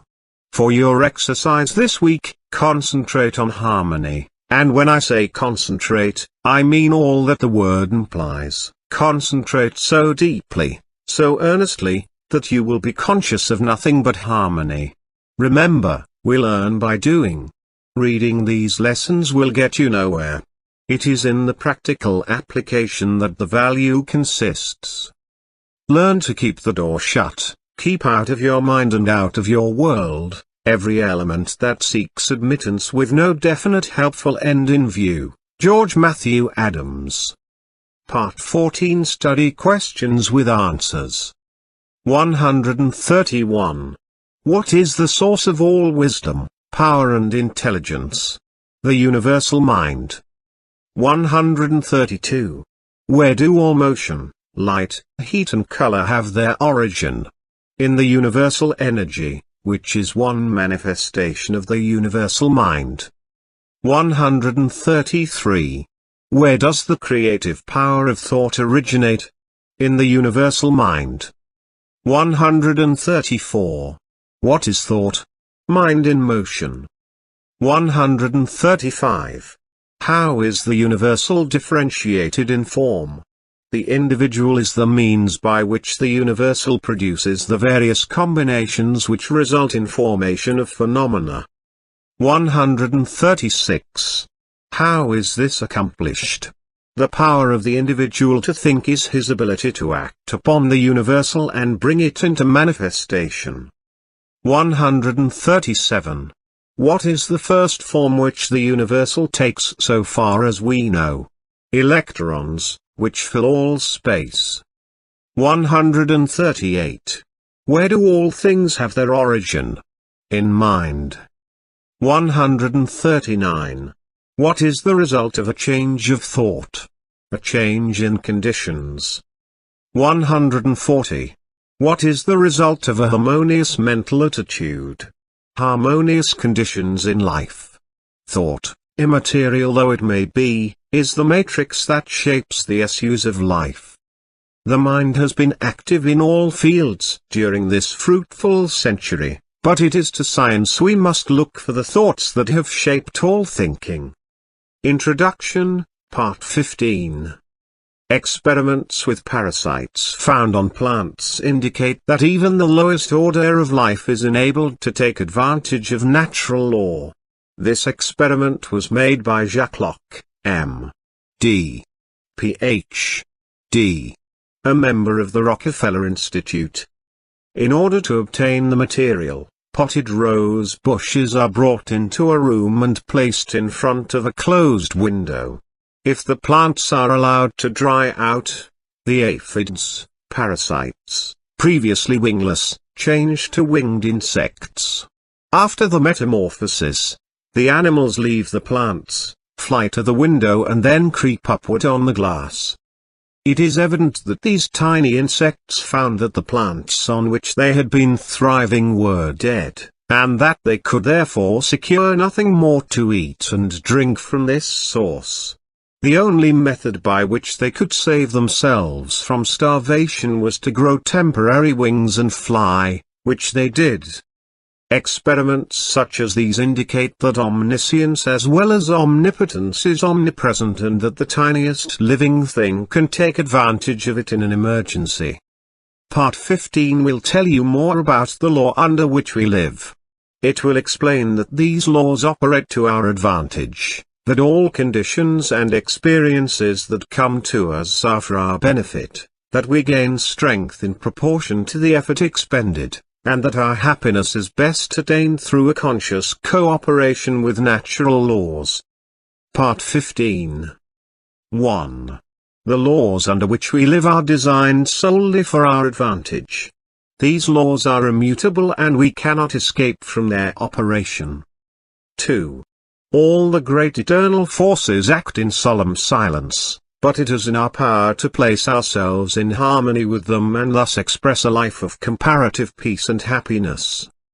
3. Difficulties, enharmonies, and obstacles indicate that we are either refusing to give out what we no longer need, or refusing to accept what we require. 4. Growth is attained through an exchange of the old for the new, of the good for the better. It is a conditional or reciprocal action, for each of us is a complete thought entity and this completeness makes it possible for us to receive only as we give. 5. We cannot obtain what we lack if we tenaciously cling to what we have. We are able to consciously control our conditions as we come to sense the purpose of what we attract, and are able to extract from each experience only what we require for our further growth. Our ability to do this determines the degree of harmony or happiness we attain. 6. The ability to appropriate what we require for our growth continually increases as we reach higher planes and broader visions, and the greater our abilities to know what we require, the more certain we shall be to discern its presence, to attract it and to absorb it. Nothing may reach us except what is necessary for our growth. 7. All conditions and experiences that come to us do so for our benefit. Difficulties and obstacles will continue to come until we absorb their wisdom and gather from them the essentials of further growth. 8. That we reap what we sow is mathematically exact. We gain permanent strength exactly to the extent of the effort required to overcome difficulties. 9. The inexorable requirements of growth demand that we exert the greatest degree of attraction for what is perfectly in accord with us. Our highest happiness will be best attained through our understanding of, and conscious cooperation with natural laws. 10. In order to possess vitality, thought must be impregnated with love. Love is a product of the emotions. It is therefore essential that the emotions be controlled and guided by the intellect and reason. 11. It is love which imparts vitality to thought and thus enables it to germinate.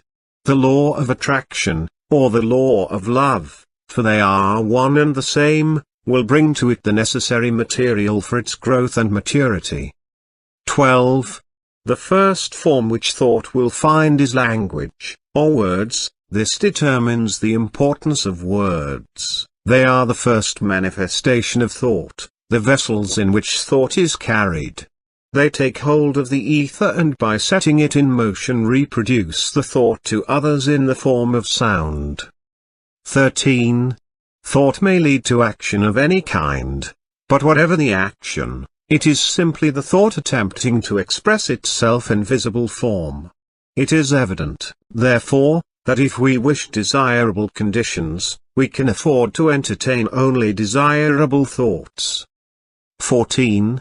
This leads to the inevitable conclusion that if we wish to express abundance in our lives, we can afford to think abundance only, and as words are only thoughts taking form, we must be especially careful to use nothing but constructive and harmonious language, which when finally crystallized into objective forms, will prove to our advantage.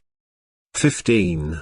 We cannot escape from the pictures we incessantly photograph on the mind, and this photography of erroneous conceptions is exactly what is being done by the use of words, when we use any form of language which is not identified with our welfare. 16. We manifest more and more life as our thought becomes clarified and takes higher planes.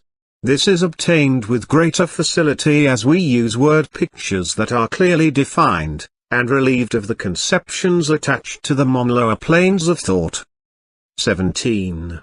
It is with words that we must express our thoughts, and if we are to make use of higher forms of truth, we may use only such material as has been carefully and intelligently selected with this purpose in view. 18. This wonderful power of clothing thoughts in the form of words is what differentiates man from the rest of the animal kingdom. By the use of the written word he has been enabled to look back over the centuries and see the stirring scenes by which he has come into his present inheritance. 19. He has been enabled to come into communion with the greatest writers and thinkers of all time. And the combined record which we possess today is therefore the expression of universal thought as it has been seeking to take form in the mind of man. 20. We know that the universal thought has for its goal the creation of form, and we know that the individual thought is likewise forever attempting to express itself in form, and we know that the word is a thought form, and a sentence is a combination of thought forms. Therefore, if we wish our ideal to be beautiful or strong, we must see that the words out of which this temple will eventually be created are exact, that they are put together carefully, because accuracy in building words and sentences is the highest form of architecture in civilization and is a passport to success. 21. Words are thoughts and are therefore an invisible and invincible power which will finally objectify themselves in the form they are given. 22. Words may become mental places that will live forever, or they may become shacks which the first breeze will carry away. They may delight the eye as well as the ear, they may contain all knowledge, In them we find the history of the past as well as the hope of the future. They are living messengers from which every human and superhuman activity is born. 23.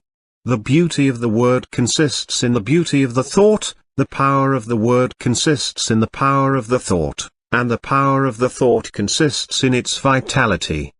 How shall we identify a vital thought? What are its distinguishing characteristics? It must have principle.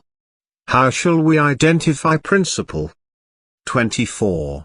There is a principle of mathematics, but none of error. There is a principle of health, but none of disease. There is a principle of truth, but none of dishonesty. There is a principle of light, but none of darkness, and there is a principle of abundance, but none of poverty.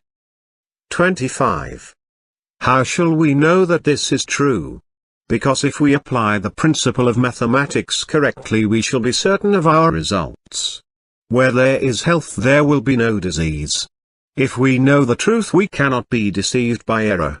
If we let in light, there can be no darkness, and where there is abundance, there can be no poverty.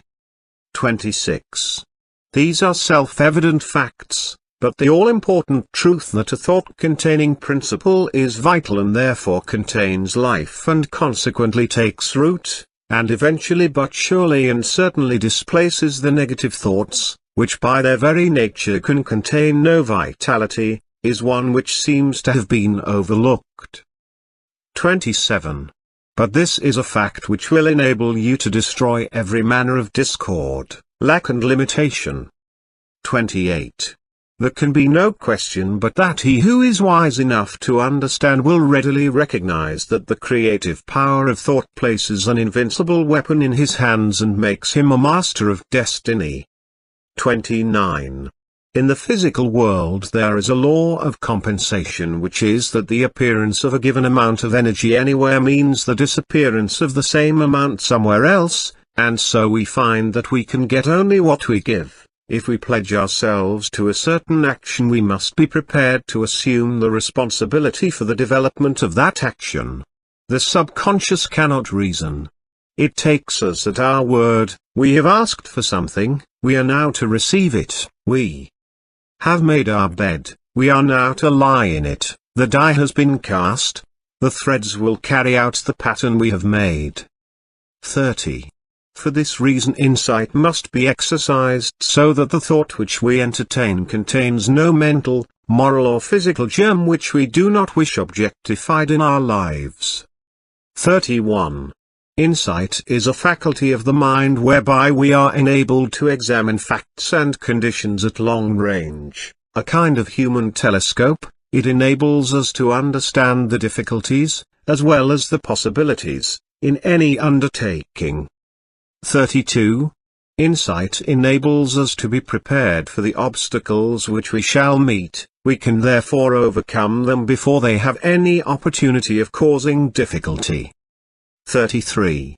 Insight enables us to plan to advantage and turn our thought and attention in the right direction, instead of into channels which can yield no possible return.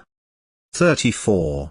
Insight is therefore absolutely essential for the development of any great achievement, but with it we may enter, explore and possess any mental field. 35. Insight is a product of the world within and is developed in the silence, by concentration. 36.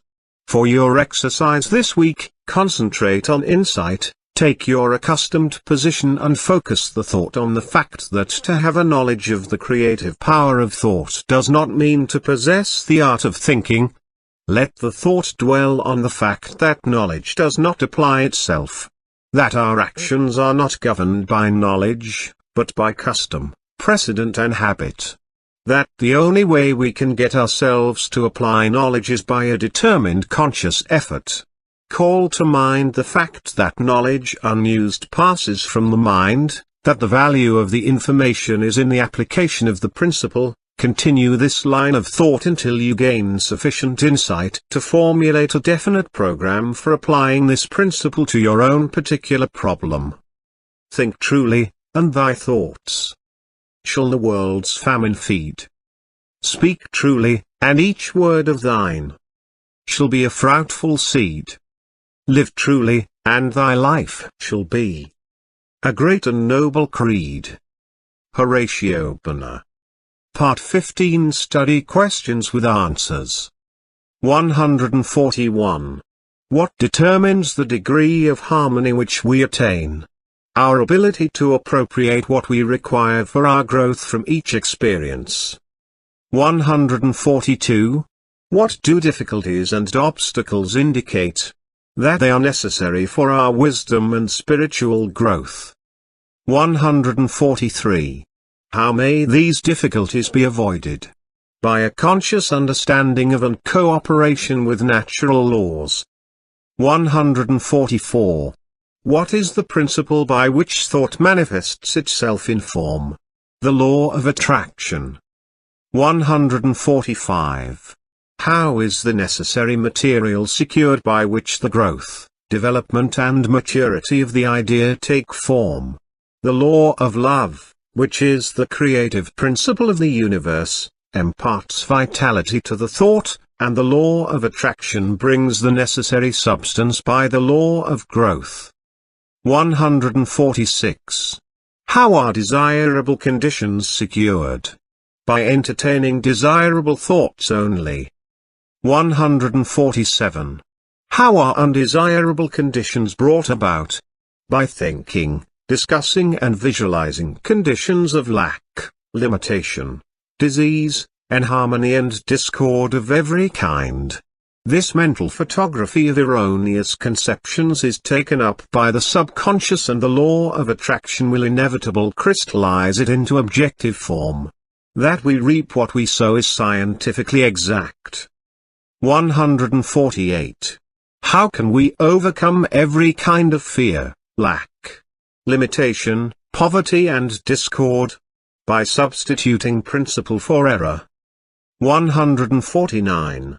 How may we recognize principle? By a conscious realization of the fact that truth invariably destroys error. We do not have to laboriously shovel the darkness out, all that is necessary is to turn on the light. The same principle applies to every form of negative thought. 150. What is the value of insight?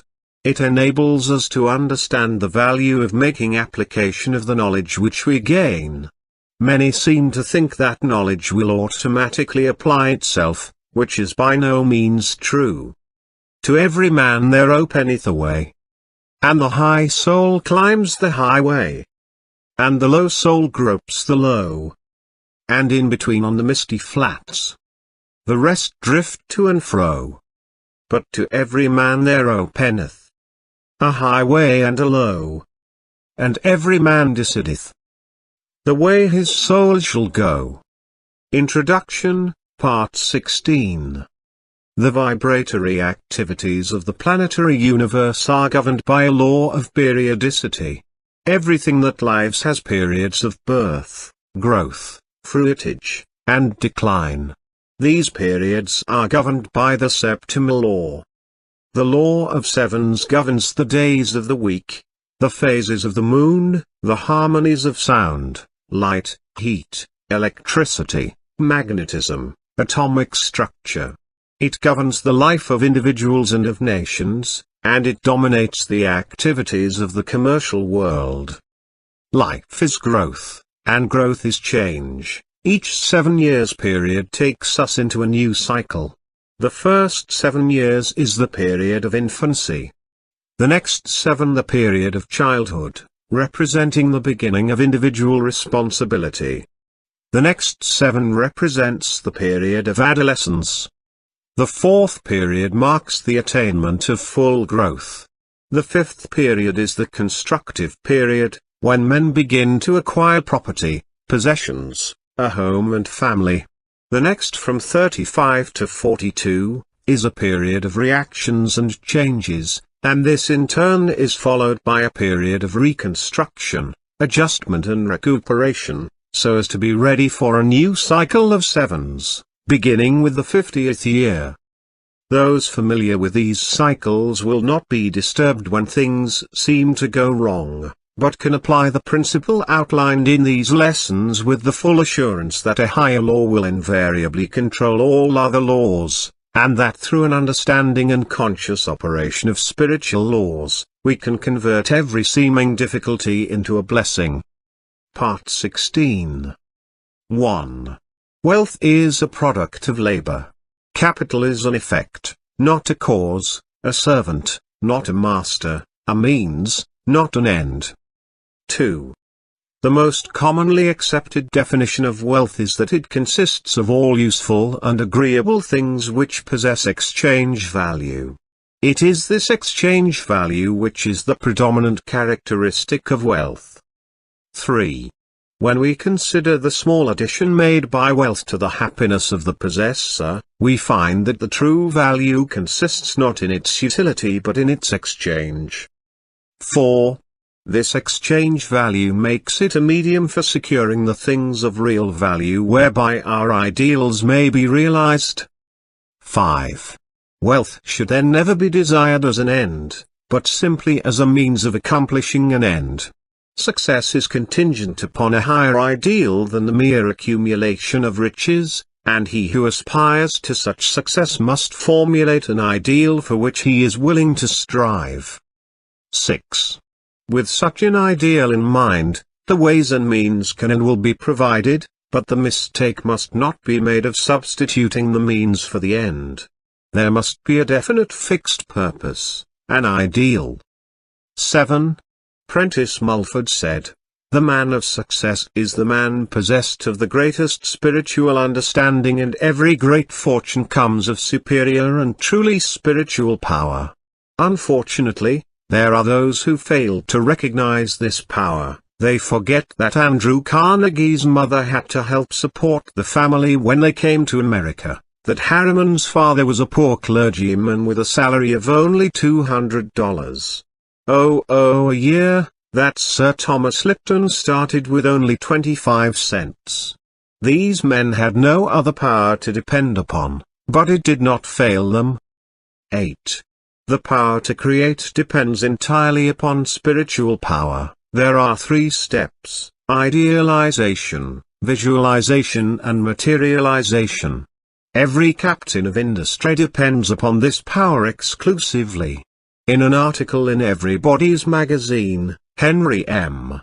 Flagler, the Standard Oil multimillionaire, admitted that the secret of his success was his power to see a thing in its completeness. The following conversation with the reporter shows his power of idealization, concentration and visualization, all spiritual powers. 9. Did you actually vision to yourself the whole thing? I mean, did you, or could you, really close your eyes and see the tracks? And the trains running? And hear the whistles blowing? Did you go as far as that? Yes. How clearly? Very clearly. 10. Here we have a vision of the law. We see cause and effect. We see that thought necessarily precedes and determines action.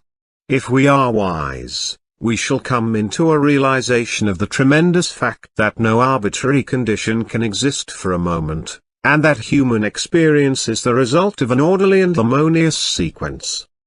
11. The successful businessman is more often than not an idealist and is ever striving for higher and higher standards. The subtle forces of thought as they crystallize in our daily moods is what constitutes life. 12. Thought is the plastic material with which we build images of our growing conception of life. Use determines its existence. As in all other things, our ability to recognize it and use it properly is the necessary condition for attainment. 13. Premature wealth is but the forerunner of humiliation and disaster, because we cannot permanently retain anything which we do not merit or which we have not earned. 14. The conditions with which we meet in the world without, correspond to the conditions which we find in the world within.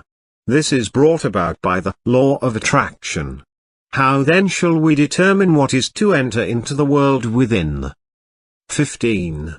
Whatever enters the mind through the senses or the objective mind will impress the mind and result in a mental image which will become a pattern for the creative energies. These experiences are largely the result of environment, chance, past thinking and other forms of negative thought, and must be subjected to careful analysis before being entertained. On the other hand, we can form our own mental images through our own interior processes of thought regardless of the thoughts of others, regardless of exterior conditions, regardless of environment of every kind, and it is by the exercise of this power that we can control our own destiny, body, mind and soul. 16. It is by the exercise of this power that we take our fate out of the hands of chance, and consciously make for ourselves the experiences which we desire, because when we consciously realize a condition, that condition will eventually manifest in our lives. It is therefore evident that in the last analysis thinking is the one great cause in life. 17. Therefore, to control thought is to control circumstances, conditions, environment, and destiny. 18. How then are we to control thought? What is the process? To think is to create a thought, but the result of the thought will depend upon its form, its quality and its vitality. 19. The form will depend upon the mental images from which it emanates, this will depend upon the depth of the impression, the predominance of the idea, the clarity of the vision, the boldness of the image. 20. The quality depends upon its substance, and this depends upon the material of which the mind is composed. If this material has been woven from thoughts of vigor, strength, courage, determination, the thought will possess these qualities. 21! And finally, the vitality depends upon the feeling with which the thought is impregnated. If the thought is constructive, it will possess vitality. It will have life, it will grow, develop, expand, it will be creative, it will attract to itself everything necessary for its complete development. 22. If the thought is destructive, it will have within itself the germ of its own dissolution, it will die, but in the process of dying, it will bring sickness, disease, and every other form of discord. 23. This we call evil, and when we bring it upon ourselves, some of us are disposed to attribute our difficulties to a supreme being, but this supreme being is simply mind in equilibrium. 24. It is neither good nor bad, it simply is. 25. Our ability to differentiate it into form is our ability to manifest good or evil. 26. Good and evil therefore are not entities, they are simply words which we use to indicate the result of our actions, and these actions are in turn predetermined by the character of our thought. 27. If our thought is constructive and harmonious we manifest good, if it is destructive and discordant we manifest evil. 28. If you desire to visualize a different environment, the process is simply to hold the ideal in mind, until your vision has been made real. Give no thought to persons, places or things, these have no place in the absolute. The environment you desire will contain everything necessary. The right persons, and the right things will come at the right time and in the right place. 29. It is sometimes not plain how character, ability, attainment, achievement, environment and destiny can be controlled through the power of visualization, but this is an exact scientific fact. 30. You will readily see that what we think determines the quality of mind, and that the quality of mind in turn determines our ability and mental capacity, and you can readily understand that the improvement in our ability will naturally be followed by increase in attainment and a greater control of circumstances. 31. It will thus be seen that natural laws work in a perfectly natural and harmonious manner, everything seems to just happen. If you want any evidence of this fact, simply compare results of your efforts in your own life, when your actions were prompted by high ideals and when you had selfish or ulterior motives in mind. You will need no further evidence. If you wish to bring about the realization of any desire, form a mental picture of success in your mind, by consciously visualizing your desire. In this way you will be compelling success. You will be externalizing it in your life by scientific methods. 32. We can only see what already exists in the objective world, but what we visualize, already exists in the spiritual world, and this visualization is a substantial token of what will one day appear in the objective world, if we are faithful to our ideal. The reason for this is not difficult. Visualization is a form of imagination. This process of thinking forms impressions on the mind, and these impressions in turn form concepts and ideals, and they in turn are the plans from which the master architect will weave the future. 33. The psychologists have come to the conclusion that there is but one sense, the sense of feeling, and that all other senses are but modifications of this one sense. This being true, we know why feeling is the very fountainhead of power, why the emotions so easily overcome the intellect, and why we must put feeling into our thought, if we wish results. Thought and feeling is the irresistible combination. 34.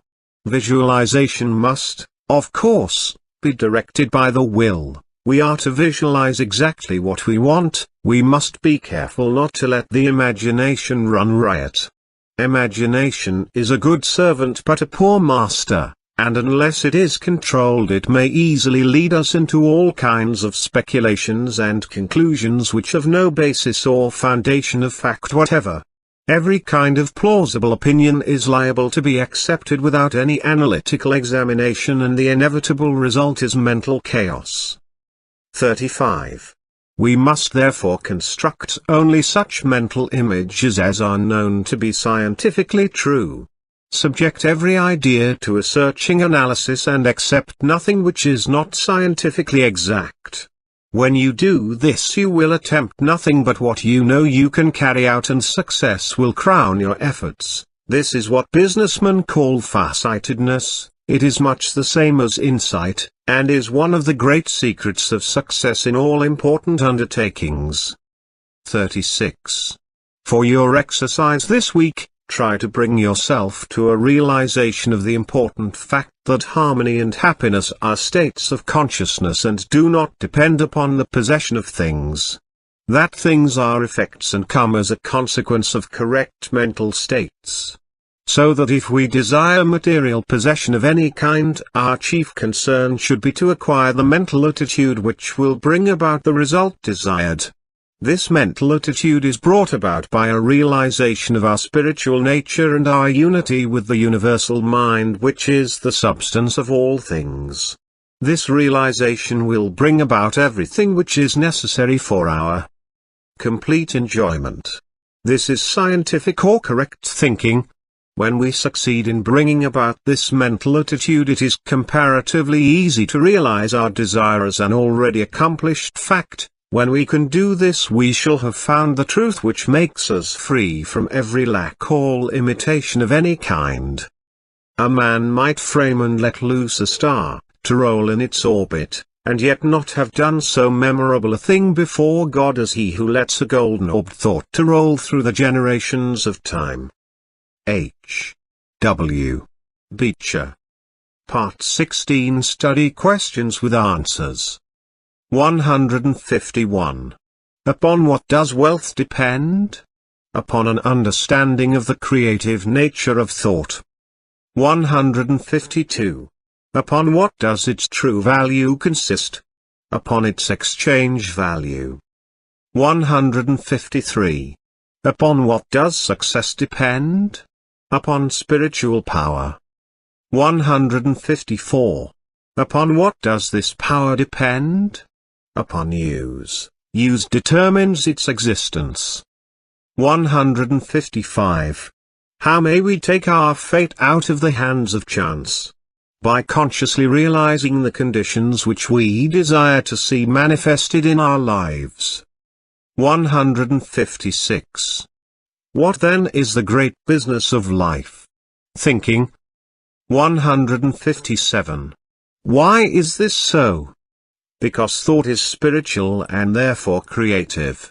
To consciously control thought is therefore to control circumstances, conditions, environment and destiny. 158. What is the source of all evil? Destructive thinking. 159. What is the source of all good? Scientific, correct thinking.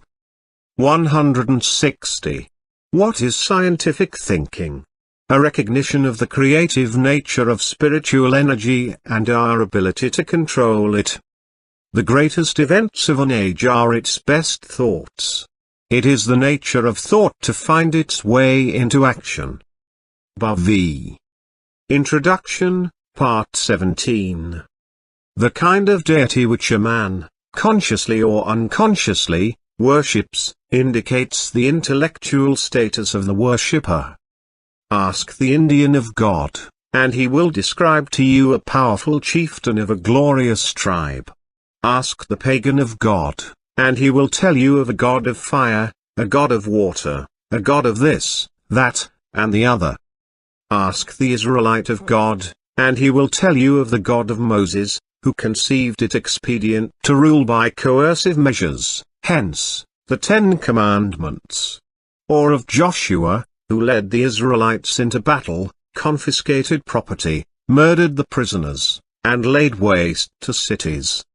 The so-called heathen made graven images of their gods, whom they were accustomed to worship, but among the most intelligent, at least, these images were but the visible fulcrums with which they were enabled to mentally concentrate on the qualities which they desired to externalize in their lives. We of the 21st century worship a God of love in theory, but in practice we make for ourselves graven images of wealth, power, fashion, custom and conventionality. We fall down before them and worship them. We concentrate on them and they are thereby externalized in our lives. The student who masters the contents of Part 17 will not mistake the symbols for the reality. He will be interested in causes, rather than effects. He will concentrate on the realities of life, and will then not be disappointed in the results. Part 17. 1. We are told that man has dominion over all things. This dominion is established through mind. Thought is the activity which controls every principle beneath it. The highest principle by reason of its superior essence and qualities necessarily determines the circumstances, aspects and relation of everything with which it comes in contact. 2. The vibrations of mental forces are the finest and consequently the most powerful in existence. To those who perceive the nature and transcendency of mental force, all physical power sinks into insignificance. 3. We are accustomed to look upon the universe with a lens of 5 senses, and from these experiences our anthropomorphic conceptions originate, but true conceptions are only secured by spiritual insight. This insight requires a quickening of the vibrations of the mind, and is only secured when the mind is continuously concentrated in a given direction. 4. Continuous concentration means an even, unbroken flow of thought and is the result of patient, persistent, persevering and well-regulated system. 5. Great discoveries are the result of long-continued investigation. The science of mathematics requires years of concentrated effort to master it. And the greatest science, that of the mind, is revealed only through concentrated effort. 6. Concentration is much misunderstood. There seems to be an idea of effort or activity associated with it, when just the contrary is necessary. The greatness of an actor lies in the fact that he forgets himself in the portrayal of his character, becoming so identified with it, that the audience is swayed by the realism of the performance. This will give you a good idea of true concentration. You should be so interested in your thought, so engrossed in your subject, as to be conscious of nothing else. Such concentration leads to intuitive perception and immediate insight into the nature of the object concentrated upon. 7. All knowledge is the result of concentration of this kind. It is thus that the secrets of heaven and earth have been wrested. It is thus that the mind becomes a magnet, and the desire to know draws the knowledge, irresistibly attracts it, makes it your own. 8. Desire is largely subconscious. Conscious desire rarely realizes its object when the latter is out of immediate reach. Subconscious desire arouses the latent faculties of the mind, and difficult problems seem to solve themselves. 9. The subconscious mind may be aroused and brought into action in any direction and made to serve us for any purpose, by concentration. The practice of concentration requires the control of the physical, mental, and physical being, all modes of consciousness, whether physical, mental, or physical, must be under control. Spiritual truth is therefore the controlling factor. It is this which will enable you to grow out of limited attainment and reach a point where you will be able to translate modes of thought into character and consciousness. 10. Concentration does not mean mere thinking of thoughts, but the transmutation of these thoughts into practical values. The average person has no conception of the meaning of concentration. There is always the cry to have but never the cry to be. They fail to understand that they cannot have one without the other, that they must first find the kingdom before they can have the things added. Momentary enthusiasm is of no value. It is only with unbounded self-confidence that the goal is reached. 11. The mind may place the ideal a little too high and fall short of the mark. It may attempt to soar on untrained wings and instead of flying, fall to earth. But that is no reason for not making another attempt. 12. Weakness is the only barrier to mental attainment. Attribute your weakness to physical imitations or mental uncertainties and try again. Ease and perfection are gained by repetition. 13. The astronomer centers his mind on the stars and they give forth their secrets. The geologist centers his mind on the construction of the earth and we have geology. So with all things. Men center their minds on the problems of life, and the result is apparent in the vast and complex social order of the day. 14. All mental discovery and attainment are the result of desire plus concentration. Desire is the strongest mode of action.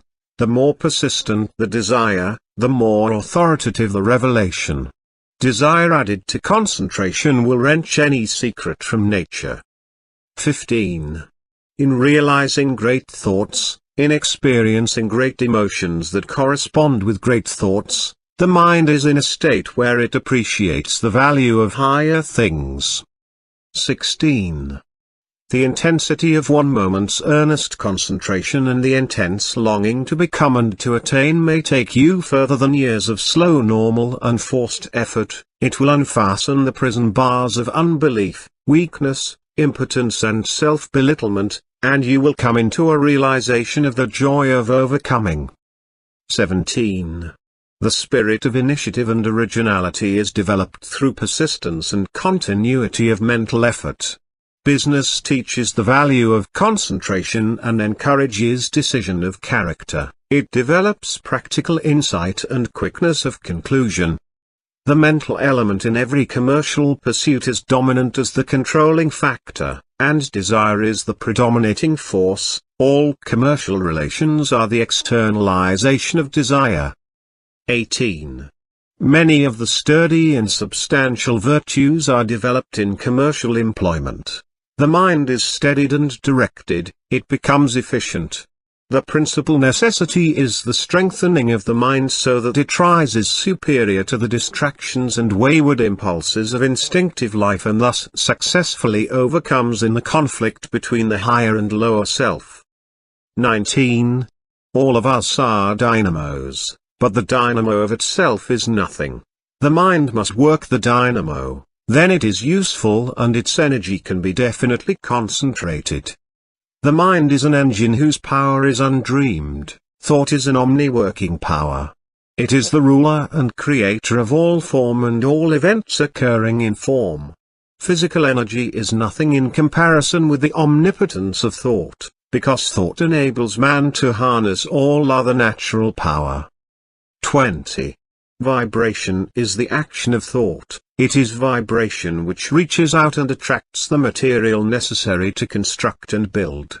There is nothing mysterious concerning the power of thought. Concentration simply implies that consciousness can be focalized to the point where it becomes identified with the object of its attention. As food absorbed is the essence of the body, so the mind absorbs the object of its attention, gives it life and being. 21. If you concentrate on some matter of importance, the intuitive power will be set in operation, and help will come in the nature of information which will lead to success. 22. Intuition arrives at conclusions without the aid of experience or memory.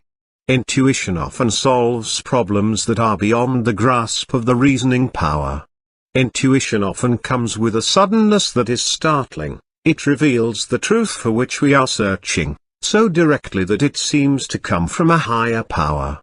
Intuition can be cultivated and developed. In order to do this, it must be recognized and appreciated. If the intuitive visitor is given a royal welcome when he comes, he will come again. The more cordial the welcome, the more frequent his visits will become, but if he is ignored or neglected, he will make his visits few and far apart. 23. Intuition usually comes in the silence. Great minds seek solitude frequently. It is here that all the larger problems of life are worked out. For this reason, every businessman who can afford it has a private office, where he will not be disturbed. If you cannot afford a private office, you can at least find somewhere where you can be alone a few minutes each day, to train the thought along lines which will enable you to develop that invincible power which is necessary to achieve. 24. Remember that fundamentally the subconscious is omnipotent. There is no limit to the things that can be done when it is given the power to act. Your degree of success is determined by the nature of your desire. If the nature of your desire is in harmony with natural law or the universal mind, it will gradually emancipate the mind and give you invincible courage. 25. Every obstacle conquered, every victory gained, will give you more faith in your power, and you will have greater ability to win. Your strength is determined by your mental attitude. If this attitude is one of success, and is permanently held with an unswerving purpose, you will attract to you from the invisible domain the things you silently demand. By keeping the thought in mind, it will gradually take tangible form. A definite purpose sets causes in motion which go out in the invisible world and find the material necessary to serve your purpose. 26. You may be pursuing the symbols of power, instead of power itself. You may be pursuing fame instead of honor, riches instead of wealth, position instead of servitude. In either event you will find that they turn to ashes just as you overtake them. 27. Premature wealth or position cannot be retained because it has not been earned. We get only what we give, and those who try to get without giving always find that the law of compensation is relentlessly bringing about an exact equilibrium. 28. The race has usually been for money and other mere symbols of power, but with an understanding of the true source of power, we can afford to ignore the symbols. The man with a large bank account finds it unnecessary to load his pockets down with gold. So with the man who has found the true source of power, he is no longer interested in its shams or pretensions. 29. Thought ordinarily leads outwardly in evolutionary directions, but it can be turned within where it will take hold of the basic principles of things, the heart of things, the spirit of things. When you get to the heart of things, it is comparatively easy to understand and command them. 30. This is because the spirit of a thing is the thing itself, the vital part of it, the real substance. The form is simply the outward manifestation of the spiritual activity within. 31. For your exercise this week, concentrate as nearly as possible in accordance with the method outlined in this lesson. Let there be no conscious effort or activity associated with your purpose. Relax completely, avoid any thought of anxiety as to results. Remember that power comes through repose. Let the thought dwell upon your object, until it is completely identified with it, until you are conscious of nothing else. 32. If you wish to eliminate fear, concentrate on courage. 33. If you wish to eliminate lack, concentrate on abundance. 34. If you wish to eliminate disease, concentrate on health. 35.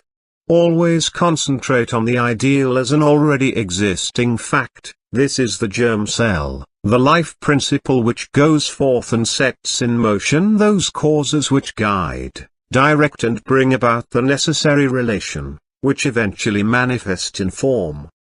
Thought is the property of those only who can entertain it. Emerson. Part 17. Study questions with answers. 161. What is the true method of concentration? To become so identified with the object of your thought that you are conscious of nothing else. 162. What is the result of this method of concentration? Invisible forces are set in motion which irresistibly bring about conditions in correspondence with your thought. 163. What is the controlling factor in this method of thought? Spiritual truth. 164. Why is this so? Because the nature of our desire must be in harmony with natural law. 165. What is the practical value of this method of concentration? Thought is transmuted into character, and character is the magnet which creates the environment of the individual. 166. What is the controlling factor in every commercial pursuit? The mental element. 167. Why is this so? Because mind is the ruler and creator of all form and all events occurring in form. 168. How does concentration operate? By the development of the powers of perception, wisdom, intuition, and sagacity. 169. Why is intuition superior to reason? Because it does not depend upon experience or memory and frequently brings about the solution to our problems by methods concerning which we are in entire ignorance. 170. What is the result of pursuing the symbol of the reality? They frequently turn to ashes just as we overtake them, because the symbol is only the outward form of the spiritual activity within. Therefore, unless we can possess the spiritual reality, the form disappears. Introduction, Part 18. In order to grow, we must obtain what is necessary for our growth. This is brought about through the law of attraction. This principle is the sole means by which the individual is differentiated from the universal. Think for a moment, what would a man be if he were not a husband, father, or brother, if he were not interested in the social, economical, political or religious world? He would be nothing but an abstract theoretical ego.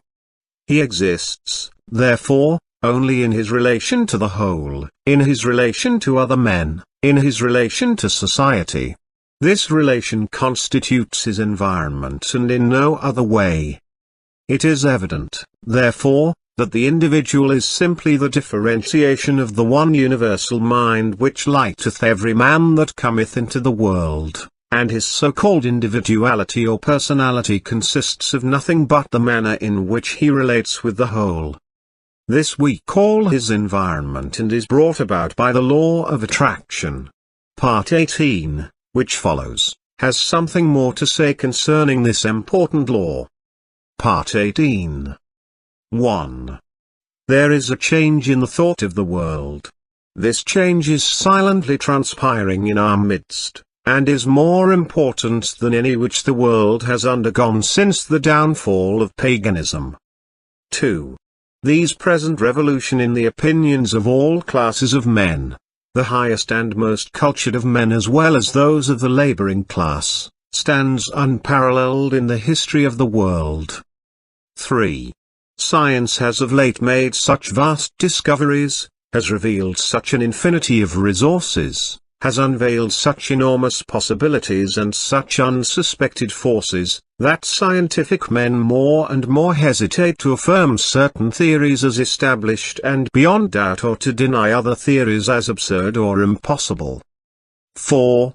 A new civilization is being born, customs, creeds, and precedent are passing, vision, faith and service are taking their place.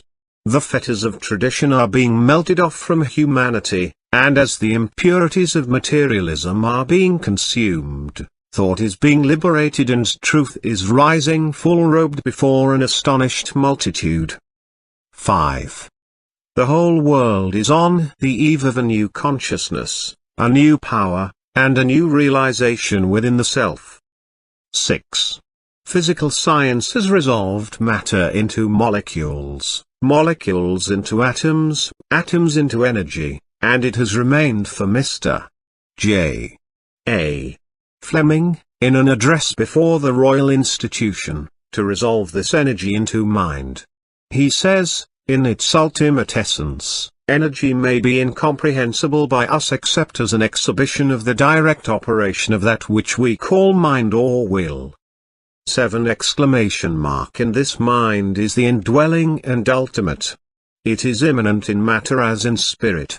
It is the sustaining, energizing, all-pervading spirit of the universe. 8.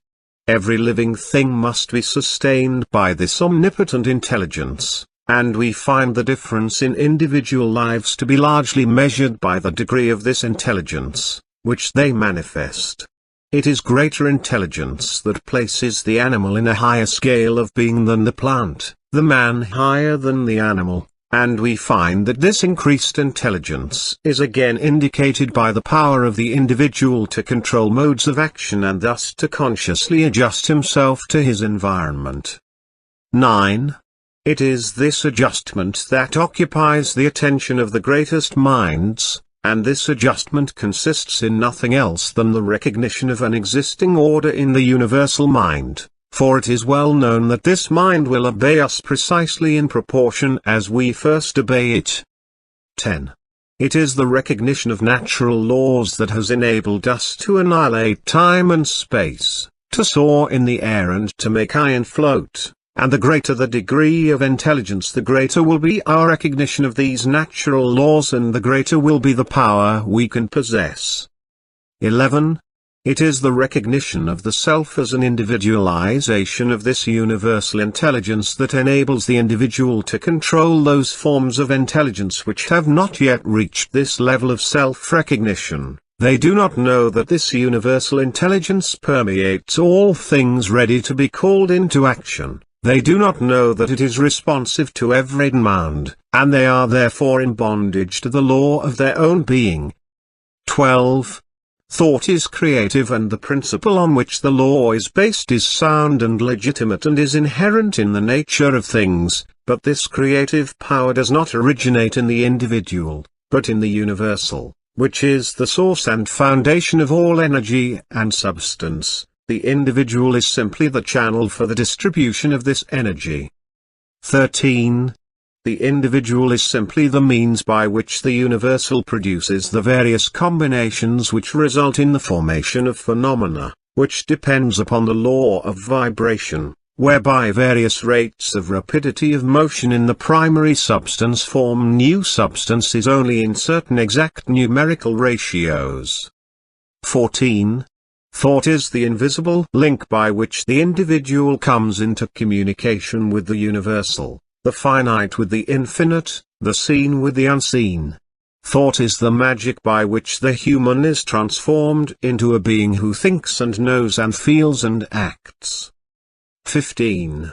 As the proper apparatus has enabled the eye to discover worlds without number millions of miles away, so, with the proper understanding, man has been enabled to communicate with the universal mind, the source of all power. 16.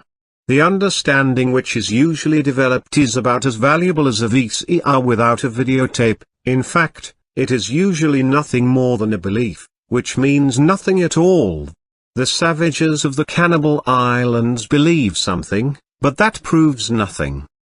17. The only belief which is of any value to anyone is a belief that has been put to a test and demonstrated to be a fact. It is then no longer a belief, but has become a living faith or truth. 18! And this truth has been put to the test by hundreds of thousands of people and has been found to be the truth exactly in proportion to the usefulness of the apparatus which they used. 19. A man would not expect to locate stars hundreds of millions of miles away without a sufficiently strong telescope, and for this reason science is continually engaged in building larger and more powerful telescopes and is continually rewarded by additional knowledge of the heavenly bodies. 20. So with understanding, men are continually making progress in the methods which they use to come into communication with the universal mind and its infinite possibilities. 21. The universal mind manifests itself in the objective, through the principle of attraction that each atom has for every other atom, in infinite degrees of intensity. 22. It is by this principle of combining and attracting that things are brought together. This principle is of universal application and is the sole means whereby the purpose of existence is carried into effect. 23. The expression of growth is met in a most beautiful manner through the instrumentality of this universal principle. 24. In order to grow we must obtain what is essential for our growth, but as we are at all times a complete thought entity, this completeness makes it possible for us to receive only as we give. Growth is therefore conditioned one reciprocal action, and we find that on the mental plane like attracts like, that mental vibrations respond only to the extent of their vibratory harmony. 25. It is clear, therefore, that thoughts of abundance will respond only to similar thoughts. The wealth of the individual is seen to be what he inherently is. Affluence within is found to be the secret of attraction for affluence without. The ability to produce is found to be the real source of wealth of the individual. It is for this reason that he who has his heart in his work is certain to meet with unbounded success. He will give and continually give, and the more he gives, the more he will receive. 26. What do the great financiers of Wall Street, the captains of industry, the statesmen, the great corporation attorneys, the inventors, the physicians, the authors, what do each of these contribute to the sum of human happiness but the power of their thought? 27. Thought is the energy which the law of attraction is brought into operation, which eventually manifests in abundance. 28. The universal mind is static mind or substance in equilibrium. It is differentiated into form by our power to think. Thought is the dynamic phase of mind. 29. Power depends upon consciousness of power. Unless we use it, we shall lose it, and unless we are conscious of it, we cannot use it. 30. The use of this power depends upon attention. The degree of attention determines our capacity for the acquirement of knowledge, which is another name for power. 31. Attention has been held to be the distinguishing mark of genius. The cultivation of attention depends upon practice. 32. The incentive of attention is interest. The greater the interest, the greater the attention, the greater the attention, the greater the interest. Action and reaction. Begin by paying attention. Before long you will have aroused interest. This interest will attract more attention, and this attention will produce more interest, and so on. This practice will enable you to cultivate the power of attention. 33. This week concentrate upon your power to create, seek insight, perception, try to find a logical basis for the faith which is in you. Let the thought dwell on the fact that the physical man lives and moves and is his being in the sustainer of all organic life air, that he must breathe to live. Then let the thought rest on the fact that the spiritual man also lives and moves and is his being in a similar but subtler energy upon which he must depend for life, and that as in the physical world no life assumes form until after a seed is sown, and no higher fruit than that of the parent stock can be produced, so in the spiritual world no effect can be produced until the seed is sown, and the fruit will depend upon the nature of the seed, so that the results which you secure depend upon your perception of law in the mighty domain of causation, the highest evolution of human consciousness. There is no thought in my mind, but it quickly tends to convert itself into a power and organizes a huge instrumentality of means. Emerson. Part 18 Study Questions with Answers. 171. How is the difference in individual lives measured? By the degree of intelligence which they manifest. 172. What is the law by which the individual may control other forms of intelligence? A recognition of the self as an individualization of the universal intelligence. 173. Where does the creative power originate? In the universal. 174. How does the universal create form? By means of the individual. 175. What is the connecting link between the individual and the universal? Thought. 176. What is the principle by which the means of existence is carried into effect? The law of love. 177. How is this principle brought into expression? By the law of growth. 178. Upon what condition does the law of growth depend? Upon reciprocal action. The individual is complete at all times, and this makes it possible to receive only as we give. 179. What is it that we give? Thought. 180. What do we receive? Thought, which is substance in equilibrium and which is constantly being differentiated in form by what we think.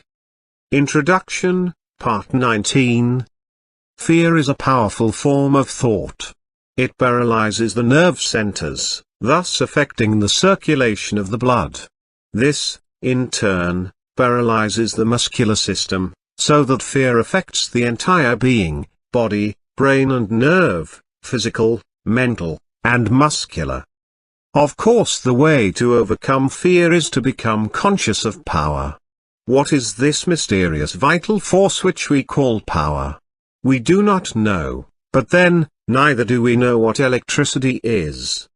But we do know that by conforming to the requirements of the law by which electricity is governed, it will be our obedient servant, that it will light our homes, our cities, run our machinery, and serve us in many useful capacities.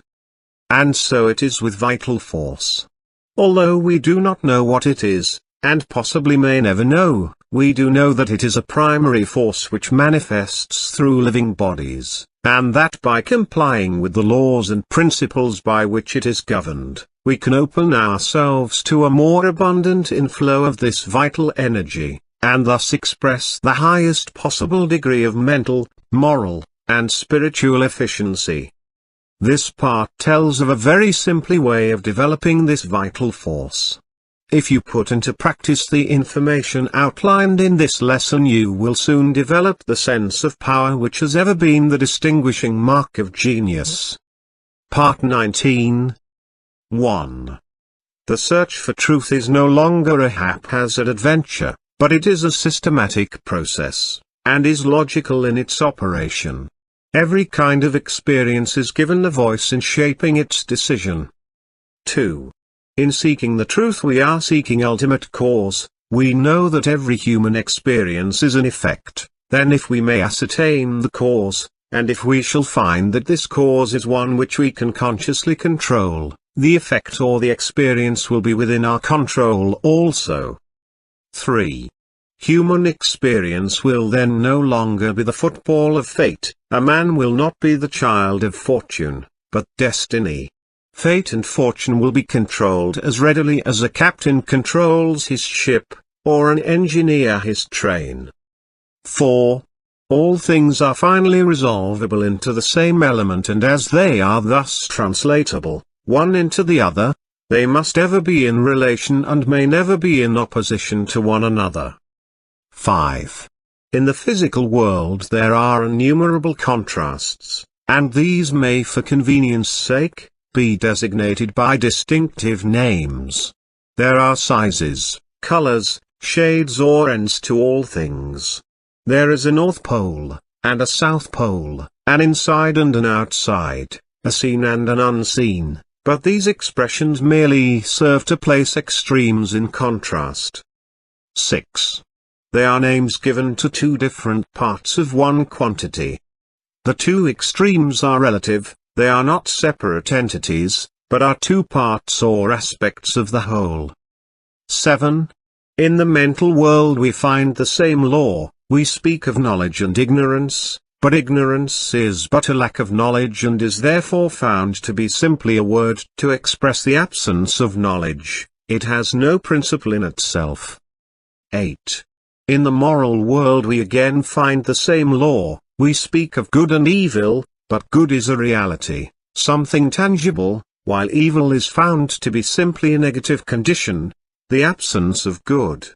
Evil is sometimes thought to be a very real condition, but it has no principle, no vitality, no life. We know this because it can always be destroyed by good, just as truth destroys error and light destroys darkness, so evil vanishes when good appears. There is therefore but one principle in the moral world. 9.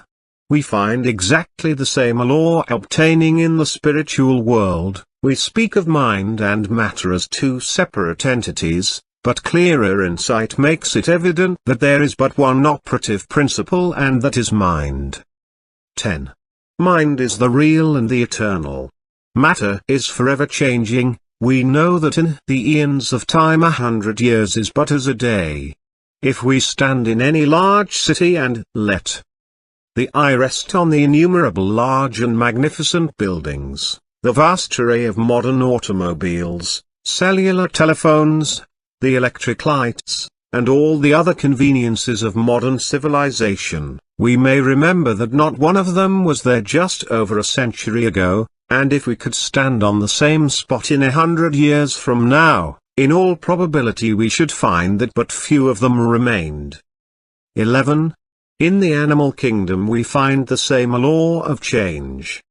The millions and millions of animals come and go, a few years constituting their span of life. In the plant world the change is still more rapid. Many plants and nearly all grasses come and go in a single year. When we pass to the inorganic, we expect to find something more substantial, but as we gaze on the apparently solid continent, we are told that it arose from the ocean. We see the giant mountain and are told that the place where it now stands was once a lake, and as we stand in awe before the great cliffs in the Yosemite Valley we can easily trace the path of the glaciers which carried all before them. 12.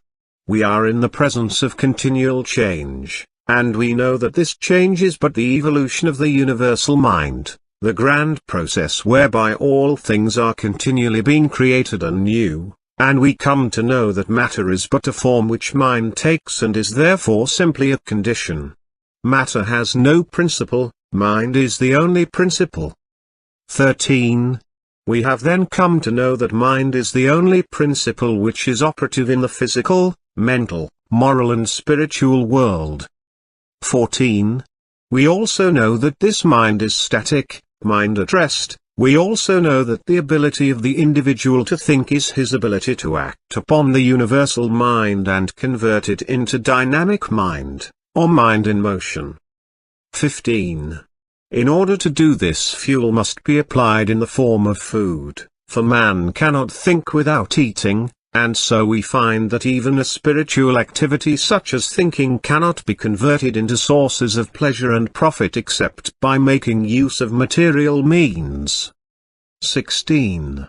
It requires energy of some kind to collect electricity and convert it into a dynamic power. It requires the rays of the sun to give the necessary energy to sustain plant life, so it also requires energy in the form of food to enable the individual to think and thereby act upon the universal mind.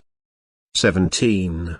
You may know that thought constantly, eternally is taking form, is forever seeking expression, or you may not, but the fact remains that if your thought is powerful, constructive, and positive, this will be plainly evident in the state of your health, your business and your environment. If your thought is weak, critical, destructive and negative generally, it will manifest in your body as fear, worry and nervousness, in your finances lack and limitation, and in discordant conditions in your environment. 18. All wealth is the offspring of power. Possessions are of value only as they confer power. Events are significant only as they affect power. All things represent certain forms and degrees of power. 19. A knowledge of cause and effect as shown by the laws governing steam, electricity, chemical affinity and gravitation enables men to plan courageously and to execute fearlessly. These laws are called natural laws, because they govern the physical world, but all power is not physical power. There is also mental power, and there is moral and spiritual power. 20. What are our schools, our universities, but mental powerhouses, places where mental power is being developed? 21. As there are many mighty powerhouses for the application of power to ponderous machinery, whereby raw material is collected and converted into the necessities and comforts of life, so the mental powerhouses collect the raw material and cultivate and develop it into a power which is infinitely superior to all the forces of nature, marvelous though they may be. 22. What is this raw material which is being collected in these thousands of mental powerhouses all over the world and developed into a power which is evidently controlling every other power? In its static form it is mind, in its dynamic form, it is thought. 23. This power is superior because it exists on a higher plane, because it has enabled man to discover the law by which these wonderful forces of nature could be harnessed and made to do the work of hundreds and thousands of men. It has enabled man to discover laws whereby time and space have been annihilated, and the law of gravitation overcome. 24. Thought is the vital force or energy which is being developed and which has produced such startling results in the last half-century as to bring about a world which would be absolutely inconceivable to a man existing only 50 or 25 years ago. If such results have been secured by organizing these mental powerhouses in 50 years, what may not be expected in another 50 years? 25. The substance from which all things are created is infinite in quantity. We know that light travels at the rate of 186,000 miles per second, and we know that there are stars so remote that it takes light 2,000 years to reach us, and we know that such stars exist in all parts of the heaven. We know, too, that this light comes in waves, so that if the ether on which these waves travel was not continuous, the light would fail to reach us. We can then only come to the conclusion that this substance, or ether, or raw material, is universally present. 26. How, then, does it manifest in form? In electrical science, a battery is formed by connecting the opposite poles of zinc and copper, which causes a current to flow from one to the other and so provides energy. This same process is repeated in respect to every polarity, and as all form simply depends upon the rate of vibration and consequent relations of atoms to each other, if we wish to change the form of manifestation we must change the polarity. This is the principle of causation. 27. For your exercise this week, concentrate, and when I use the word concentrate, I mean all that the word implies. Become so absorbed in the object of your thought that you are conscious of nothing else, and do this a few minutes every day. You take the necessary time to eat in order that the body may be nourished. Why not take the time to assimilate your mental food? 28. Let the thought rest on the fact that appearances are deceptive. The earth is not flat, neither is it stationary, the sky is not a dome, the sun does not move, the stars are not small specks of light, and matter which was once supposed to be fixed has been found to be in a state of perpetual flux. 29. Try to realize that the day is fast approaching, its dawn is now at hand, when modes of thought and action must be adjusted to rapidly increasing knowledge of the operation of eternal principles. Silent thought is, after all, the mightiest agent in human affairs. Channing. Part 19 Study Questions with Answers. 181. How are extremes placed in contrast? They are designated by distinctive names, such as inside and outside, top and bottom, light and dark, good and bad. 182. Are these separate entities? No, they are parts or aspects of one whole. 183. What is the one creative principle in the physical, mental and spiritual world? The universal mind, or the eternal energy from which all things proceed. 184. How are we related to this creative principle? By our ability to think. 185.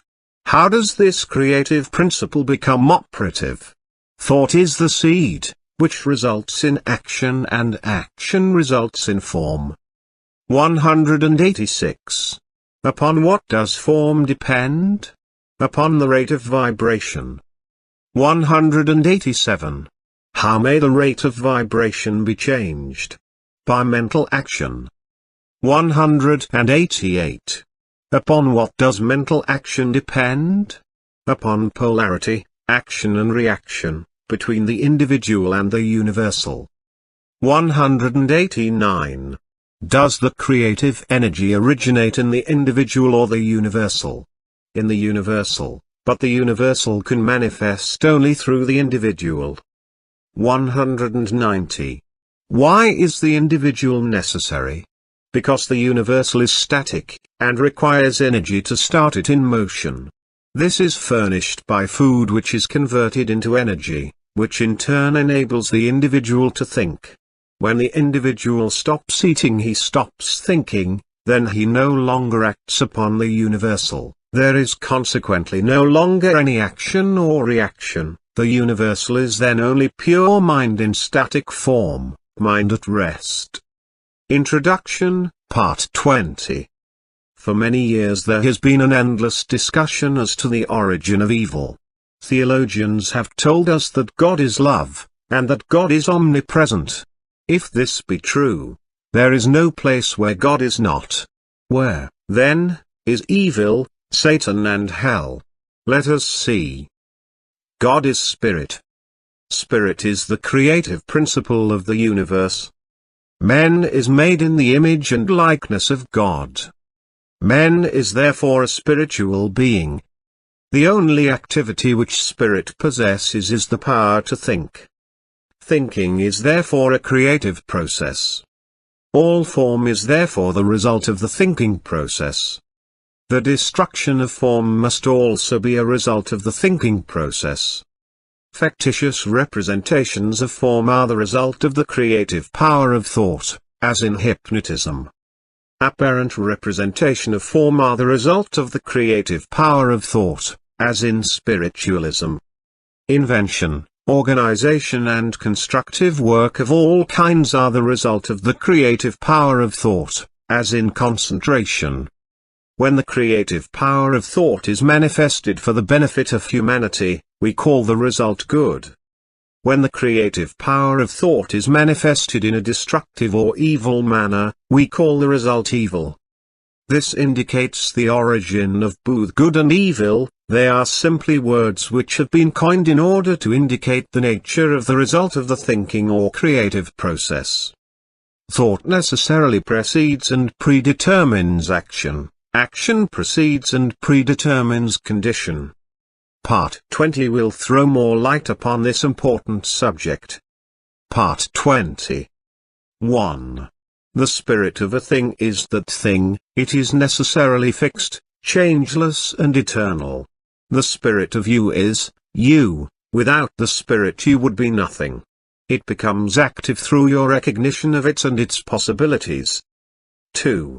You may have all the wealth in Christendom, but unless you recognize it and make use of it, it will have no value. So with your spiritual wealth, unless you recognize it and use it, it will have no value. The one and only condition of spiritual power is use or recognition. 3. All great things come through recognition. The scepter of power is consciousness, and thought is its messenger, and this messenger is constantly molding the realities of the invisible world into the conditions and environments of your objective world. 4. Thinking is the true business of life, power is the result. You are at all times dealing with the magical power of thought and consciousness. What results can you expect so long as you remain oblivious to the power which has been placed within your control? 5. So long as you do this you limit yourself to superficial conditions, and make of yourself a beast of burden for those who think, those who recognize their power, those who know that unless we are willing to think we shall have to work, and the less we think the more we shall have to work, and the less we shall get for our work. 6. The secret of power is a perfect understanding of the principles, forces, methods and combinations of mind, and a perfect understanding of our relationship to the universal mind. It is well to remember that this principle is unchangeable. If this were not so, it would not be reliable. All principles are changeless. 7. This stability is your opportunity. You are its active attribute, the channel for its activity. The universal can act only through the individual. 8. When you begin to perceive that the essence of the universal is within yourself, is you, you begin to do things, you begin to feel your power. It is the fuel which fires the imagination, which lights the torch of inspiration, which gives vitality to thought, which enables you to connect with all the invisible forces of the universe. It is this power which will enable you to plan fearlessly, to execute masterfully. 9. But perception will come only in the silence. This seems to be the condition required for all great purposes. You are a visualizing entity. Imagination is your workshop. It is here that your ideal is to be visualized. 10. As a perfect understanding of the nature of this power is a primary condition for its manifestation, visualize the entire method over and over again, so that you may use it whenever occasion requires. The infinity of wisdom is to follow the method whereby we may have the inspiration of the omnipotent universal mind on demand at any time. 11. We can fail to recognize this world within, and so exclude it from our consciousness, but it will still be the basic fact of all existence, and when we learn to recognize it, not only in ourselves, but in all persons, events, things and circumstances, we shall have found the kingdom of heaven which we are told is within us. 12.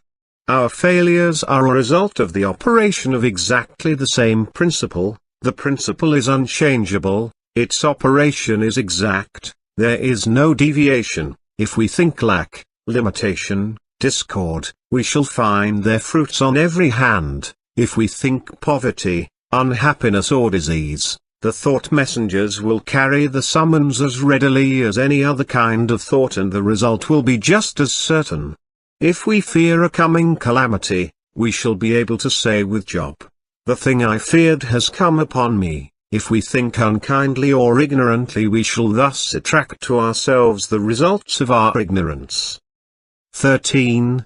This power of thought, if understood and correctly used, is the greatest labor-saving device ever dreamed of.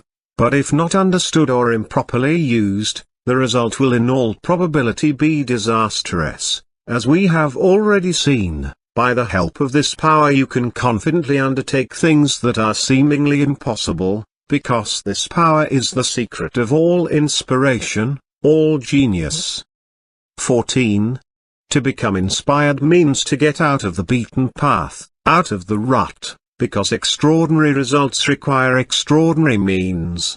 When we come into a recognition of the unity of all things and that the source of all power is within, we tap the source of inspiration. 15. Inspiration is the art of imbibing, the art of self-realization, the art of adjusting the individual mind to that of the universal mind, the art of attaching the proper mechanism to the source of all power, the art of differentiating the formless into form, the art of becoming a channel for the flow of infinite wisdom, the art of visualizing perfection, the art of realizing the omnipresence of omnipotence. 16.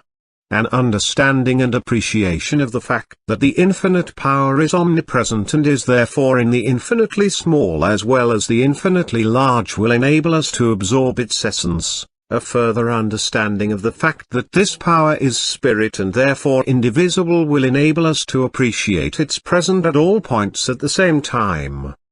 17. An understanding of these facts, first intellectually and then emotionally, will enable us to drink deeply from this ocean of infinite power. An intellectual understanding will be of no assistance. The emotions must be brought into action. Thought without feeling is cold. The required combination is thought and feeling. 18. Inspiration is from within. The silence is necessary, the senses must be stilled, the muscles relaxed, repose cultivated. When you have thus come into possession of a sense of poise and power, you will be ready to receive the information or inspiration or wisdom which may be necessary for the development of your purpose. 19. Do not confuse these methods with those of the clairvoyant, they have nothing in common. Inspiration is the art of receiving and makes for all that is best in life. Your business in life is to understand and command these invisible forces instead of letting them command and rule you. Power implies service, inspiration implies power. To understand and apply the method of inspiration is to become a Superman. 20. We can live more abundantly every time we breathe, if we consciously breathe with that intention. The if is a very important condition in this case, as the intention governs the attention, and without the attention you can secure only the results which everyone else secures. That is, a supply equal to the demand. 21. In order to secure larger supply, your demand must be increased, and as you consciously increase the demand, the supply will follow. You will find yourself coming into a larger and larger supply of life, energy and vitality. 22. The reason for this is not difficult to understand, but it is another of the vital mysteries of life which does not seem to be generally appreciated. If you make it your own, you will find it one of the great realities of life. 23. We are told that in him we live and move and have our being, and we are told that he is a spirit, and again that he is love, so that every time we breathe this life, love, and spirit. This is pranic energy, or pranic ether. We could not exist a moment without it. It is the cosmic energy, it is the life of the solar plexus. 24. Every time we breathe we fill our lungs with air and at the same time vitalize our body with this pranic ether which is life itself. so that we have the opportunity of making a conscious connection with all life, all intelligence and all substance. 25. A knowledge of your relation and oneness with this principle that governs the universe and the simple method whereby you can consciously identify yourself with it gives you a scientific understanding of a law whereby you may free yourself from disease, from lack or imitation of any kind. In fact, it enables you to breathe the breath of life into your own nostrils. 26. This breath of life is a superconscious reality. It is the essence of the I Am. It is pure being or universal substance, and our conscious unity with it enables us to localize it, and thus exercise the powers of this creative energy. 27. Thought is creative vibration, and the quality of the conditions created will depend upon the quality of our thought, because we cannot express powers which we do not possess. We must be before we can do, and we can do only to the extent to which we are, and so what we do will necessarily coincide with what we are, and what we are depends upon what we think. Every time you think, you start a train of causation which will create a condition in strict accordance with the quality of the thought which originated it. Thought which is in harmony with the universal mind will result in corresponding conditions. Thought which is destructive or discordant will produce corresponding results. You may use thought constructively or destructively, but the immutable law will not allow you to plant a thought of one kind and reap the fruit of another. You are free to use this marvelous creative power as you will, but you must take the consequences. 28. This is the danger from what is called willpower.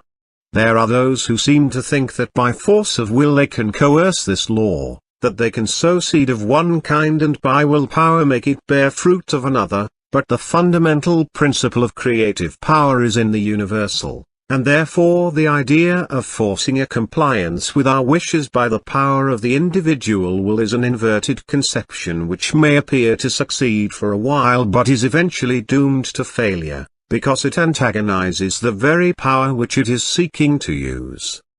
29.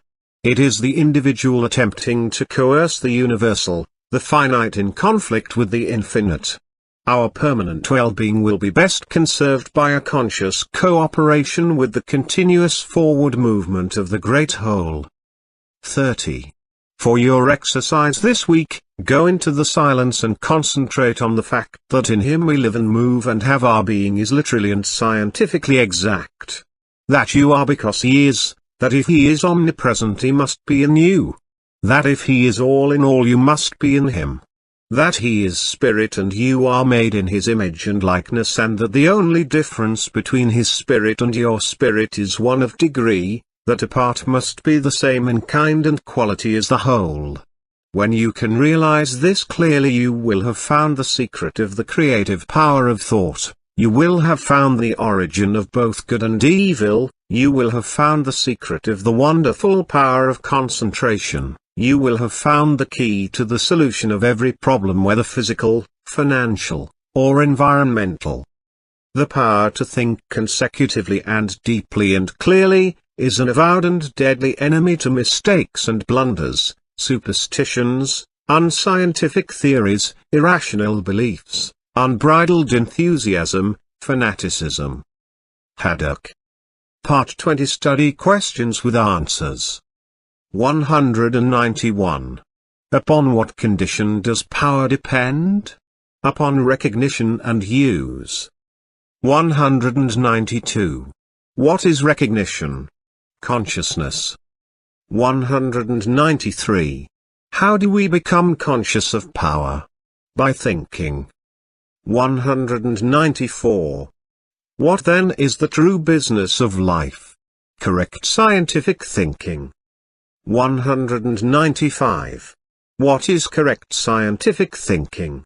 The ability to adjust our thought processes to the will of the universal. In other words, to cooperate with natural laws. 196. How is this accomplished? By securing a perfect understanding of the principles, forces, methods and combinations of mind. 197. What is this universal mind? The basic fact of all existence. 198. What is the cause of all lack, limitation, disease and discord? It is due to the operation of exactly the same law. The law operates relentlessly and is continually bringing about conditions in correspondence with the thought which originated or created them. 199. What is inspiration? The art of realizing the omnipresence of omniscience. 200. Upon what does the conditions with which we meet depend? Upon the quality of our thought. Because what we do depends upon what we are and what we are depends upon what we think. Introduction, Part 21. It is my privilege to enclose Part 21. In paragraph 7 you will find that one of the secrets of success, one of the methods of organizing victory, one of the accomplishments of the mastermind is to think big thoughts. In paragraph 8 you will find that everything which we hold in our consciousness for any length of time becomes impressed upon our subconsciousness and so becomes a pattern which the creative energy will wave into our life and environment. This is the secret of the wonderful power of prayer. We know that the universe is governed by law, that for every effect there must be a cause, and that the same cause, under the same conditions, will invariably produce the same effect.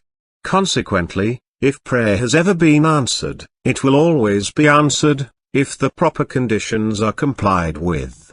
This must necessarily be true, otherwise the universe would be a chaos instead of a cosmos. The answer to prayer is therefore subject to law, and this law is definite, exact and scientific, just as are the laws governing gravitation and electricity.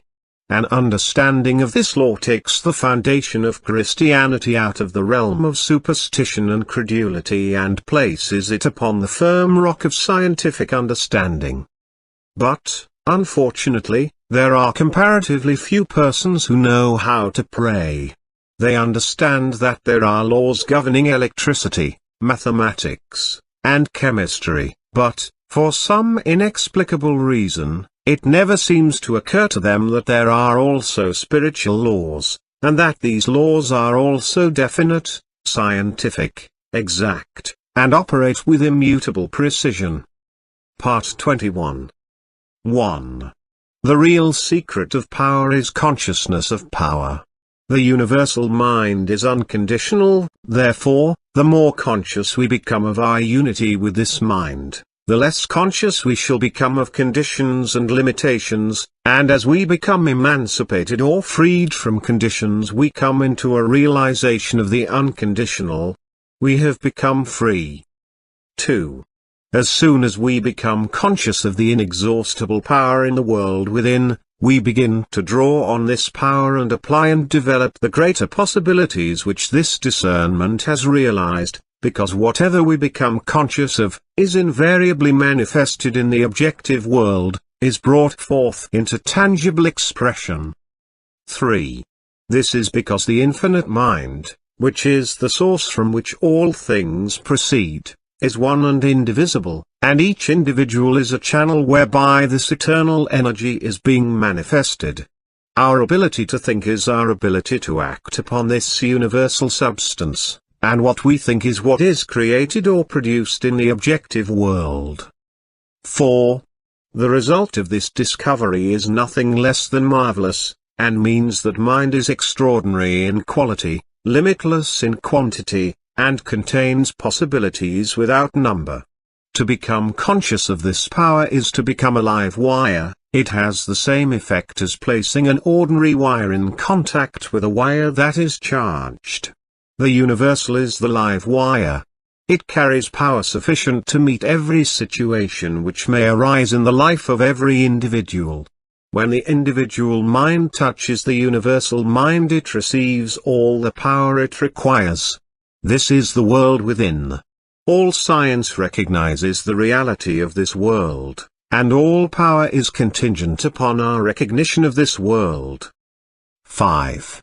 The ability to eliminate imperfect conditions depends upon mental action, and mental action depends upon consciousness of power. Therefore, the more conscious we become of our unity with the source of all power, the greater will be our power to control and master every condition. 6. Large ideas have a tendency to eliminate all smaller ideas, so that it is well to hold ideas large enough to counteract and destroy all small or undesirable tendencies. This will remove innumerable petty and annoying obstacles from your path.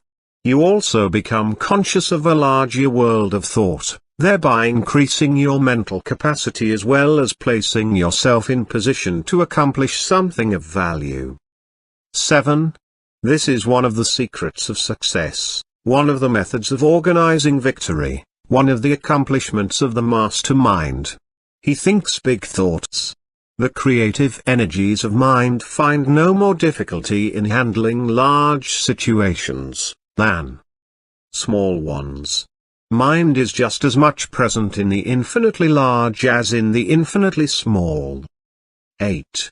When we realize these facts concerning mind, we understand how we may bring ourselves any condition by creating the corresponding conditions in our consciousness, because everything which is held for any length of time in the consciousness, eventually becomes impressed upon the subconscious and thus becomes a pattern which the creative energy will wave into the life and environment of the individual.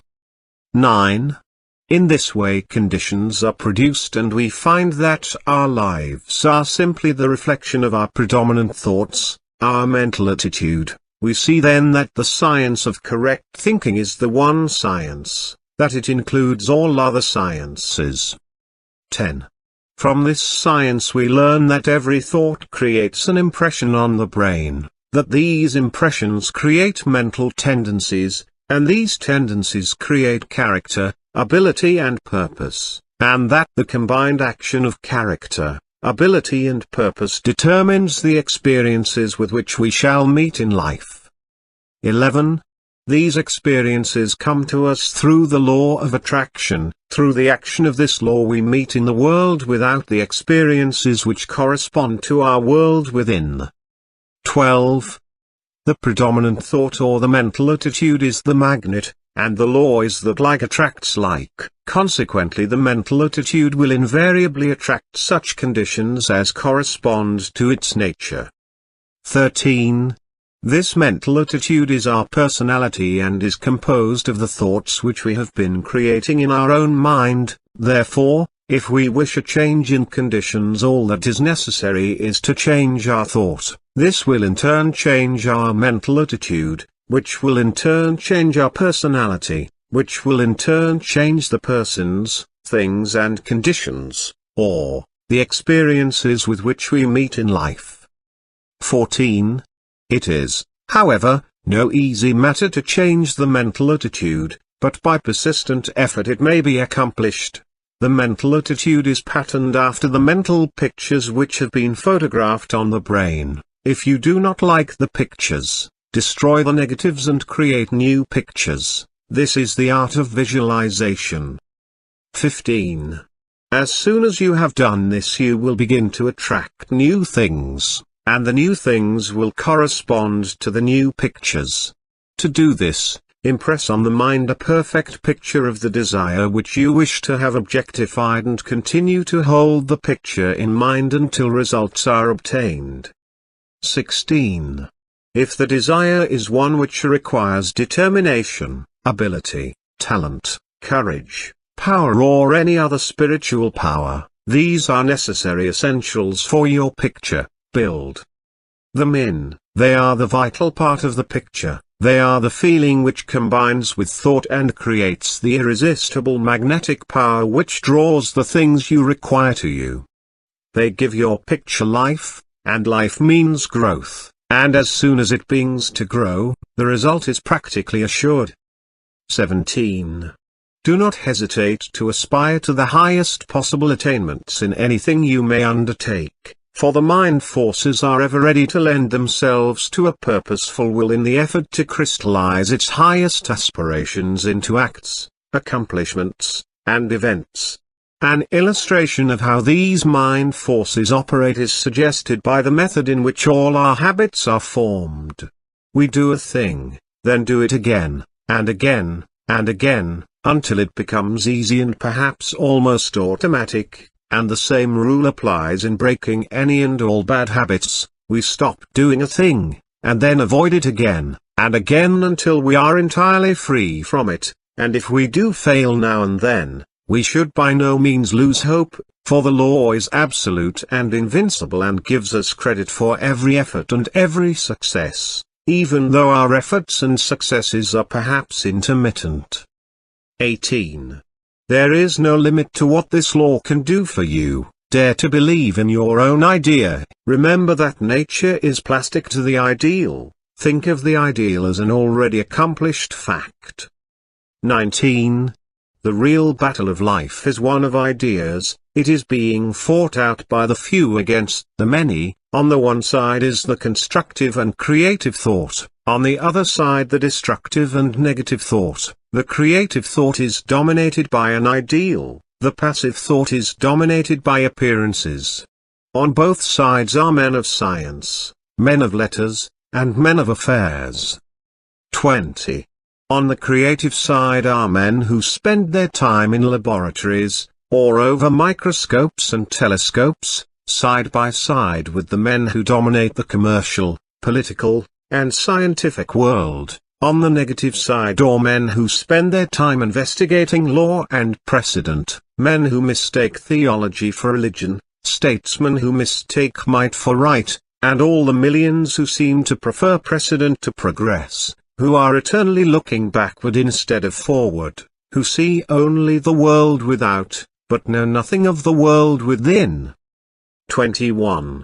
In the last analysis there are but these two classes. All men will have to take their place on one side or the other, they will have to go forward, or go back. There is no standing still in a world where all is motion. It is this attempt to stand still that gives sanction and force to arbitrary and unequal codes of law. 22. That we are in a period of transition is evidenced by the unrest which is everywhere apparent.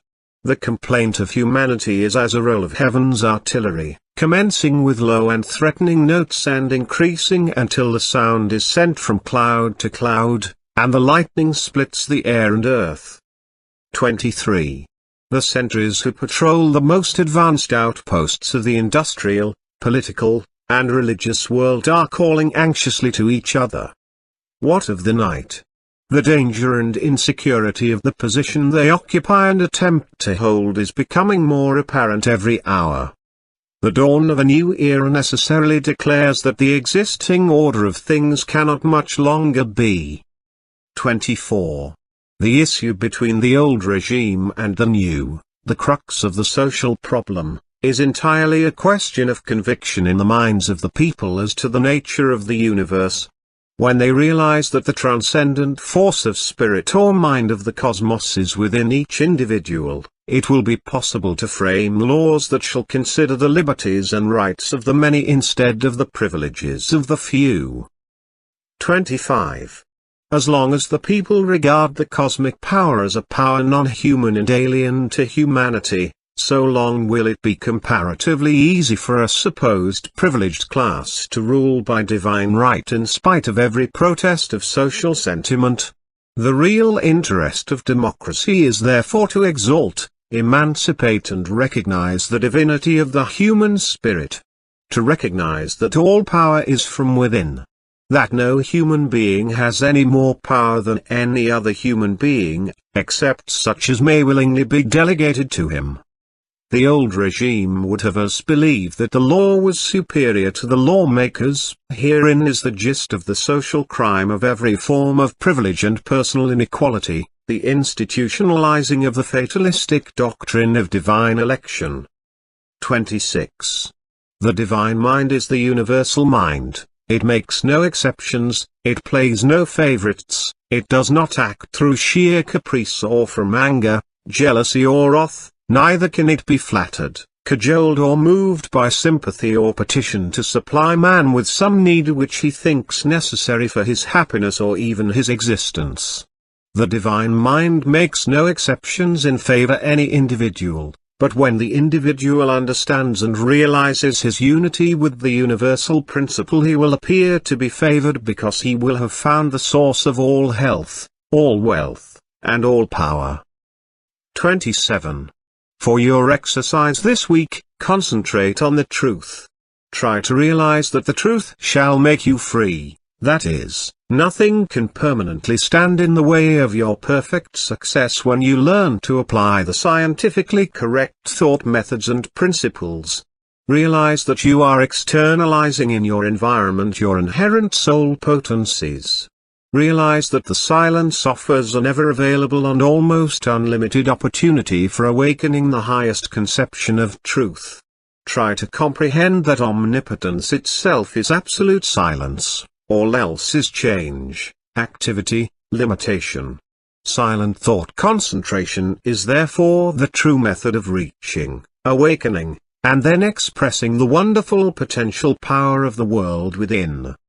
The possibilities of thought training are infinite, its consequence eternal, and yet few take the pains to direct their thinking into channels that will do them good, but instead leave all to chance. Martin.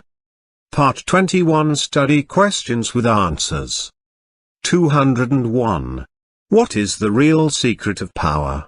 The consciousness of power, because whatever we become conscious of, is invariably manifested in the objective world, is brought forth into tangible expression. 202. What is the source of this power? The universal mind, from which all things proceed, and which is one and indivisible. 203. How is this power being manifested? Through the individual. Each individual is a channel whereby this energy is being differentiated in form. 204. How may we connect with this omnipotence? Our ability to think is our ability to act on this universal energy, and what we think is what is produced or created in the objective world. 205. What is the result of this discovery? The result is nothing less than marvelous. It opens unprecedented and limitless opportunity. 206. How, then, may we eliminate imperfect conditions? By becoming conscious of our unity with the source of all power. 207. What is one of the distinctive characteristics of the master mind? He thinks big thoughts. He holds ideas large enough to counteract and destroy all petty and annoying obstacles. 208. How do experiences come to us? Through the law of attraction. 209. How is this law brought into operation? By our predominant mental attitude. 210. What is the issue between the old regime and the new? A question of conviction as to the nature of the universe.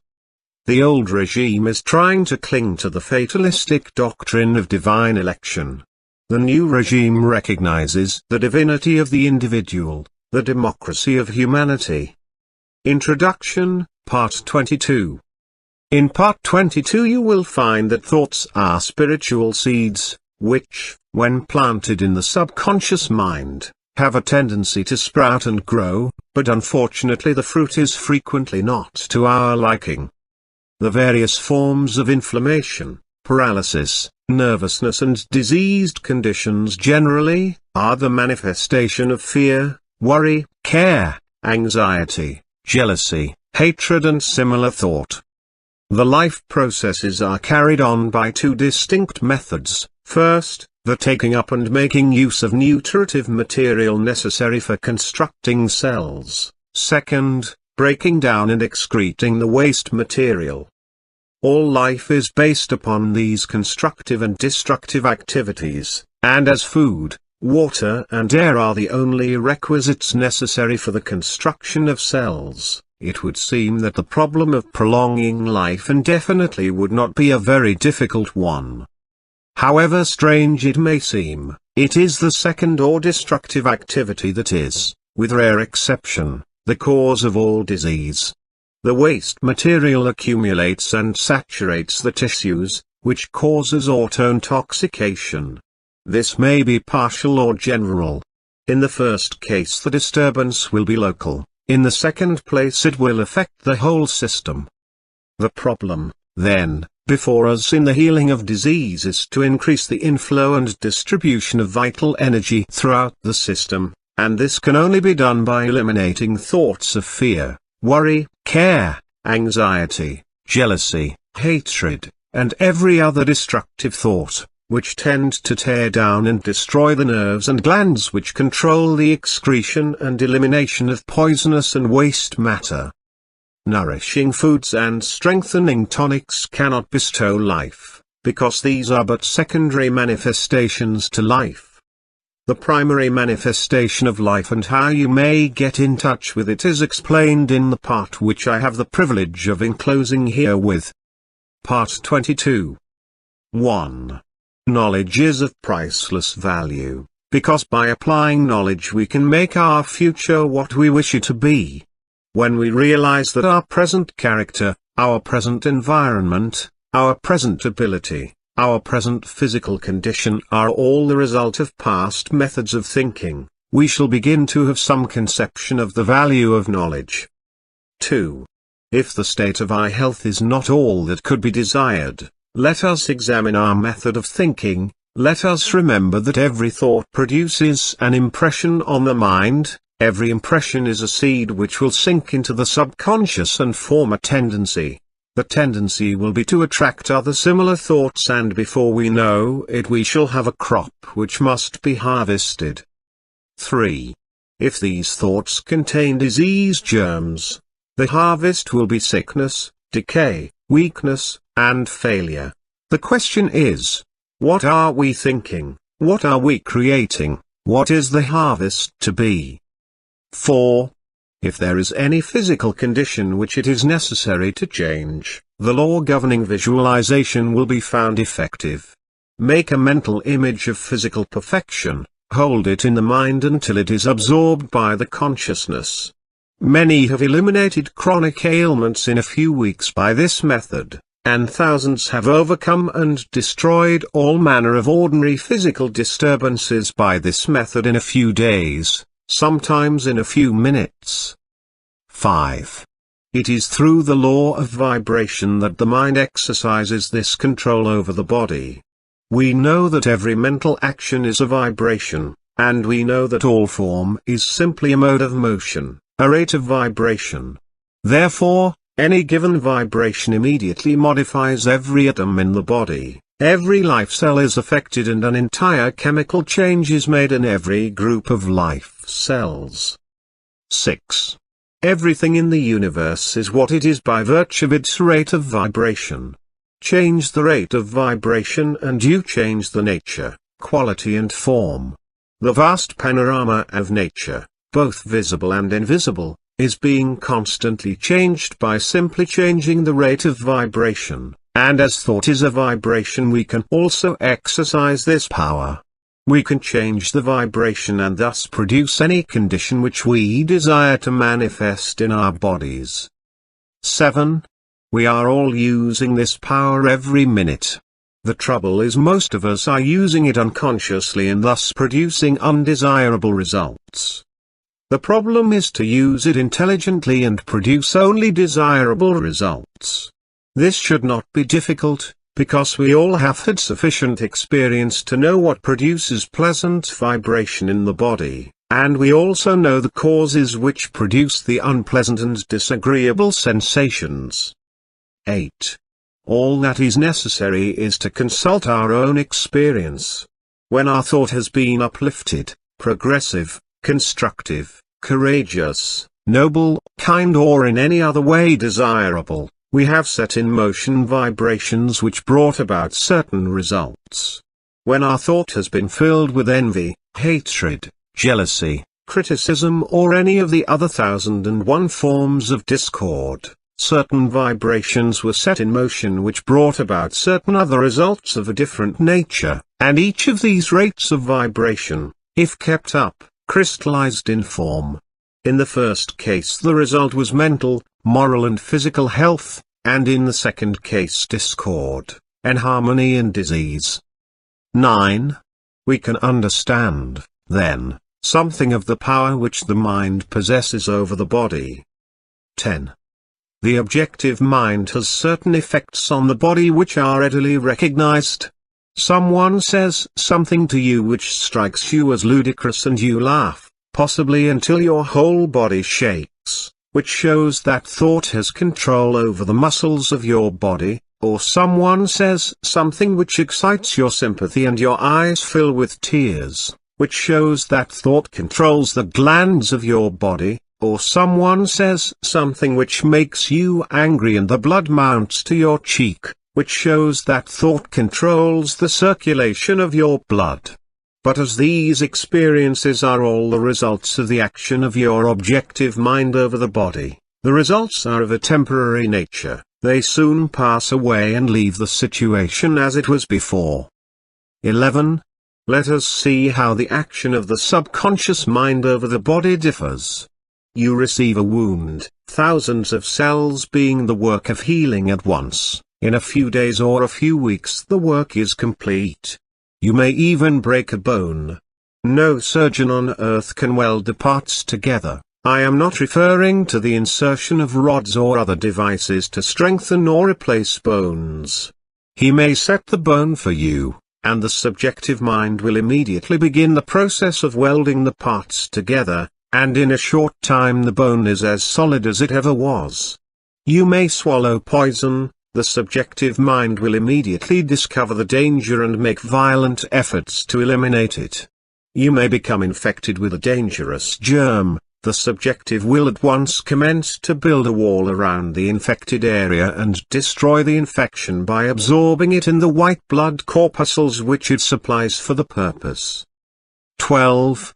These processes of the subconscious mind usually proceed without our personal knowledge or direction, and so long as we do not interfere the result is perfect, but, as these millions of repair cells are all intelligent and respond to our thought, they are often paralyzed and rendered impotent by our thoughts of fear, doubt, and anxiety.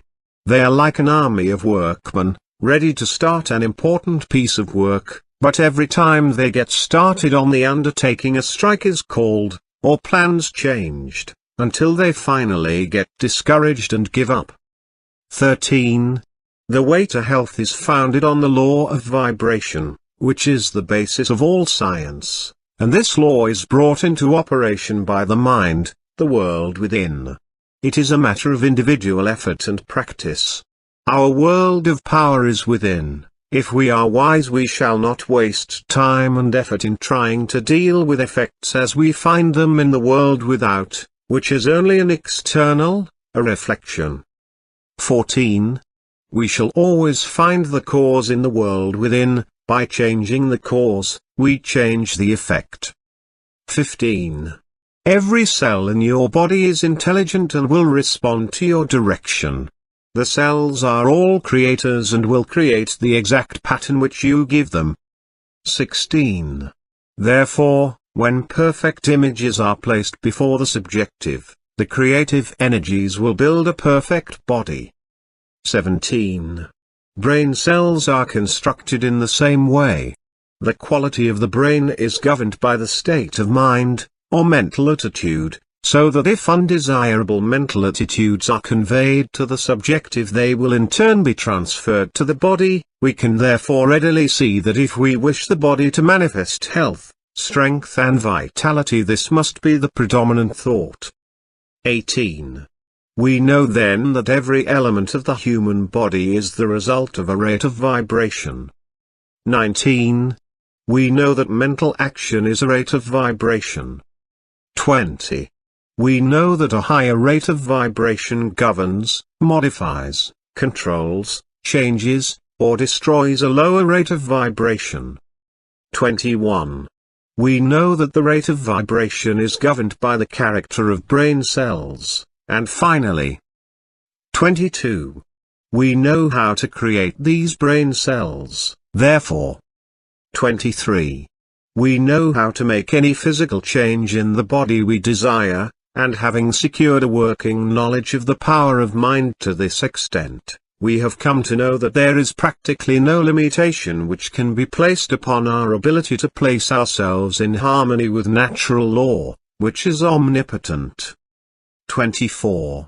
This influence or control over the body by mind is coming to be more and more generally understood, and many physicians are now giving the matter their earnest attention.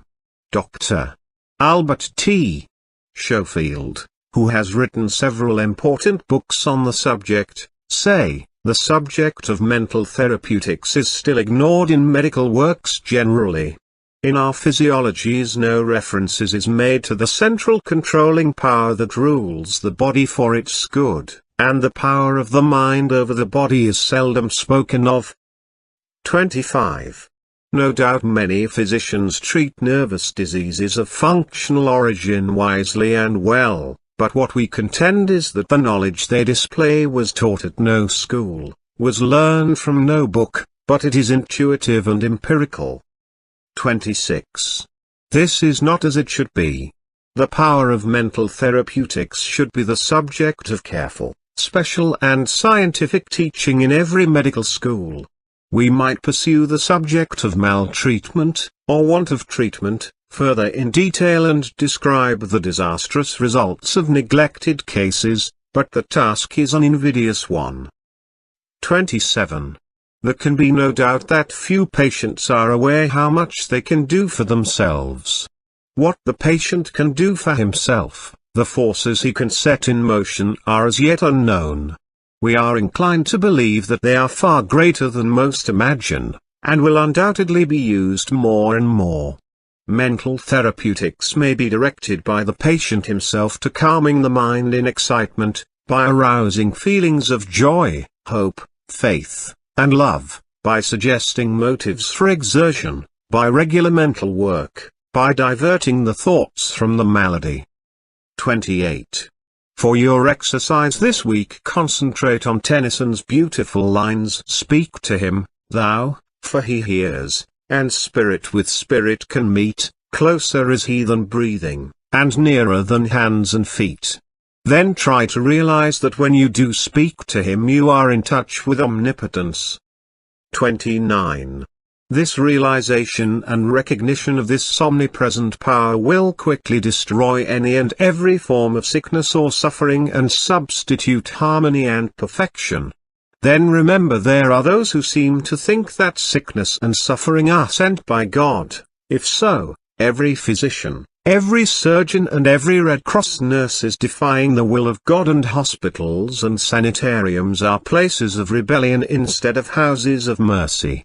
Of course, this quickly reasons itself into an absurdity, but there are many who still cherish the idea.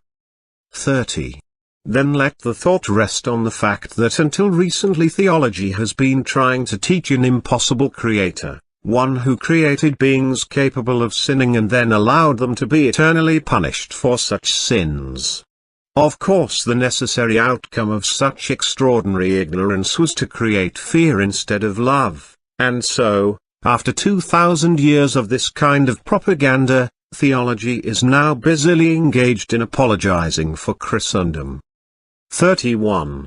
You will then more readily appreciate the ideal man, the man made in the image and likeness of God, and you will more readily appreciate the all-originating mind that forms, upholds, sustains, originates, and creates all there is.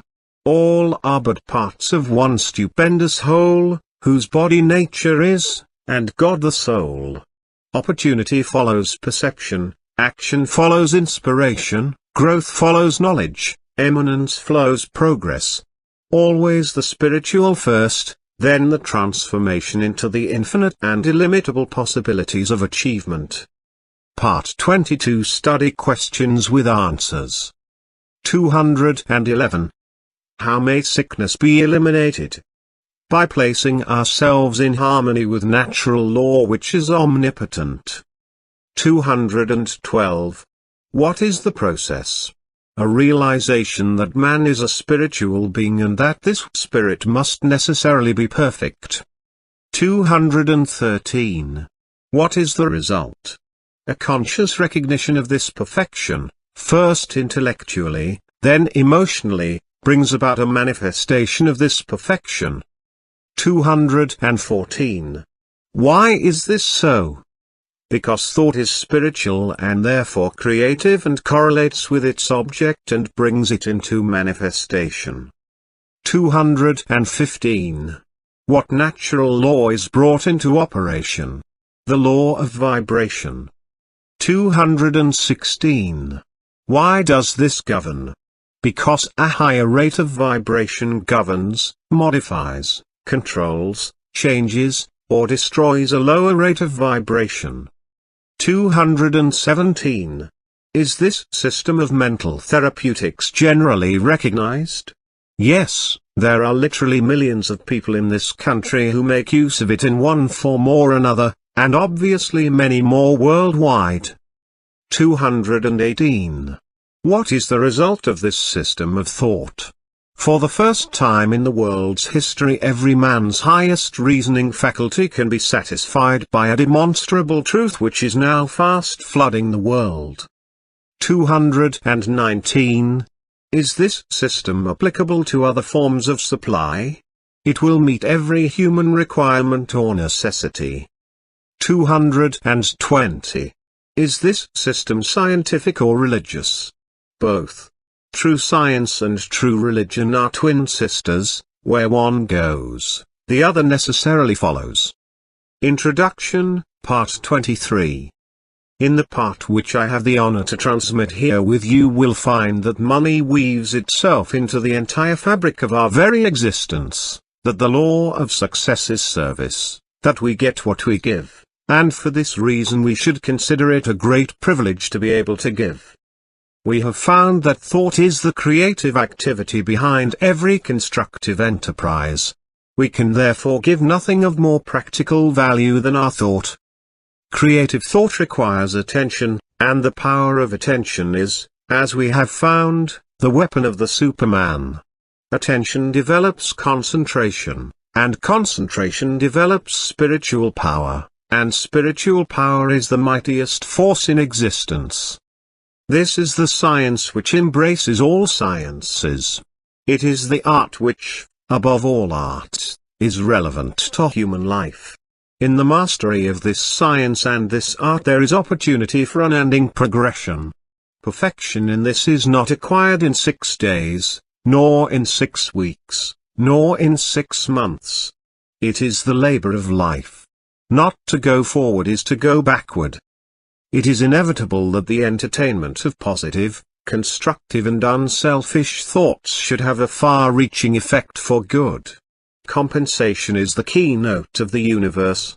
Nature is constantly seeking to strike an equilibrium. Where something is sent out, something must be received, else there should be a vacuum formed. By observance of this rule you cannot fail to profit in such measure as to amply justify your effort along this line. Part 23. 1. The money consciousness is an attitude of mind. It is the open door to the arteries of commerce. It is the receptive attitude. Desire is the attractive force which sets the current in motion, and fear is the great obstacle by which the current is stopped or completely reversed, turned away from us. 2. Fear is just the opposite from money consciousness. It is poverty consciousness, and as the law is unchangeable we get exactly what we give. If we fear we get what we feared. Money weaves itself into the entire fabric of our very existence. It engages the best thought of the best minds. 3. We make money by making friends, and we enlarge our circle of friends by making money for them, by helping them, by being of service to them. The first law of success then is service, and this in turn is built on integrity and justice. The man who at least is not fair in his intention is simply ignorant. He has missed the fundamental law of all exchange, he is impossible, he will lose surely and certainly, he may not know it, he may think he is winning, but he is doomed to certain defeat. He cannot cheat the infinite. The law of compensation will demand of him an eye for an eye and a tooth for a tooth. 4. The forces of life are volatile, they are composed of our thoughts and ideals, and these in turn are molded into form. Our problem is to keep an open mind, to constantly reach out for the new, to recognize opportunity, to be interested in the race rather than the goal, for the pleasure is in the pursuit rather than the possession. 5. You can make a money magnet of yourself, but to do so you must first consider how you can make money for other people.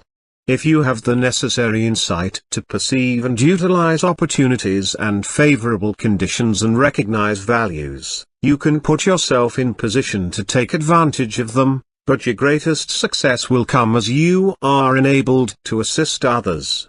What benefits one must benefit all. 6.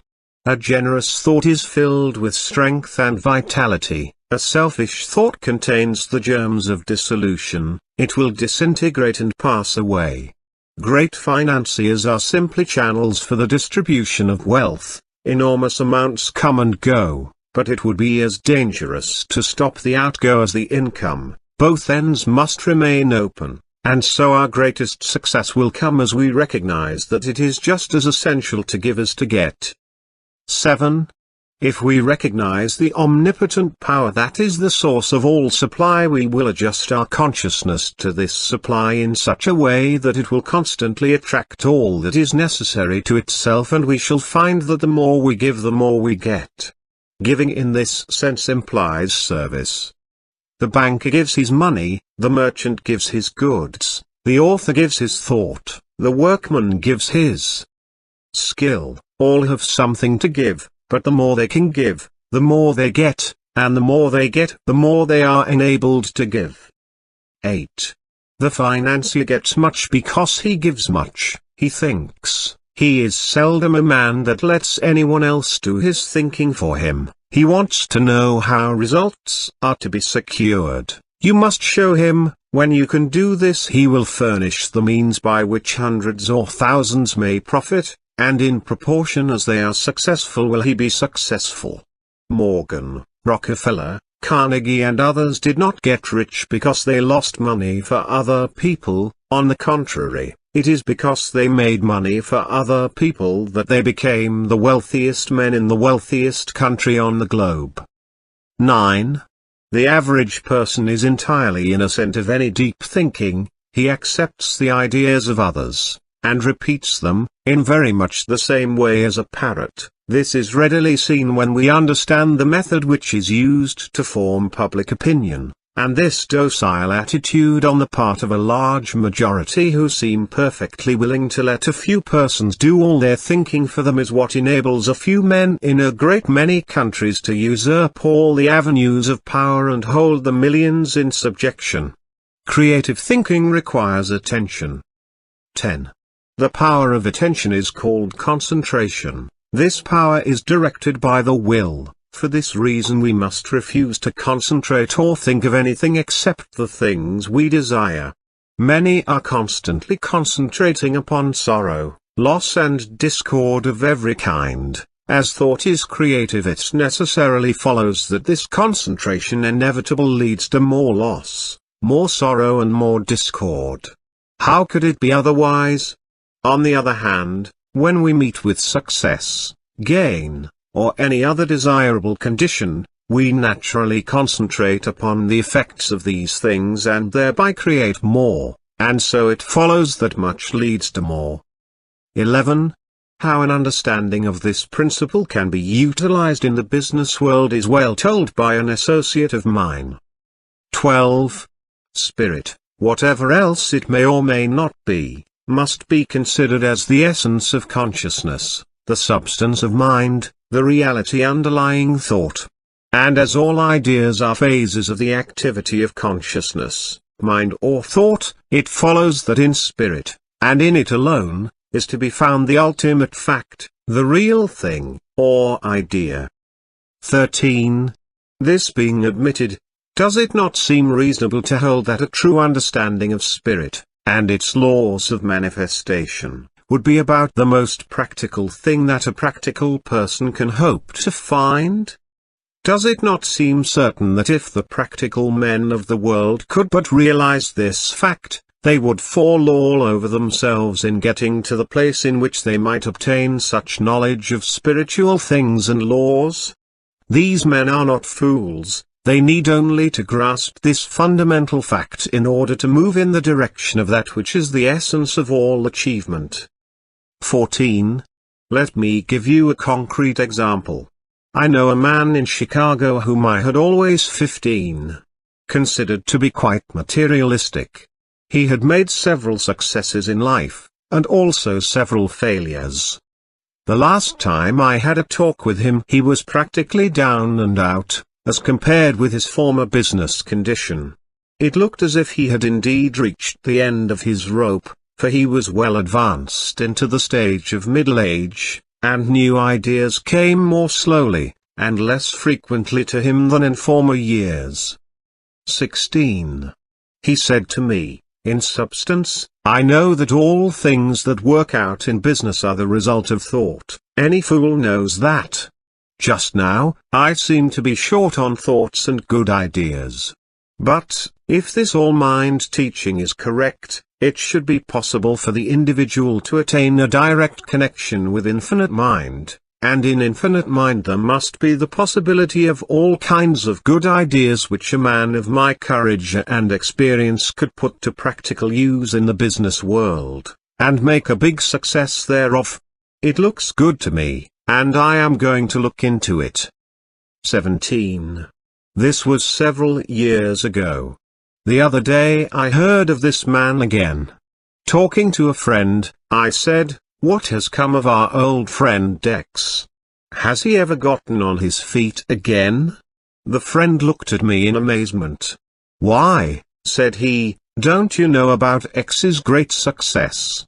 He is the big man in the _company, naming a concern which has made a phenomenal success during the last 18 months and is now well known, by reason of its advertisements, from one end of the country to another, and also abroad.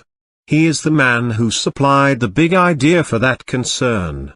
Why, he is about 500,000 to the good and is moving rapidly toward the 1,000,000 mark, all in the space of 18 months. I had not connected this man with the enterprise mentioned, although I knew of the wonderful success of the company in question. Investigation has shown that the story is true, and that the above stated facts are not exaggerated in the slightest. 18. Now, what do you think of that? To me, it means that this man actually made the direct connection with infinite mind, spirit, and, having found it, he set it to work for him. He used it in his business. 19. Does this sound sacrilegious or blasphemous? I hope not. I do not mean it to be so.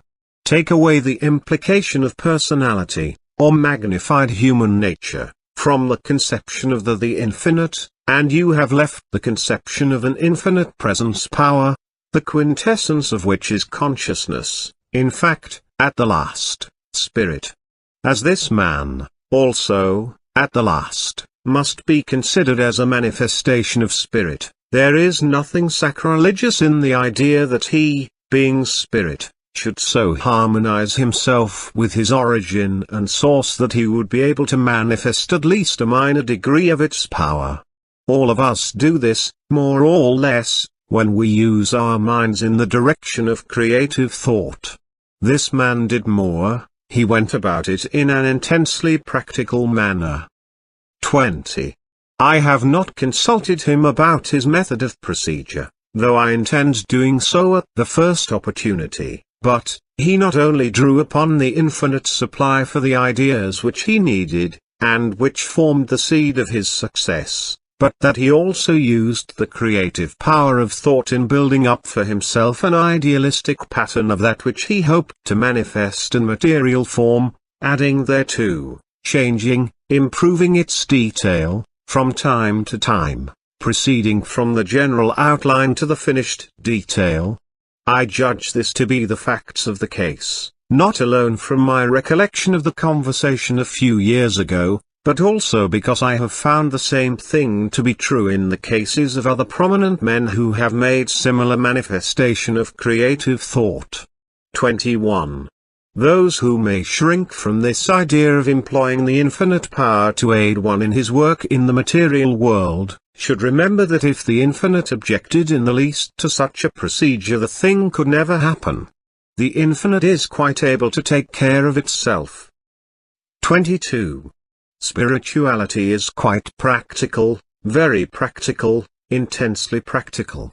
It teaches that spirit is the real thing, the whole thing, and that matter is but plastic stuff, which spirit is able to create, mold, manipulate, and fashion to its will. Spirituality is the most practical thing in the world, the only really and absolutely practical thing that there is. 23. This week concentrate on the fact that man is not a body with a spirit, but a spirit with a body, and that it is for this reason that his desires are incapable of any permanent satisfaction in anything not spiritual. Money is therefore of no value except to bring about the conditions which we desire, and these conditions are necessarily harmonious. Harmonious conditions necessitate sufficient supply, so that if there appears to be any lack, we should realize that the ideal soul of money is service, and as this thought takes form, channels of supply will be opened, and you will have the satisfaction of knowing that spiritual methods are entirely practical. We have discovered that premeditated, orderly thinking for a purpose matures that purpose into fixed form, so that we may be absolutely sure of the result of our dynamic experiment. Francis Larimer Warner. Part 23 Study Questions. 221. What is the first law of success? Service. 222. How may we be of the most service? Have an open mind, be interested in the race rather than the goal, in the pursuit rather than possession. 223. What is the result of a selfish thought? It contains the germs of dissolution. 224. How will our greatest success be achieved? By a recognition of the fact that it is just as essential to give as to receive. 225. Why do financiers frequently meet with great success? Because they do their own thinking. 226. Why do the great majority in every country remain the docile and apparently willing tools of the few? Because they let the few do all their thinking for them. 227. What is the effect of concentrating upon sorrow and loss? More sorrow and more loss. 228. What is the effect of concentrating upon gain? More gain. 229. Is this principle used in the business world? It is the only principle which is ever used, or ever can be used. There is no other principle. The fact that it may be used unconsciously does not alter the situation. 230. What is the practical application of this principle? The fact that success is an effect, not a cause, and if we wish to secure the effect we must ascertain the cause, or idea or thought by which the effect is created. Nurture your mind with great thoughts. To believe in the heroic makes heroes. Disraeli. Introduction, Part 24. Enclosed you will find Part 24, your final lesson of this course. If you have practiced each of the exercises a few minutes every day, as suggested, you will have found that you can get out of life exactly what you wish by first putting into life that which you wish, and you will probably agree with the student who said, the thought is almost overwhelming, so vast, so available, so definite, so reasonable and so usable.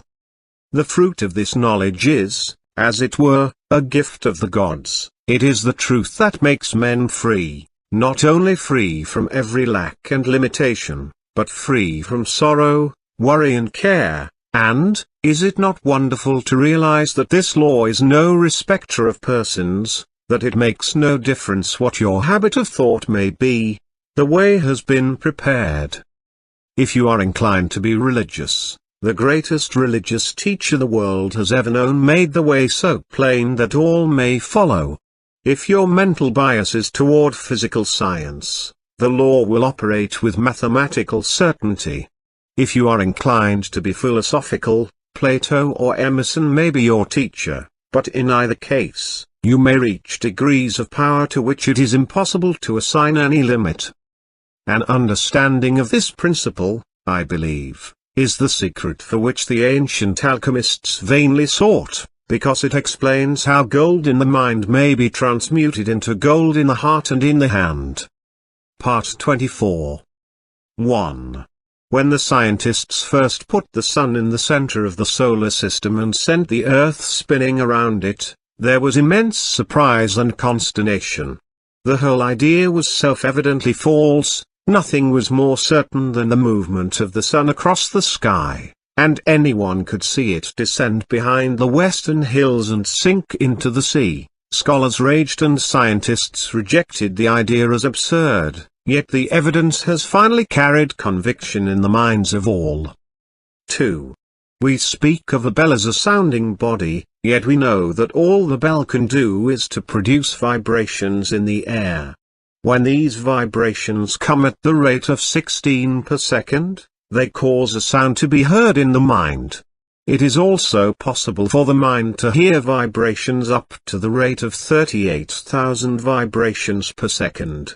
When the number increases beyond this, all is silence again, so that we know that the sound is not in the bell, it is in our own mind. 3. We speak and even think of the sun as giving light.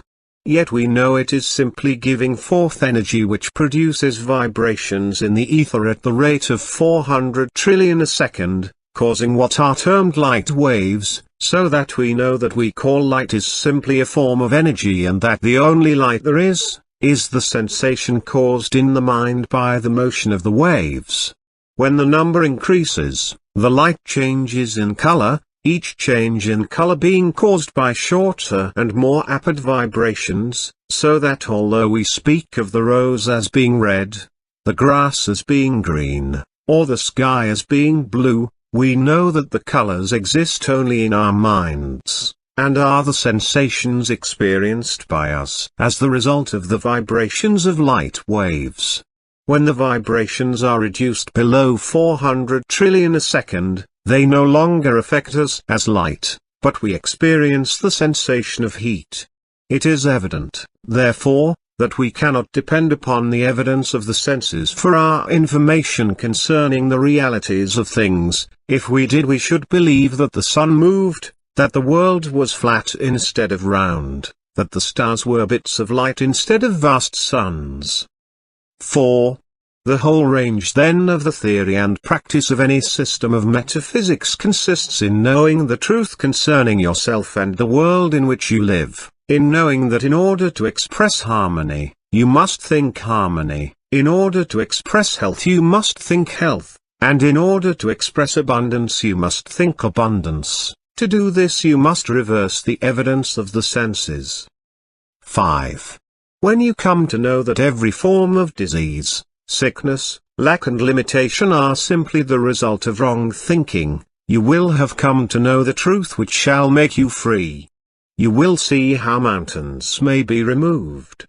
If these mountains consist only of doubt, fear, distrust or other forms of discouragement, they are none the less real, and they need not only to be removed but to be cast into the sea. 6. Your real work consists in convincing yourself of the truth of these statements. When you have succeeded in doing this you will have no difficulty in thinking the truth. And as has been shown, the truth contains a vital principle and will manifest itself. 7.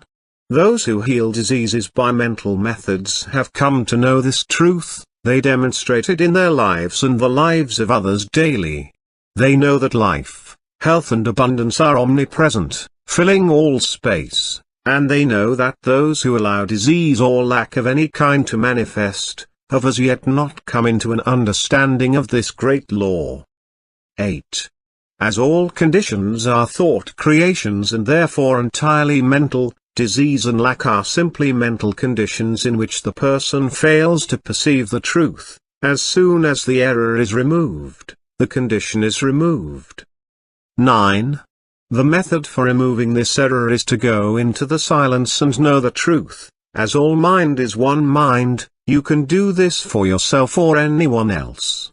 If you have learned to form mental images of the conditions desired, this will be the easiest and quickest way to secure results. If not, results can be accomplished by argument, by the process of convincing yourself absolutely of the truth of your statement.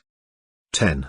Remember, and this is one of the most difficult as well as most wonderful statements to grasp, remember that no matter what the difficulty is, no matter where it is, no matter who is affected, you have no patient but yourself, you have nothing to do but to convince yourself of the truth which you desire to see manifested. 11. This is an exact scientific statement in accordance with every system of metaphysics in existence, and no permanent results are ever secured in any other way. 12. Every form of concentration, forming mental images, argument, and auto-suggestion are all simply methods by which you are enabled to realize the truth. 13. If you desire to help someone, to destroy some form of lack, limitation or error, the correct method is not to think of the person whom you wish to help. The intention to help them is entirely sufficient, as this puts you in mental touch with the person. Then drive out of your own mind any belief of lack, limitation, disease, danger, difficulty or whatever the trouble might be. As soon as you have succeeded in doing this, the result will have been accomplished, and the person will be free. 14. But remember that thought is creative, and consequently every time you allow your thought to rest on any inharmonious condition, you must realize that such conditions are apparent only, they have no reality, that spirit is the only reality and it can never be less than perfect. 15. All thought is a form of energy, a rate of vibration, but a thought of the truth is the highest rate of vibration known and consequently destroys every form of error in exactly the same way that light destroys darkness. No form of error can exist when the truth appears, so that your entire mental work consists in coming into an understanding of the truth. This will enable you to overcome every form of lack, limitation or disease of any kind. 16. We can get no understanding of the truth from the world without. The world without is relative only, truth is absolute. We must therefore find it in the world within. 17. To train the mind to see truth only is to express true conditions only. Our ability to do this will be an indication as to the progress we are making. 18. The absolute truth is that the I is perfect and complete. The real I is spiritual and can therefore never be less than perfect, it can never have any lack, limitation, or disease. The flash of genius does not have origin in the molecular motion of the brain, it is inspired by the ego, the spiritual I which is one with the universal mind, and it is our ability to recognize this unity which is the cause of all inspiration, all genius. These results are far-reaching and have effect upon generations yet to come. They are the pillars of fire which mark the path that millions follow. 19. Truth is not the result of logical training or of experimentation, or even of observation. It is the product of a developed consciousness. Truth within a Caesar manifests in a Caesar's deportment, in his life and his action, his influence upon social forms and progress. Your life and your actions and your influence in the world will depend upon the degree of truth which you are enabled to perceive, for truth will not manifest in creeds, but in conduct. 20. Truth manifests in character, and the character of man should be the interpretation of his religion, or what to him is truth, and this will in turn be evidenced in the character of his possession. If a man complains of the drift of his fortune, he is just as unjust to himself as if he should deny rational truth, though it stand patent and irrefutable. 21. Our environment and the innumerable circumstances and accidents of our lives already exist in the subconscious personality, which attracts to itself the mental and physical material which is congenial to its nature. Thus our future being determined from our present, and if there should be apparent injustice in any feature or phase of our personal life, we must look within for the cause, try to discover the mental fact which is responsible for the outward manifestation. 22. It is this truth which makes you free, and it is the conscious knowledge of this truth which will enable you to overcome every difficulty. 23. The conditions with which you meet in the world without are invariably the result of the conditions obtaining in the world within, therefore it follows with scientific accuracy that by holding the perfect ideal in mind you can bring about ideal conditions in your environment. 24. If you see only the incomplete, the imperfect, the relative, the limited, these conditions will manifest in your life. But if you train your mind to see and realize the spiritual ego, the I which is forever perfect and complete, harmonious, wholesome, and healthful conditions only will be manifested. 25. As thought is creative, and the truth is the highest and most perfect thought which anyone can think, it is self-evident that to think the truth is to create that which is true, and it is again evident that when truth comes into being, that which is false must cease to be. 26. The universal mind is the totality of all mind which is in existence. Spirit is mind, because spirit is intelligent. The words are, therefore, synonymous. 27. The difficulty with which you have to contend is to realize that mind is not individual. It is omnipresent. It exists everywhere. In other words, there is no place where it is not. It is, therefore, universal. 28. Men have, heretofore, generally used the word God to indicate this universal, creative principle, but the word God does not convey the right meaning. Most people understand this word to mean something outside of themselves, while exactly the contrary is the fact. It is our very life. Without it we would be dead. We would cease to exist. The minute the spirit leaves the body, we are as nothing. Therefore, spirit is really all there is of us. 29. Now, the only activity which the spirit possesses is the power to think. Therefore, thought must be creative, because spirit is creative. This creative power is impersonal, and your ability to think is your ability to control it and make use of it for the benefit of yourself and others. 30. When the truth of this statement is realized, understood, and appreciated, you will have come into possession of the master key. But remember that only those who are wise enough to understand, broad enough to weigh the evidence, firm enough to follow their own judgment, and strong enough to make the sacrifice exacted, may enter and partake. 31. This week, try to realize that this is truly a wonderful world in which we live, that you are a wonderful being, that many are awakening to a knowledge of the truth, and as fast as they awake and come into a knowledge of the things which have been prepared for them, they, too, realize that eye hath not seen, nor ear heard, neither hath it entered into the heart of man, the splendors which exist for those who find themselves in the promised land. They have crossed the river of judgment and have arrived at the point of discrimination between the true and the false, and have found that all they ever willed or dreamed was but a faint concept of the dazzling reality. Though an inheritance of acres may be bequeathed, an inheritance of knowledge and wisdom cannot.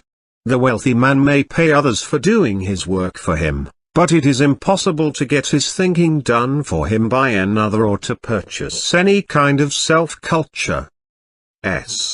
Smiles. Part 24 Study Questions with Answers. 231. Upon what principle does the theory and practice of every system of metaphysics in existence depend? Upon a knowledge of the truth concerning yourself and the world in which you live. 232. What is the truth concerning yourself? The real I or ego is spiritual and can therefore never be less than perfect. 233. What is the method of destroying any form of error? To absolutely convince yourself of the truth concerning the condition which you wish to see manifested. 234. Can we do this for others? The universal mind in which we live and move and have our being is one and indivisible. It is therefore just as possible to help others as to help ourselves. 235. What is the universal mind? The totality of all mind in existence. 236. Where is the universal mind? The universal mind is omnipresent, it exists everywhere. There is no place where it is not.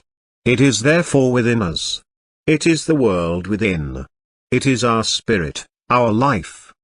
237. What is the nature of the universal mind? It is spiritual and consequently creative. It seeks to express itself in form. 238. How may we act on the universal mind? Our ability to think is our ability to act on the universal mind and bring it into manifestation for the benefit of ourselves or others. 239. What is meant by thinking? Clear, decisive, calm, deliberate, sustained thought with a definite end in view. 240. What will be the result? You will also be able to say, it is not I that doeth the works, but the Father that dwelleth within me, he doeth the works. You will come to know that the Father is the universal mind and that he does really and truly dwell within you. In other words, you will come to know that the wonderful promises made in the Bible are fact, not fiction, and can be demonstrated by anyone having sufficient understanding. Temples have their sacred images, and we see what influence they have always had over a great part of mankind, but, in truth, the ideas and images in men's minds are the invisible powers that constantly govern them, and to these they all pay universally a ready submission. Jonathan Edwards. This is the end of The Master Key System, by Charles Haanel. Thanks for listening. Please subscribe, if you liked this video, other videos, or would like to be made aware of future uploads. When subscribing, you may also want to remember to set your subscription settings to email every time a new video is uploaded. I believe that you are not instantly notified unless you have set up that option in your account. So, be sure to do that. Also, I would appreciate any donation that you can make to the channel and New Wellness Living, Personal Wellness and Green Living Advocacy. The donation link is included in every video description. Any contributions would be appreciated. I love to do these videos, increase wellness for people around the world, and share information that can help transform our lives. I also like to get other people involved and be active in the global community, working with people. New Wellness Living appreciates every contribution that supports the time and energy taken to make resources, like this, available to people who are continually searching for more. Let's keep the wealth circulating, growing, sharing, and living the best life possible, knowing that when we give, we allow the free flow of receiving. Thank you so much, and I appreciate the opportunity to interact with you.